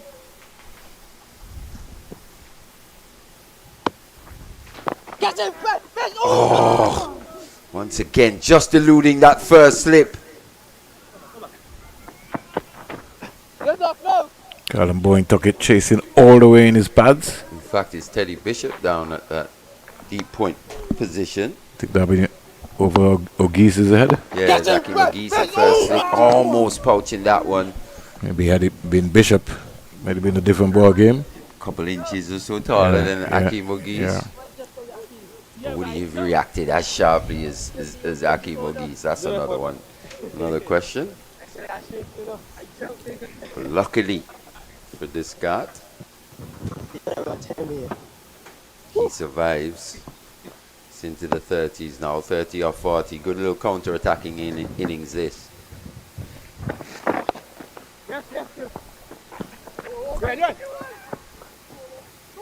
Adanzi? They have to believe. They have to believe the academy. There have been moments during the series where they just have to push ahead. You know, just not wait for something to happen. Make something happen. Come on, lads. Come on, lads.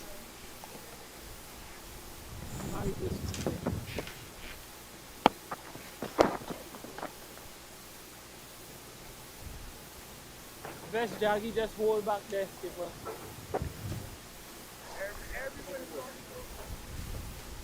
Best Jaggy still like 12 or something.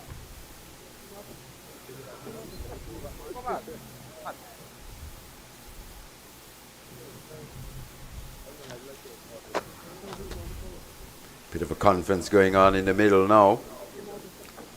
Maybe just with a cause for concern, this partnership for the West Indies Academy. Trail by just 2 now. The Volcanoes, 145 for 4, but in essence, still none for 4. Maybe the Academy have just released the pressure.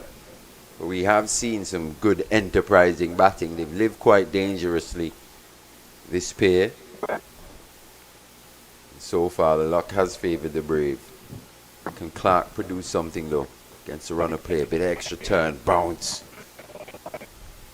That bat was dangerously close to that one. Even though he chose to leave at the very last second, Shadrach Descartes. Oh Lord. I'm not sure what to make of this. Surely he can play an orthodox stroke. It's every delivery almost. Yeah. I wonder what the backroom staff is making of this. 4-leg by signal. 4-leg by, so luckily, as we were saying, it's going their way. That 4 now takes them past or into the lead now by just 2 runs, the Windward's Volcanoes. Those 4 byes. Have a look at that rate, 4.61, just below 5. So area of concern now for the West Indies Academy. I don't think Shadrach's going to stop. No, I think that's how he's going to continue. That's how he's going to play. I really don't think he's going to stop. He's maybe worked out his method that this is how he's going to deal with the spinners. Until when he gets out. Down the onside again. A little confused here, Mali, in terms of the lines that Rivaldo Clark is bowling. He's got to bowl the ball into the surface. Yeah, he hasn't started too well here, Rivaldo Clark. Every time he's come on to bowl, generally he's bowled quite well. Maybe just feeling a bit of pressure, especially with this pair in the mode that they're in. Just got to hold his nerve, look to hit his lengths. Something like that.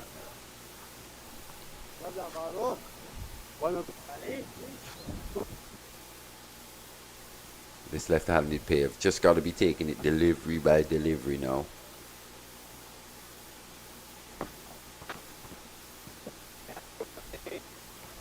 It's better.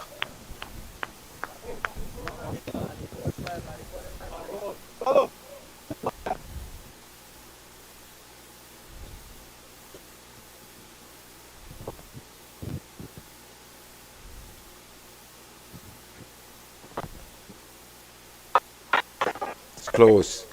Once again, reverse sweep. Maybe just sneaking down that leg stump. Well, hit based on his reaction, leg by, maybe hit him outside the line of the, as you would say, missing. The umpire maybe proved that way. Did he turn around? Was that a switch hit? Yes, he did. No, he didn't actually. It was just a reverse, so he stayed.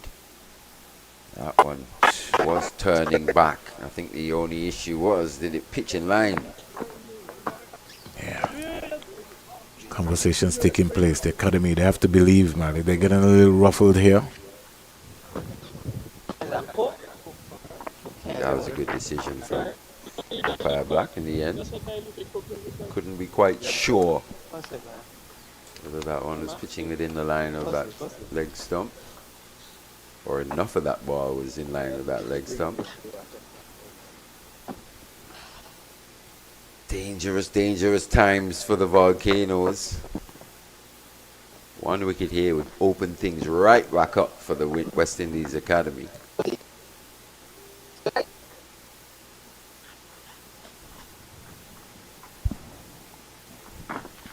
Steady move. Steady.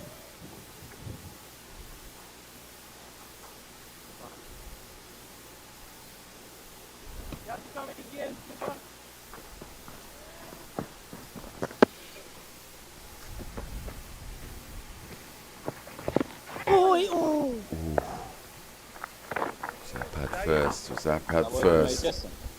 There really was no appeal anyhow. There was no appeal. Looked a good, decent enough shot if it was pad first. Bit of bounce on that one as well. Flirt outside the off stump, so maybe just starting to lose a bit of concentration here. Alec Athens into the 40s. Spent a bit of time at the crease, 52 deliveries.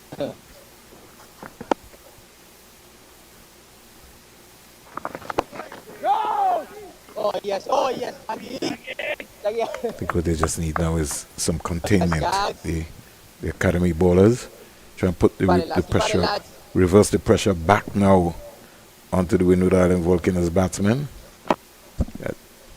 Come up with a smart run out, a smart catch.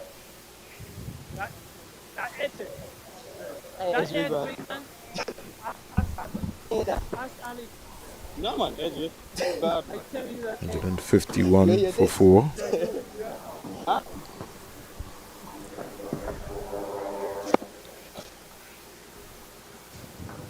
Oi.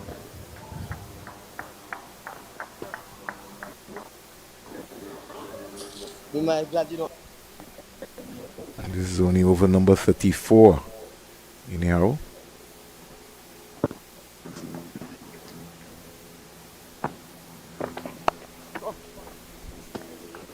Athens getting a delivery. She's just tugging into the mid-wicket area.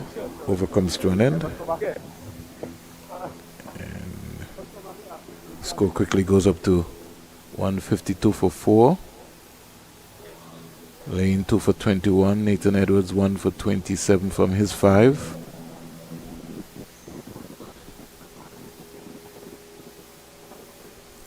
Was a big wicket that. Nathan Edwards taking out Sunil Ambrace. It's just 3. Hodge as well. Almost unplayable delivery from Johan Lane. Lane 7-1, 21-2. McKinney Clark 3-0, 11-0. Bishop 14-1, 53-1.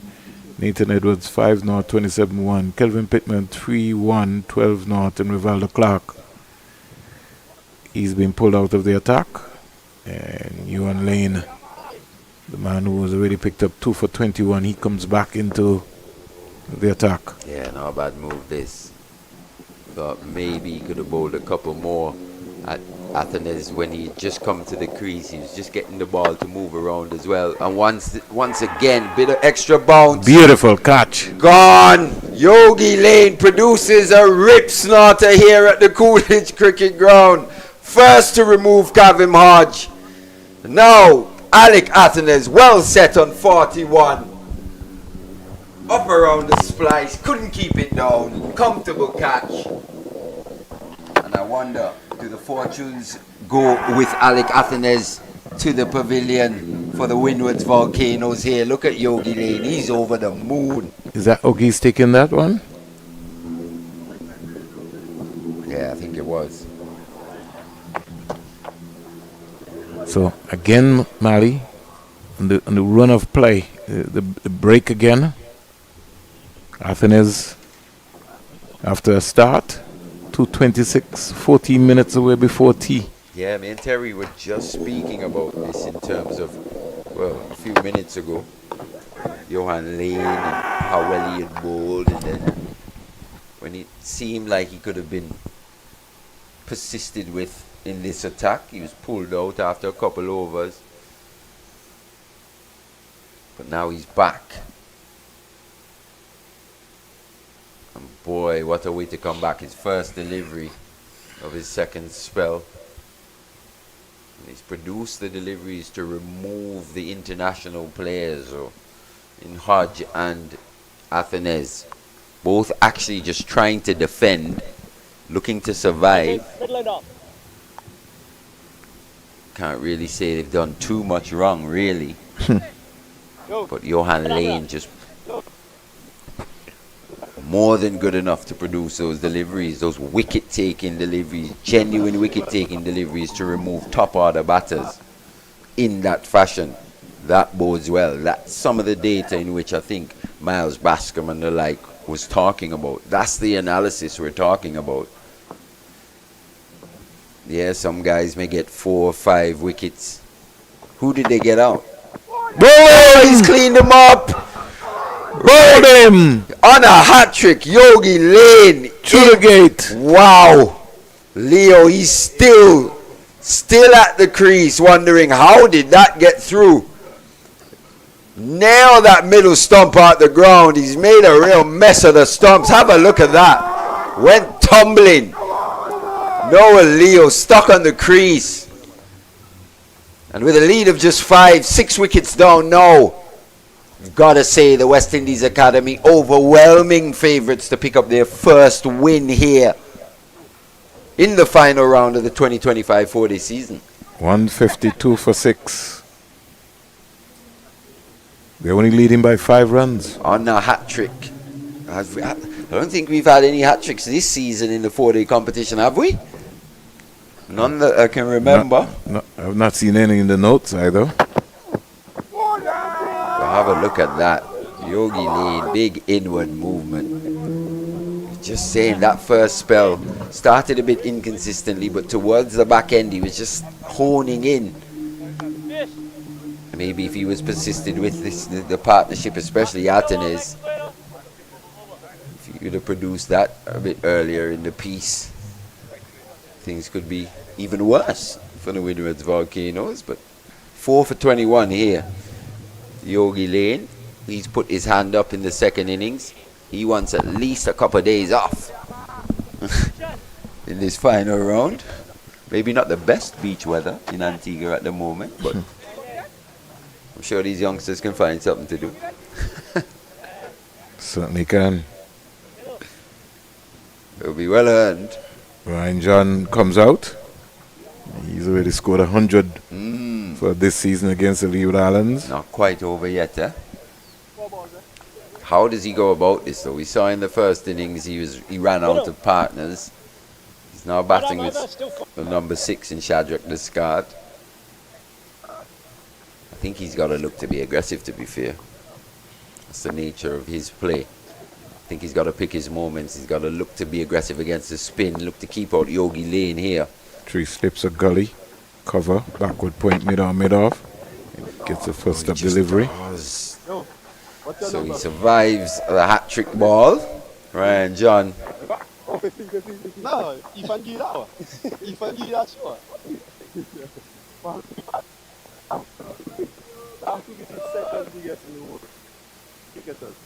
No way. Came into this match a leading wicket, well, seam bowling wicket taker for the West Indies Academy. Fair to say he's the leader of this seam bowling attack. Oh, and just there again. That's what we're talking about. When he's on the money, have a look at that. Absolute peach. So imagine when he can hone those skills. He understands his bowling a bit more. He can adjust his positions on the crease, gets a bit straighter, gets a bit tighter to the stumps. Delivery such as that would have been clipping the top of off stump. Maybe the outside edge. But these are things he'll learn as he goes along. He's got all the raw tools, Johan Lane. I'm a big fan. One thing I will say, I want to see him take his batting a bit more seriously, Vern. Yeah, well, that's my major concern. Yeah, he just seems to he has this nonchalant approach. Yes. He just comes on if he's doesn't put that value on his wicket that you'd expect. As someone who can bat as well, he's got good technique. He's got good stroke making ability. When he picks the right ball, he uses his lever as well. He's very strong down the ground.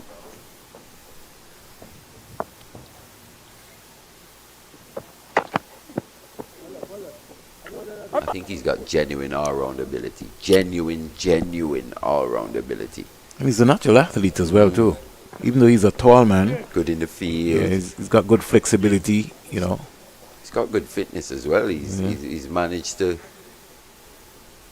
play the majority of these games this season. He's held up. His body is held up well. It's always been a concern. It's always a concern for young bowlers, young fast bowlers. Body's still growing. You know, this morning, Mali was asking you the question. We were talking about, you know, who are the fast bowlers coming out of Barbados? Well, yeah, Yogi. Yogi. He's the one. He's got one here. Maybe need a couple more. I think young Blades as well. Don't think even when we look at Isaiah Thorne, when we saw Isaiah Thorne 18 months ago, we were saying, well, yes, he would be in the next big bright prospect. He seemed to have just gone off the boil slightly by not playing. That's just my major concern. And sometimes when you look around, Mali, in terms of the movement of players, even if he didn't play for the academy, he could have been maybe playing for the combined campuses and colleges. Oh, wow, that's a... I think he's in trouble. I think he's in trouble. Serious throw that from the skipper. And look at this team. I think he's in trouble. They converge down at that third man position. Descartes chancing his arm just one time too soon, too much here. I think he's in trouble. At the Coolidge cricket ground. Yeah, he's definitely in trouble. He's walking back. Chose to take on the arm of Teddy Bishop this time. Bullet throw in. I think he was going for that direct hit. Landed pretty close to wicketkeeper Tuckett on the half volley almost. He allowed it to go through onto the stumps. And there is Descartes well out of his crease. He's in shock still, Mali. He can't believe it. Yeah, there's no need. Absolutely no need. But he was living quite dangerously. 7th wicket down now. Teddy Bishop contributing in the field with that run out. Direct hit from the third man position. Elaine Turner has brought, you know, a few more fans with her, Mali, but it looks as if they might just be enough to see day 2. Unless Ryan John turns around this game here. Once again, he's got between a rock and a hard place again. And once again, a real mess made of the stumps. The middle stump knocked out the ground. Oh, yes. This time with a direct hit from Teddy Bishop. And you could see just what that meant to the West Indies Academy team, the way they converged. Ran down to their captain to congratulate him. We see this guard. The end of his 4-day first-class season. Maybe time now. Maybe that's why we saw the strokes that we saw in this innings. Maybe looking to get those white ball skills going for the rest of the summer. think he's if I'm not sure, I think he's involved also in the breakout league. Yeah, he will be actually. Yeah. So not even because he played for the St. Lucia Kings last season in the CPL. In a couple of weeks. Yeah. Interesting lead that early from Denver.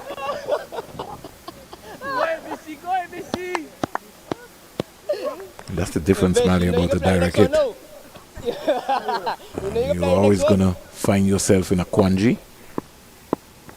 Sometimes. There's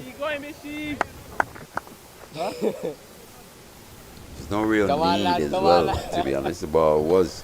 Come on, boys. Played a good pace down to Teddy Bishop. Just chose to take on the throw. Bishop recognized the situation quite early. Could have chose to maybe just lob that back into the wicketkeeper, but he said, no, I'm going to have a go at the stumps from here. Success for the West Indies Academy through the run-out route. Yeah, not the deepest or the longest of throws from that deep point, third man area boundary. And now Lane senses that he has a chance that he can pick up 5 wickets here. Yeah, yet another 5 for here for Johan Lane on the cards.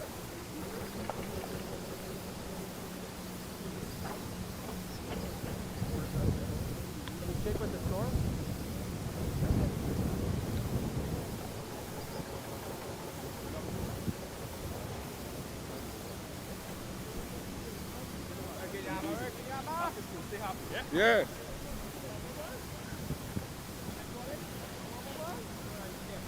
It would be his fourth. He was to pick it up. I think we saw him pick up his debut fifer right here. Martin. We have a change. If caught.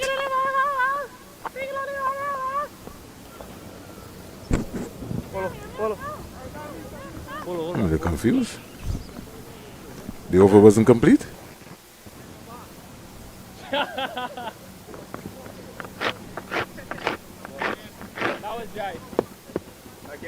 Doesn't look as if the over was complete, Mali. No, it wasn't. One delivery remaining. Now it's complete. I was wondering what was going on for a second there, but now Yogi Lane will come hunting for a 5-er. He's got a pretty decent record here, and look, his wicket-taking ability, Johan Lane. You remember I was talking to you, Mali, I was saying that just need to get something to gee him up, to rev him up and get him going. I think he'll have 62 wickets at this stage of his first-class career, 61 actually.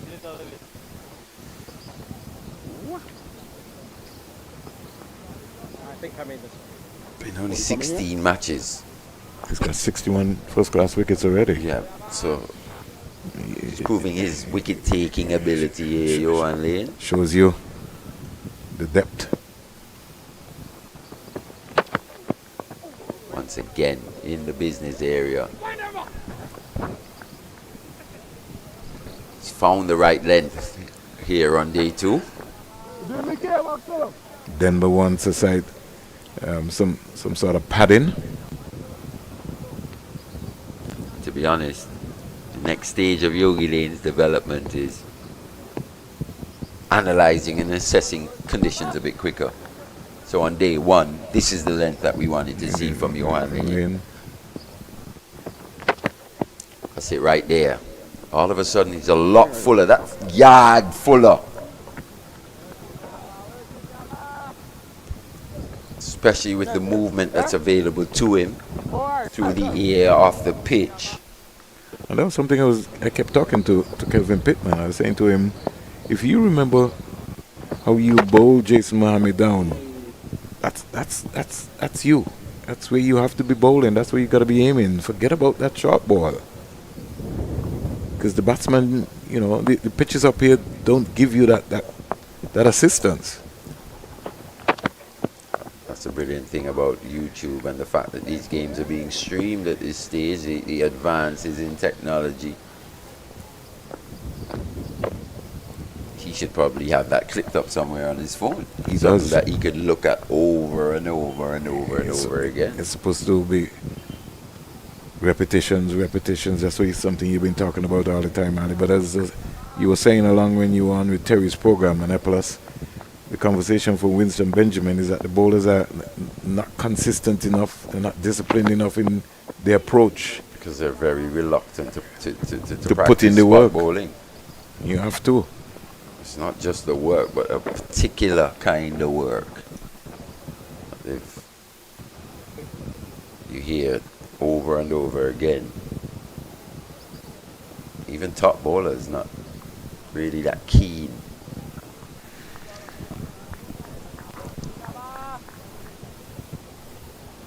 Because there are days that you're going to be called upon, you have to do the donkey work. You have to keep the pressure on. I once hit him. He choosing to go short this time. Johan Lane. Maybe on the, it's a big guy on his shoulder.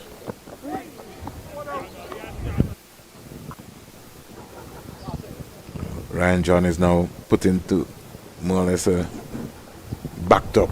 He normally is a flamboyant player, likes to play some shots. It's been a knot now for a very long time. Yeah, you got to get a fourth slip in.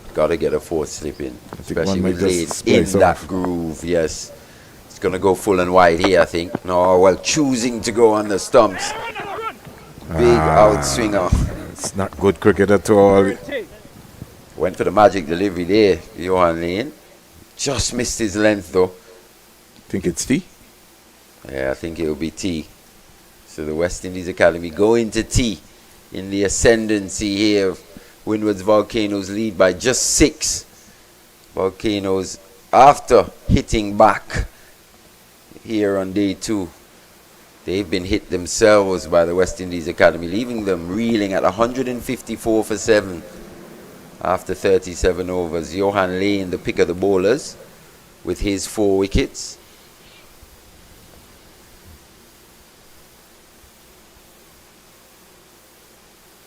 What do you make of the action so far, Vern? Well, based on what I've seen so far, you guys would have done an excellent job. We're reckoning that this could be finished in 2 days, based on what's happening right now. Unless really somebody knuckle down and stay with Ryan John, this game could be finished today. Yeah. Quite unfortunate. Yep.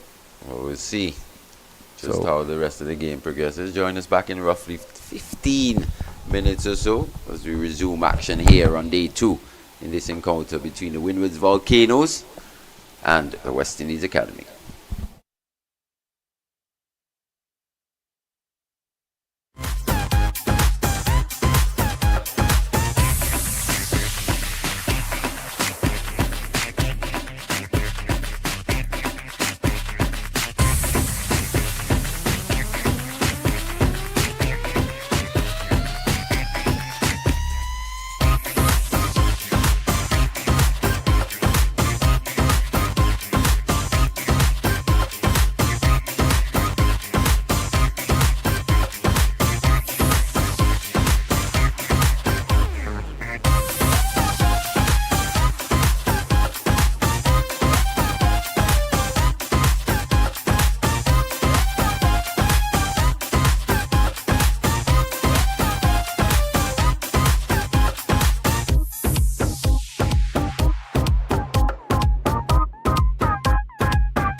Welcome back to the Coolidge Cricket Ground here in Antigua for the final session of play on day 2 of this round 7 clash in the West Indies 4-day first class championship between West Indies Academy and the Windward Islands Volcanoes. And West Indies Academy be looking to wrap this match up on this the second afternoon, as Windward Islands are struggling once again in their second innings, 154 for 7 after giving up a first innings lead of 147, which means that they're only 7 runs in front with just 3 wickets remaining.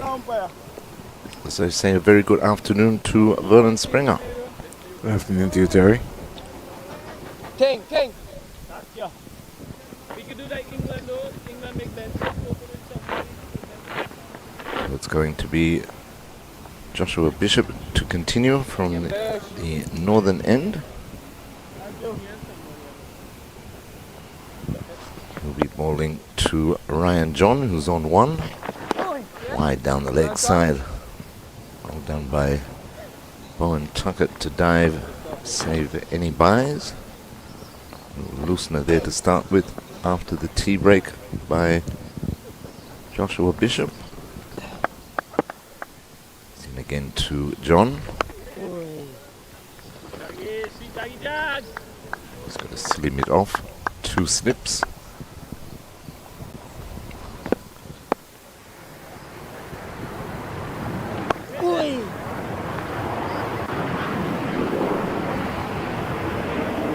West Indies Academy will be looking to wrap up this innings as quickly as possible.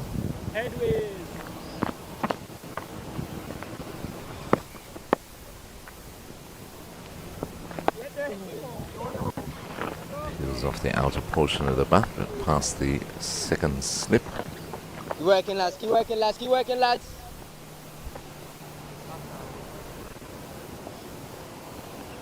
Feel if Windward Islands got any further chance in this match, then John would need to play a blind over innings. He has a century at first class level to his name and 2 half centuries. Century, of course, coming off the Leeward Islands this season, as he cuts that one backward of point. I think about the second, it will just be 1. That completes the first over after the tea break. So Windward Islands Volcanoes 155 for 7. Just 8 runs to the good. 3 second innings wickets remaining. Johan Lane being the chief wicket taker in this second innings. 9 overs, 2 maidens, 4 for 22. Wicket apiece to Joshua Bishop and Nathan Edward. And that brilliant run out by Teddy Bishop to get rid of the dangerous Shadrach Descart. He made 32 of 46.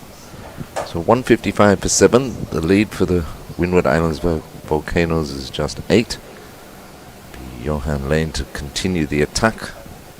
From this, the commentary box end, he's bowling to 3 slips and a gully. And he's into Ryan John now. John plays that towards point, and there's no run.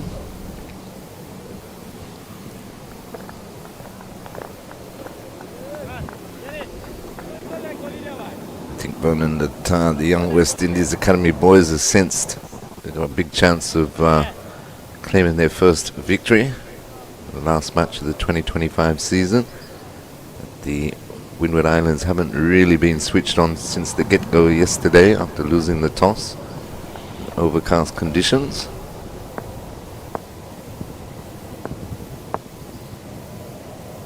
Lane in again to John. Leaves that one.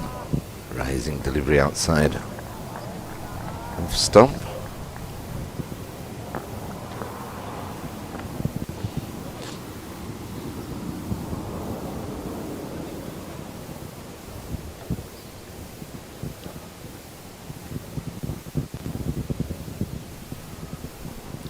Just would like to see him maybe even go back to his stock delivery, which is the fuller length delivery.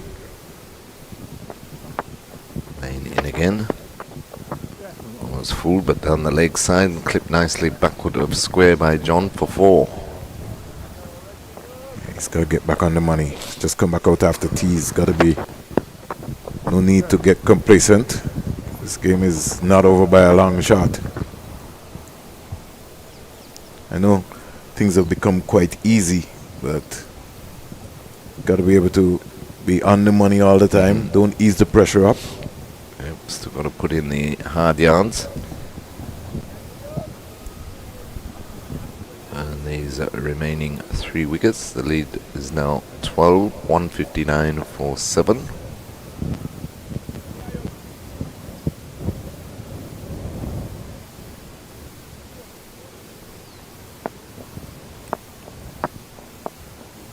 Lane turns, runs away from us now into John. Again, down the leg side. Just turns it round the corner for a single. He moves on to 7. 160 for 7. The Windward Islands Volcanoes.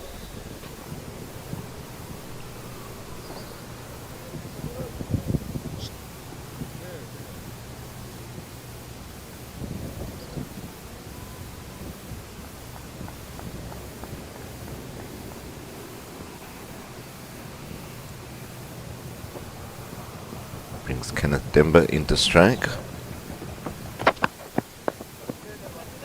Plays it back up to the boulder, no run. Stays on naught. He's just faced the 5 deliveries.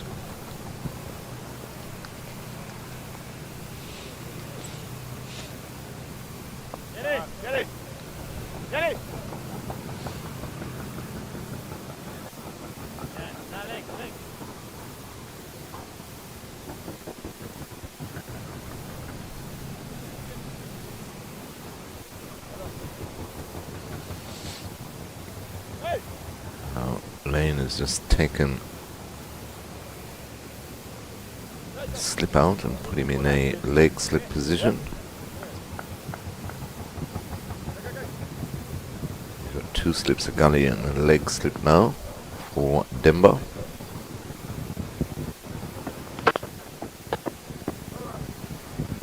Plays that one into the gully region, no run to completely over. So at the end of the over, Windward Islands Volcanoes 160 for 7. John on 7 and Demba yet to score.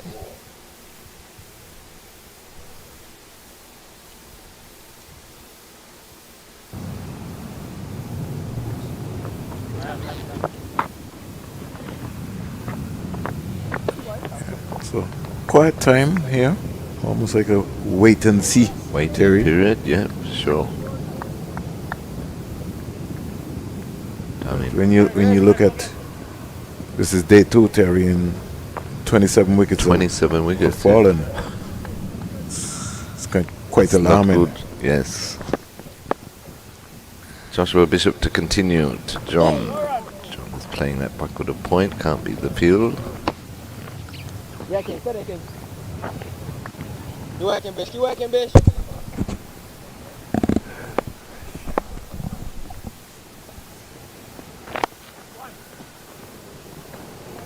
Drives that one up to a long off for an easy single. He moves on to 8, 161 for 7. I just hope that the academy now doesn't get into a rut. They have to understand you want to finish this game today. There should be an objective, so we want to bowl out Windward Islands as quick as possible. No partnership. That's a good catch, good sharp catch there. Second slip.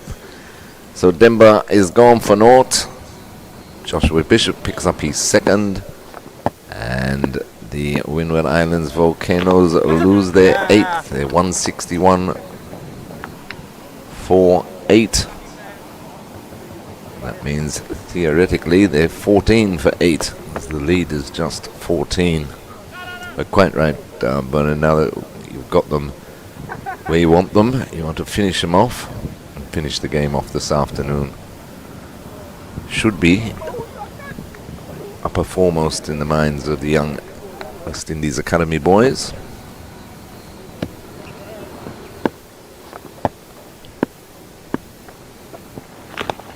Yeah. Good sharp catch there by Akeem August. Get rid of Demba. Zigana, JJ. I don't know. Joshua Bishop now into his 17th over. 2 for 56. Brings Darryl Cyrus to the crease. They work, man. They work, man.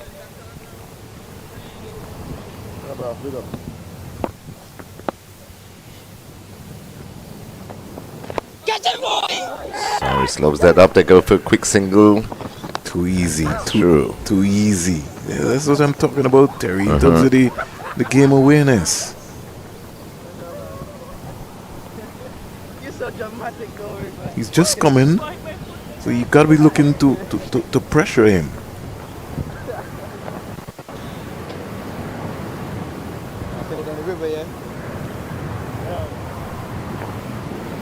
Yeah, the mid-on fielder there just caught flat-footed a bit. Brings Ryan John back on strike.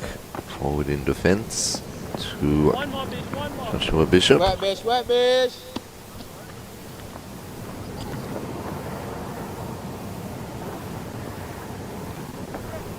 Sent. Coming. They're bringing everybody in to try and keep John on strike. Deep mid-wicket. Long on and long off come in, and they do keep him on strike as he just blocks that back down the pitch. So at the end of a successful over there for Joshua Bishop, Windward Islands Volcanoes 162 for 8. A lead of just 15 runs.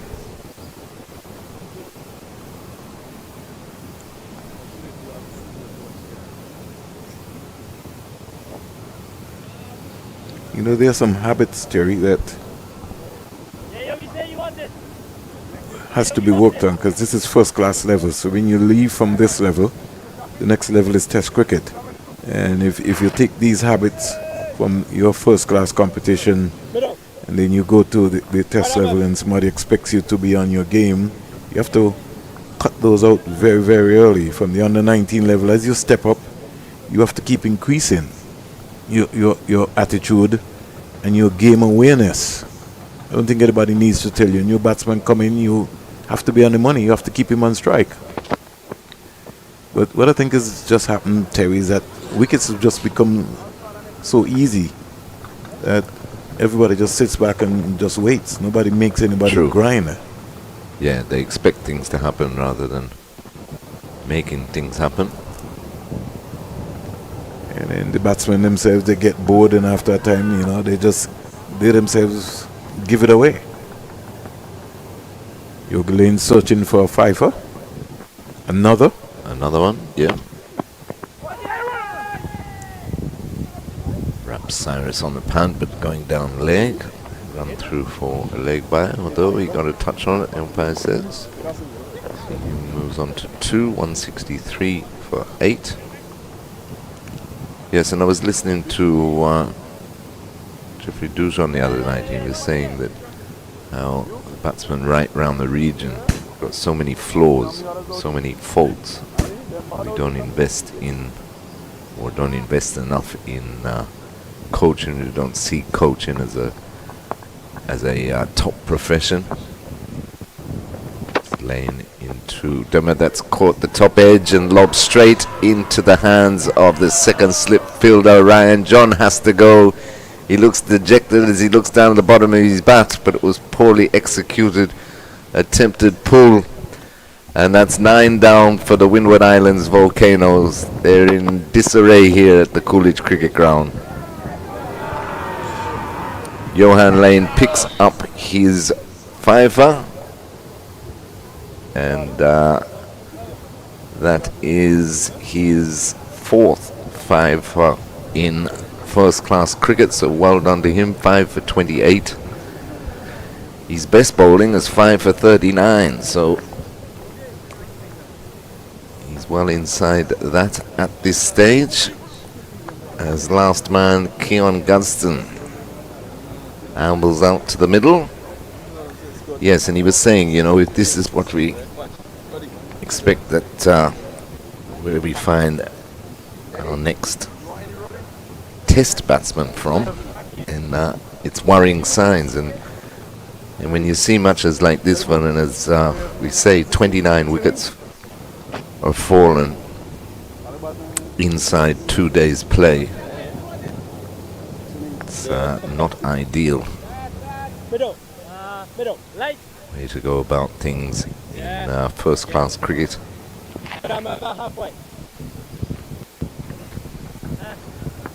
Doesn't matter that Windward Islands or the West Indies Academy, for that matter, couldn't win the championship coming into this contest. You've still got pride, you've got individual performances, you've got test batsmen in Kavem Hodge, Captain Alec Artanez. His lane is into Gaston, who will tell you that was a good leave. As he shouldered arms to that one as it come back in, but he survives. Yes, you've got test batsmen in the Windward Islands Volcanoes 11. Just didn't really get off in either innings from the get-go yesterday.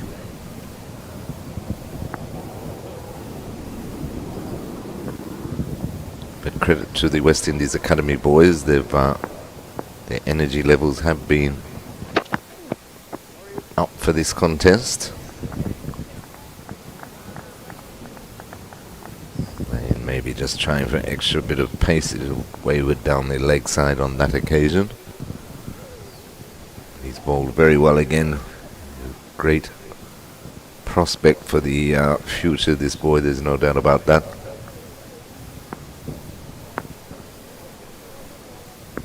Five for 28, and he's in his 11th over. Runs into Gadsden again. Gadsden leaves that one. Good delivery to finish with. Successful over there for Johan Lane, and at the end of the over, the Windward Islands Volcanoes 163 for 9. So it's just a lead of some 16 runs with just the 1 wicket remaining here at Coolidge. Yep, Polo.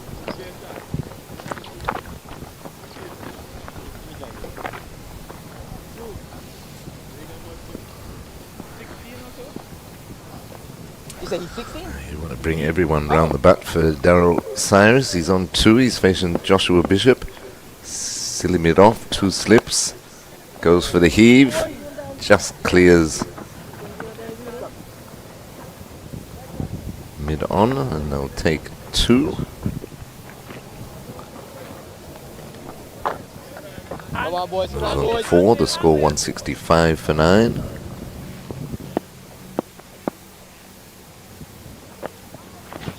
He's gone for the big one.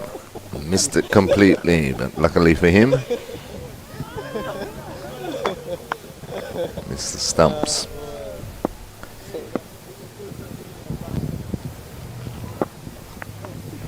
Cyrus facing Joshua Bishop. Bishop just using some mind games on Cyrus. Tosses it up. Goes again. Misses again. One of 2 things are going to happen, Vernon. He's either going to connect or be on his way back. Bishop again into Cyrus. That one's played, just avoids the silly mid off and takes 1. It brings Keon Gadsden back on the strike, 166 for 9. Cyrus moves on to 5. Gadsden is yet to score. No field change for Gadsden as he faces Bishop. Plays that well in defending it back to the bowler.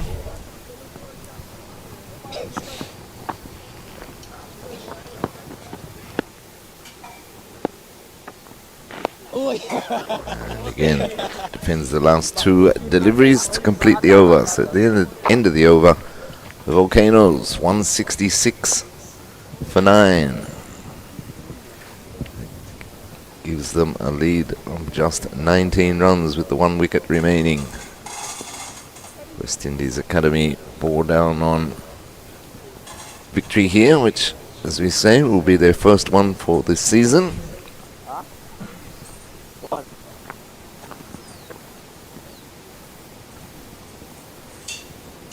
Johan Lane hunting his 6th wicket, which will be his best bowling figures if he gets there. Yes, it will be. At the moment, 5 for 28 is his best bowling figures. 5 for 39 previously, but of course. So for this season against Jamaica, 0 for 5, 4 for 50. Against Trinidad and Tobago, 5 for 56, 2 for 35. Against Guyana, 1 for 55, 2 for 6. Against Barbados, 4 for 85. Against the Leeward Islands, 1 for 61 and 1 for 28. So, came into Cyrus again, and Cyrus just lobs that into the onside, no run. Came into this match from 5 matches, 124.4 overs, 26 maidens, 20 wickets, a best of 5 for 76, match figures of 7 for 91. So he's already have what, 8 in this game? Yeah. Yeah, 8, yep.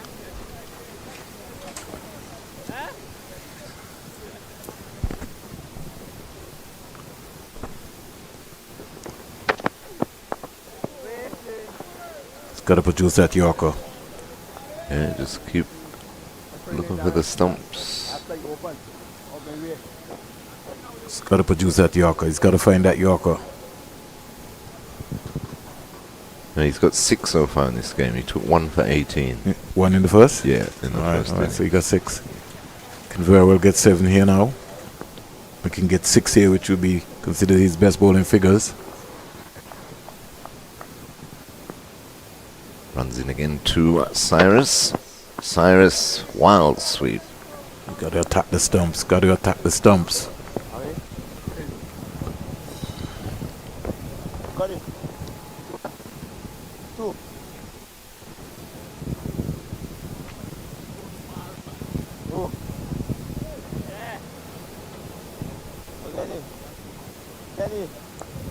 It's only a matter of time, Terry. Most definitely. 3 slips, a leg slip and a gully weight.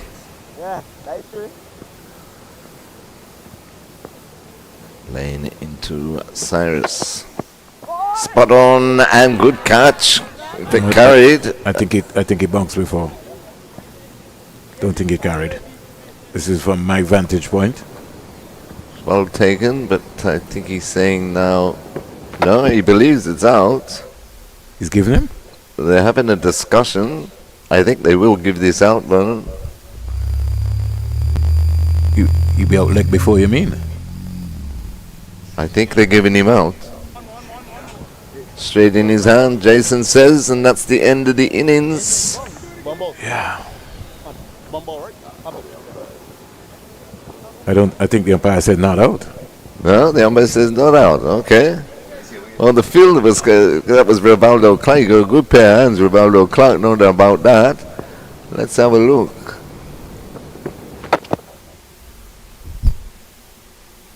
Good ball. Took the leading edge. Flying to Clark at second slip. That's out. I don't know. Inches off the ground. That's an excellent catch. Yes. Anyway, Lane tries again.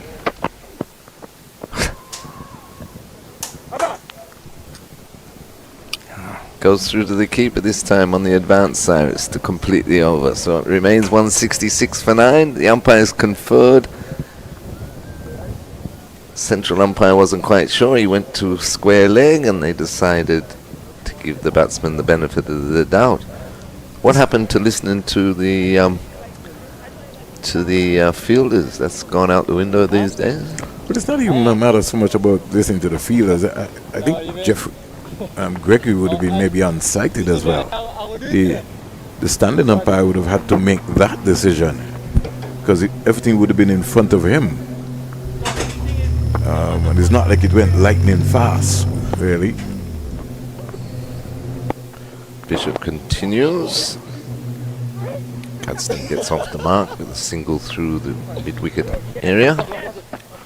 It's been pretty interesting to figure that one out. It can't be that he didn't play the ball. He played the ball. He played the ball, took the leading edge or outside edge. And as you say, it didn't fly to second slip. Went at a good pace, but didn't fly. He took it simple. Now that's been whacked high, wide and handsome by Darryl Cyrus straight over the long on boundary for 6. No need for Joshua Bishop to be flighting at the ball. He's got to be on the money. Get that arm ball in there.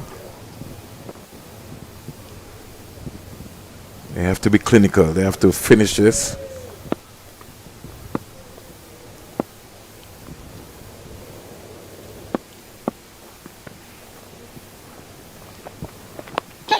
Oh, put down at silly mid-off. Sharp chance that one though for Jagasar.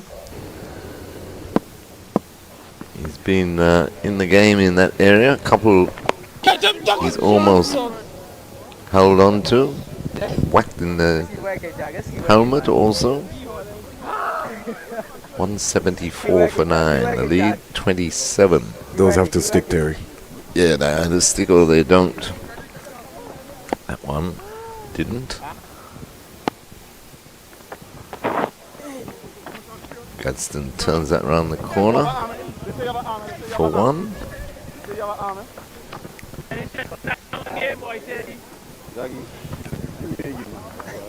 39 off this over, still 2 balls remaining. So the Academy approaching their first win.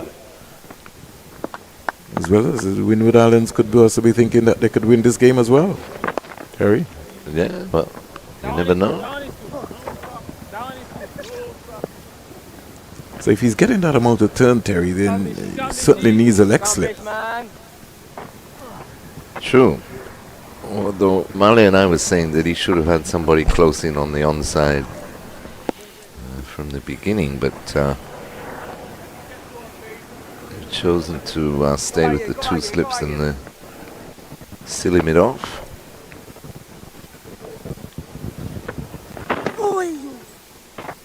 That's that one go to complete the over. So at the end of the over, Windward Islands Volcanoes 176 for 9. The last wicket stand is worth 13. 176 for 9 gives them a 29 run lead.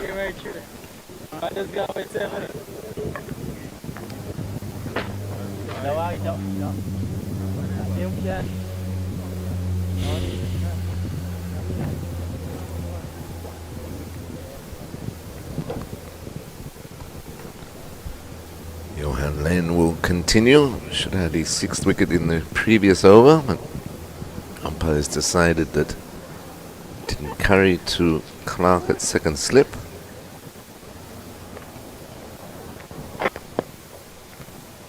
So he will try again. He'll be bowling to Darryl Cyrus, who's moved on to 13 or 16 deliveries.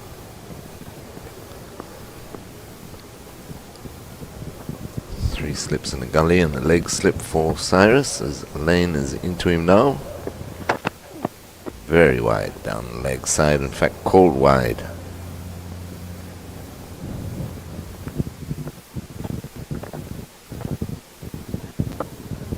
The lead is now 30.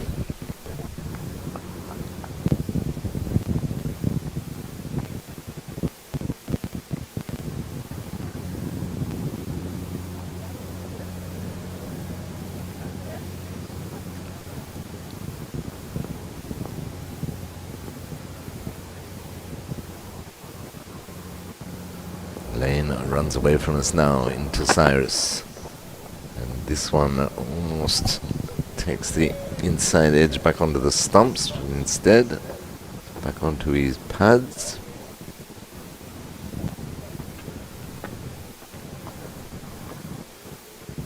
That is there or thereabouts where Lane needs to be.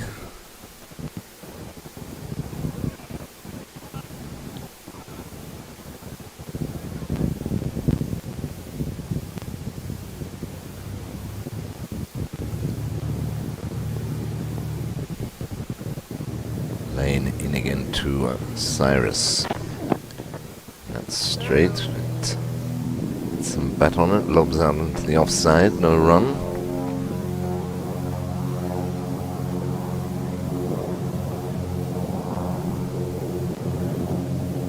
Academy almost like they're toying with this game.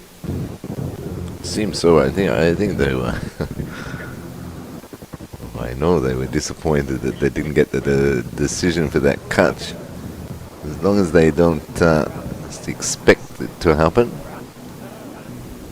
it should be all right. I think Lane is zoned back in on the stumps. He's sending the leg slip to a deep backward square position. I think Cyrus was expecting a short ball, but that was wide down the leg side again. Tumbling stop there by Bowen Tuckett. He doesn't need to try too much though, Lane. Just stick to the processes that he's been going through so far. It's earned him his 5-wicket haul.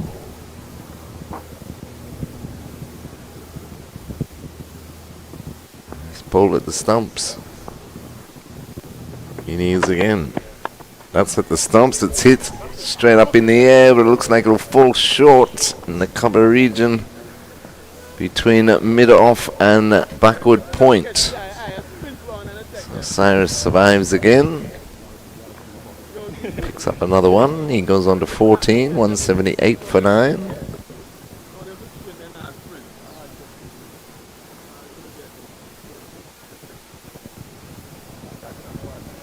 Big gap there between mid-off and backward point on the offside, which is where that ball fell. Lane into Gunston.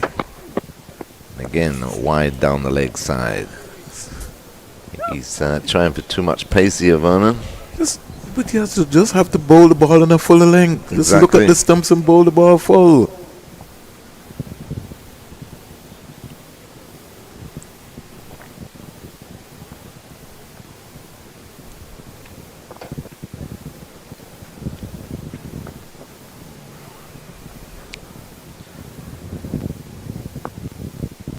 Runs away from us now into Keon Gunston.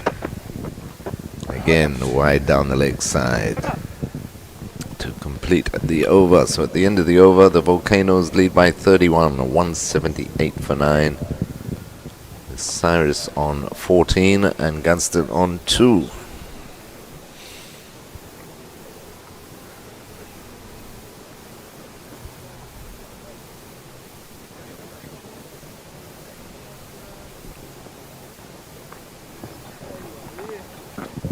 Joshua Bishop will continue from the northern end. These Academy boys look for this final wicket.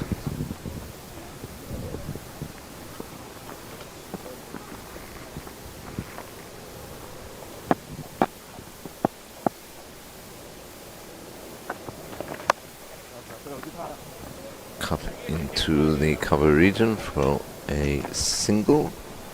Cyrus, he moves on to 15, 179 for 9. Come on, lads, come on, lads.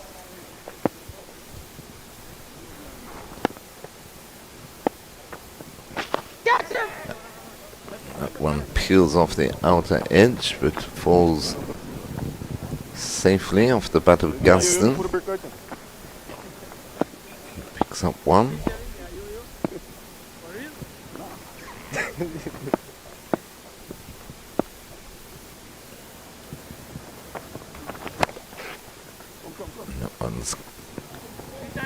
through past short extra cover for another single. 181 for 9.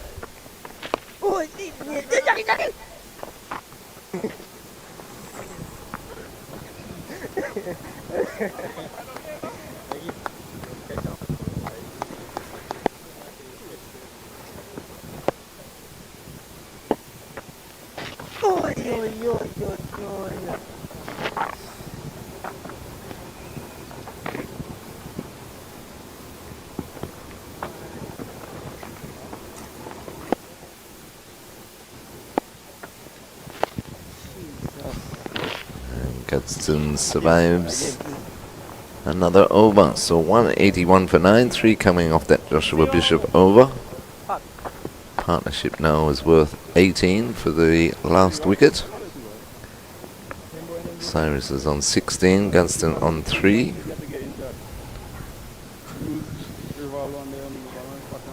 Lead is 34.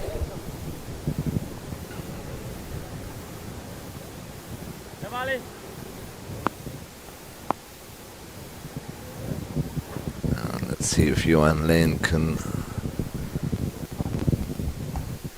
zone in on those stumps in this over as you continue from the commentary box end. 2 slips in a gully weight. Darryl Cyrus on strike on 16. That's straight, takes the edge, and it's all over by the shouting Vernon. As you say, full and straight, edge through to Bowen Tuckett. Darryl Cyrus goes for 16. And the innings is wrapped up for 181. Windward Island's second innings. Johan Lane takes a 6-for. He ends with figures of 6 for 30. His best first class figures.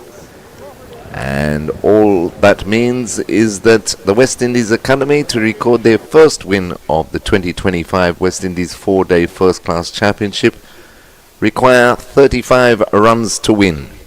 So the players will take a break for the innings changeover, and we will be back on Cricket 360 for the West Indies Academy chase in approximately 10 minutes.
Welcome back to Coolidge on this sunny afternoon here in Antigua for what we must say will be the completion of this 4-day encounter between West Indies Academy and the Windward Islands Volcanoes, after the Windward Islands Volcanoes had just been dismissed for 181 in their second innings, and after giving up a first innings lead of 147, that left them just 34 runs in front. So the West Indies Academy coming out to bat now, chasing just 35 runs to win. And they achieved that. That will be their first victory of the 2025 West Indies Championship. And they've decided to open with spin. Kevin Hodges starting from the CIU road end. There you go, something different.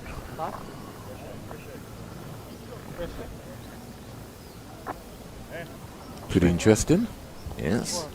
Tremendous bowling performance by Johan Lane. Well, the thing about it is that you can't defend 30 runs. Not at all. You could try, but... So, I'm kind of lost here for a moment.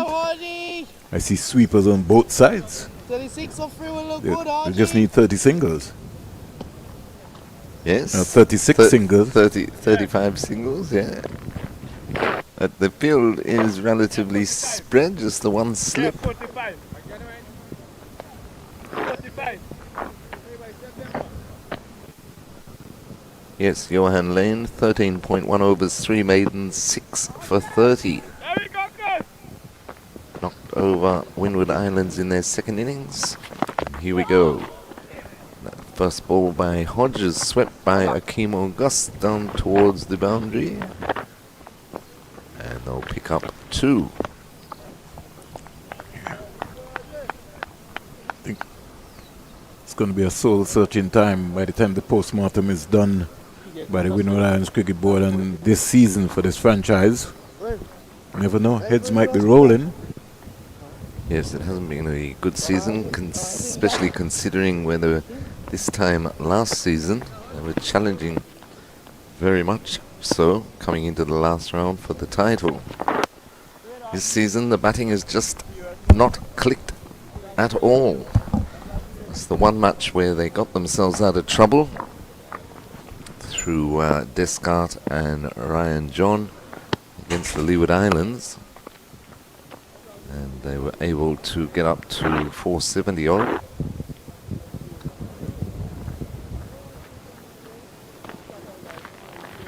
But apart from that, it's been a pretty poor effort with the bat.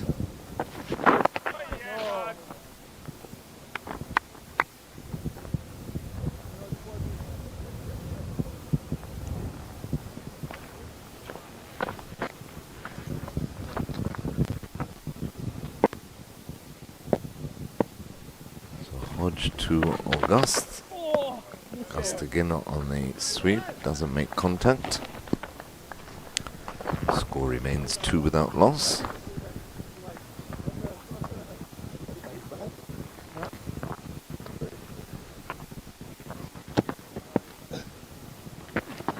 Yes. Dabbed away backward of point for another single, so August moves on to 3 and the score 3 without loss. Just 35 required overall for the West Indies Academy to wrap up this match. They take 3 off the first over, ball by Kavem Hodge. Nice try.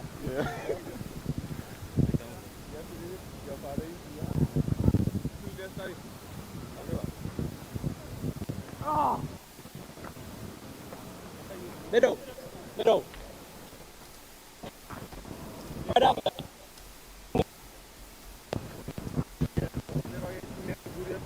Oh.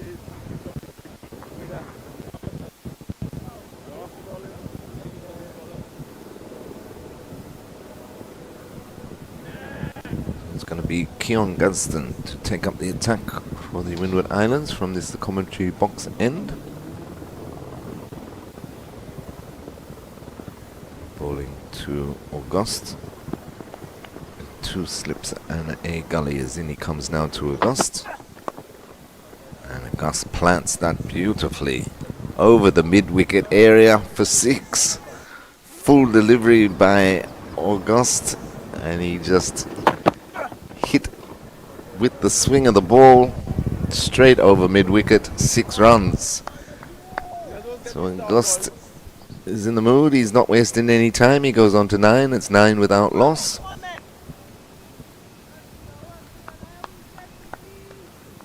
.26 required for victory. There's Gunston in again to August. Better delivery. Put his length back. It's played back down the pitch by August in defence.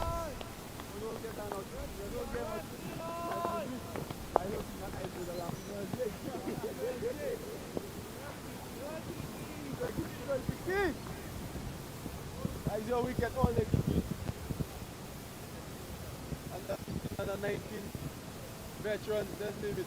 Your wicket.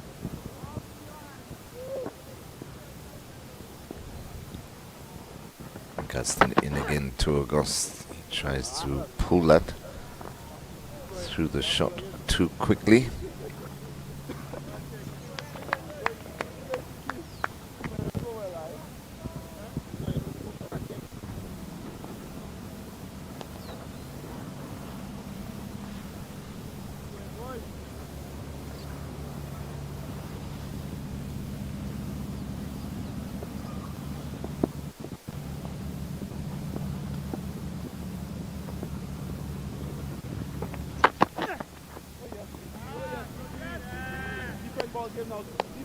Well, and Springer and I were just talking about the lack of batting shown by the Windward Islands Volcanoes this season in the first class championship.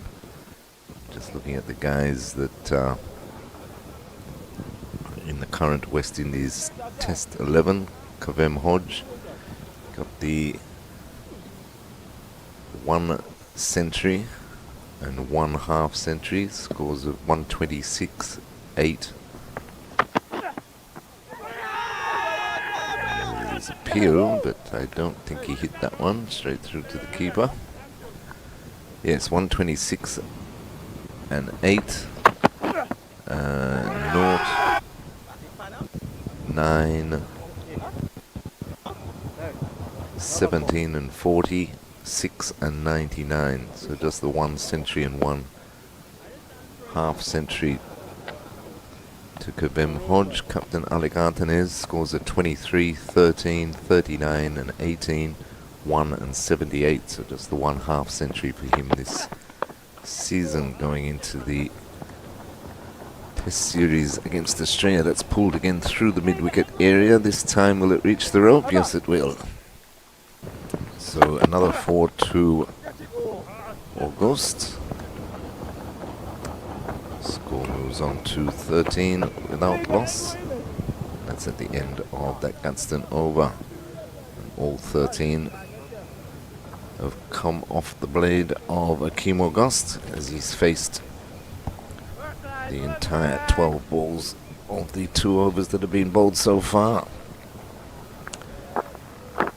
So chasing just 35 for victory. West Indies Academy zeroing in on it. They just need 22 more at 13 without loss. Kavem Hodge will continue from the northern end. Jagasar to face his first delivery.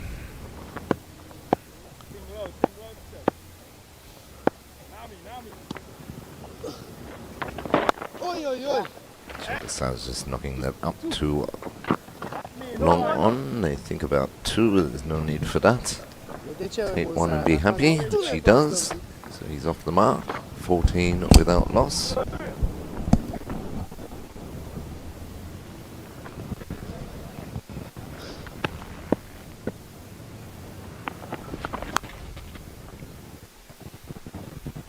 That is smashed through the mid-wicket area for 4.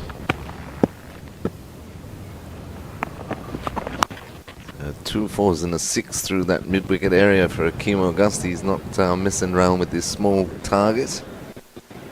Moves on to 17 of just the 13 deliveries, 18 without loss, 17 more required for victory. He's gone again, and again as he cleared the fence. 1 bounce 4. Backward of square this time, but 4 nonetheless. The race is on to 21.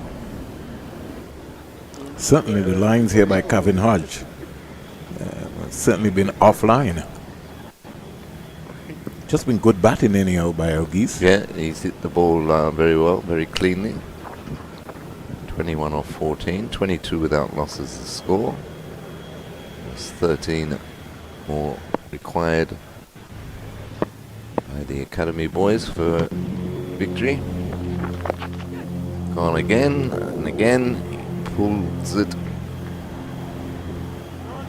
behind square for another boundary. 30 wickets have fallen there in 2 days. 30 wickets, yeah, in less than 2 days. We can go to the beach and come back. We can. Wouldn't miss a thing. 26 without loss. Akeem Auguste has raced to 25. There's 9 to win. This time he goes over the extra cover area. And that's also gone for 6. Cheats. So Akeem Auguste is playing a lovely little cameo here to get his team across the line. He moves on to 31. Partnership worth 32 off just 17 deliveries. 3 to win. And he's placed that. Think they'll get 2? Yes, they'll get 2, so scores are level. I think it might give Jagasa the chance to hit the winning one. End of the over, so Jagasa will be on strike. And just the 1 required for victory here now. So 4 boundaries and 2 sixes. Auguste's 33 off 17 balls. 34 without loss, and this game is done and dusted. Absolutely. Unless we see a miracle that we would have never seen before.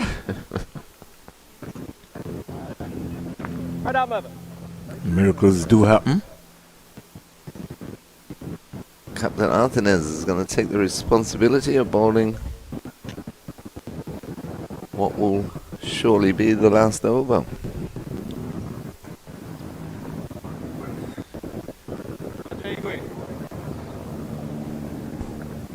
Might as well bring in all the fielders. I was going to say, why has he still got people on the boundary for? Yeah, it's a cricket game. He maybe thinks he can get 10 wickets. Starting with Jagasa. 10 for none. In comes the Arthinez. And it's played behind square, but they can't beat the fielder there.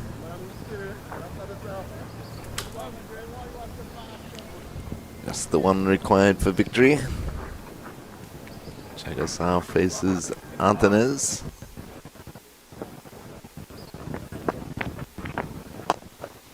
And he's pulled to mid-on. Can't beat the field again though. Just needs to place it anywhere he likes, really. I think Auguste is saying, finish the game.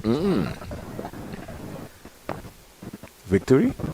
This time he takes the single out through the mid-wicket area, and that is a 10-wicket victory to the West Indies Academy, their first for the 2025 West Indies 4-day first-class championship season.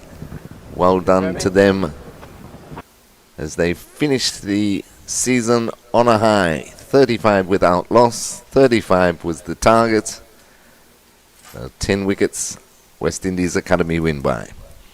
So Terry, you can wrap it up? No problem. We're wrapping up very early here at the Coolidge Cricket Ground. about an hour before scheduled stumps on day 2. And I'll just run through the card. It all started yesterday when Teddy Bishop won the toss and elected to have a bowl in favourable conditions, very overcast, a delayed start of an hour and a quarter. Put the Windward Islands Volcanoes into bat, and they were bowled out in 25 overs for 106. Top score was Noel Leo, the wicket-keeper batsman. He made 22. Kamani Malias made 20. And that's about all she wrote. All out 106 off 25 overs. Bowling figures, pick of the bowlers was Joshua Bishop. 4 overs, 1 maiden, 3 for 15. Nathan Edward, 5 overs, 1 maiden, 2 for 15. Kelvin Pittman, 4 overs, 1 maiden, 2 for 22. McKenny Clark, 7 overs, no maiden, 2 for 34. And Johan Lane, 5 overs, 1 maiden, 1 for 18. So Windward Islands Volcanoes all out in their first innings for 106. In reply, West Indies Academy went to stumps last night on 197 for 5 with a lead of 91. And Captain Teddy Bishop on a 54 not out. Today they were bowled out for 253. Teddy Bishop ending on 56. He was the first man to go this morning. Johan Lane made an enterprising 24. And Justin Jagassar yesterday made 42, along with Carlin Bowen Tuckett, 45. So they were bowled out for 253 off 66 overs. And the bowling figures, Kenneth Demba, 15 overs, 3 maidens, 6 for 45. The other wicket takers were Kavem Hodge, Shadrach Descart and Keon Gadsden, all picking up a wicket apiece. But well bowled to Kenneth Demba, 6 for 45. That gave the West Indies Academy a lead on first innings of 147 runs. And batting a second time, the Windward Islands Volcanoes were rolled over once again for 181. Top score was Captain Alec Artenes with 41. Kamani Malias made 40. Shadrach Descart was run out for 32. So they were bowled out for 181 of 46.1 overs. Bowling figures for the West Indies Academy. Outstanding figures and best bowling in first-class cricket, including his 4th 5-wicket haul, was Johan Lane, 13.1 overs, 3 maidens, 6 for 30. Joshua Bishop, 20 overs, 1 maiden, 2 for 73. And Nathan Edward, 5 overs, no maidens, 1 for 27. So Windward Islands in their second innings all out for 181, leaving the West Indies Academy a small target of 35 to win, which they knocked off quite comfortably, ending on 35 without loss of 3.3 overs. The Kimo Gus not out on 33. 17 deliveries, including 4 fours and 2 sixes. Justin Jagassar, 2 not out, so 35 without loss, giving the West Indies Academy a convincing 10-wicket win here at the Coolidge Cricket Ground before the end of day 2. And that's their first win, as I say, for the West Indies Championship for the 2025 season. It's been a pleasure bringing you all the fixtures here, both at the Coolidge Cricket Ground and the Sir Vivian Richards Stadium. And on behalf of our tech team from 360, without them none of this could be or would be possible. We thank Jason and the team.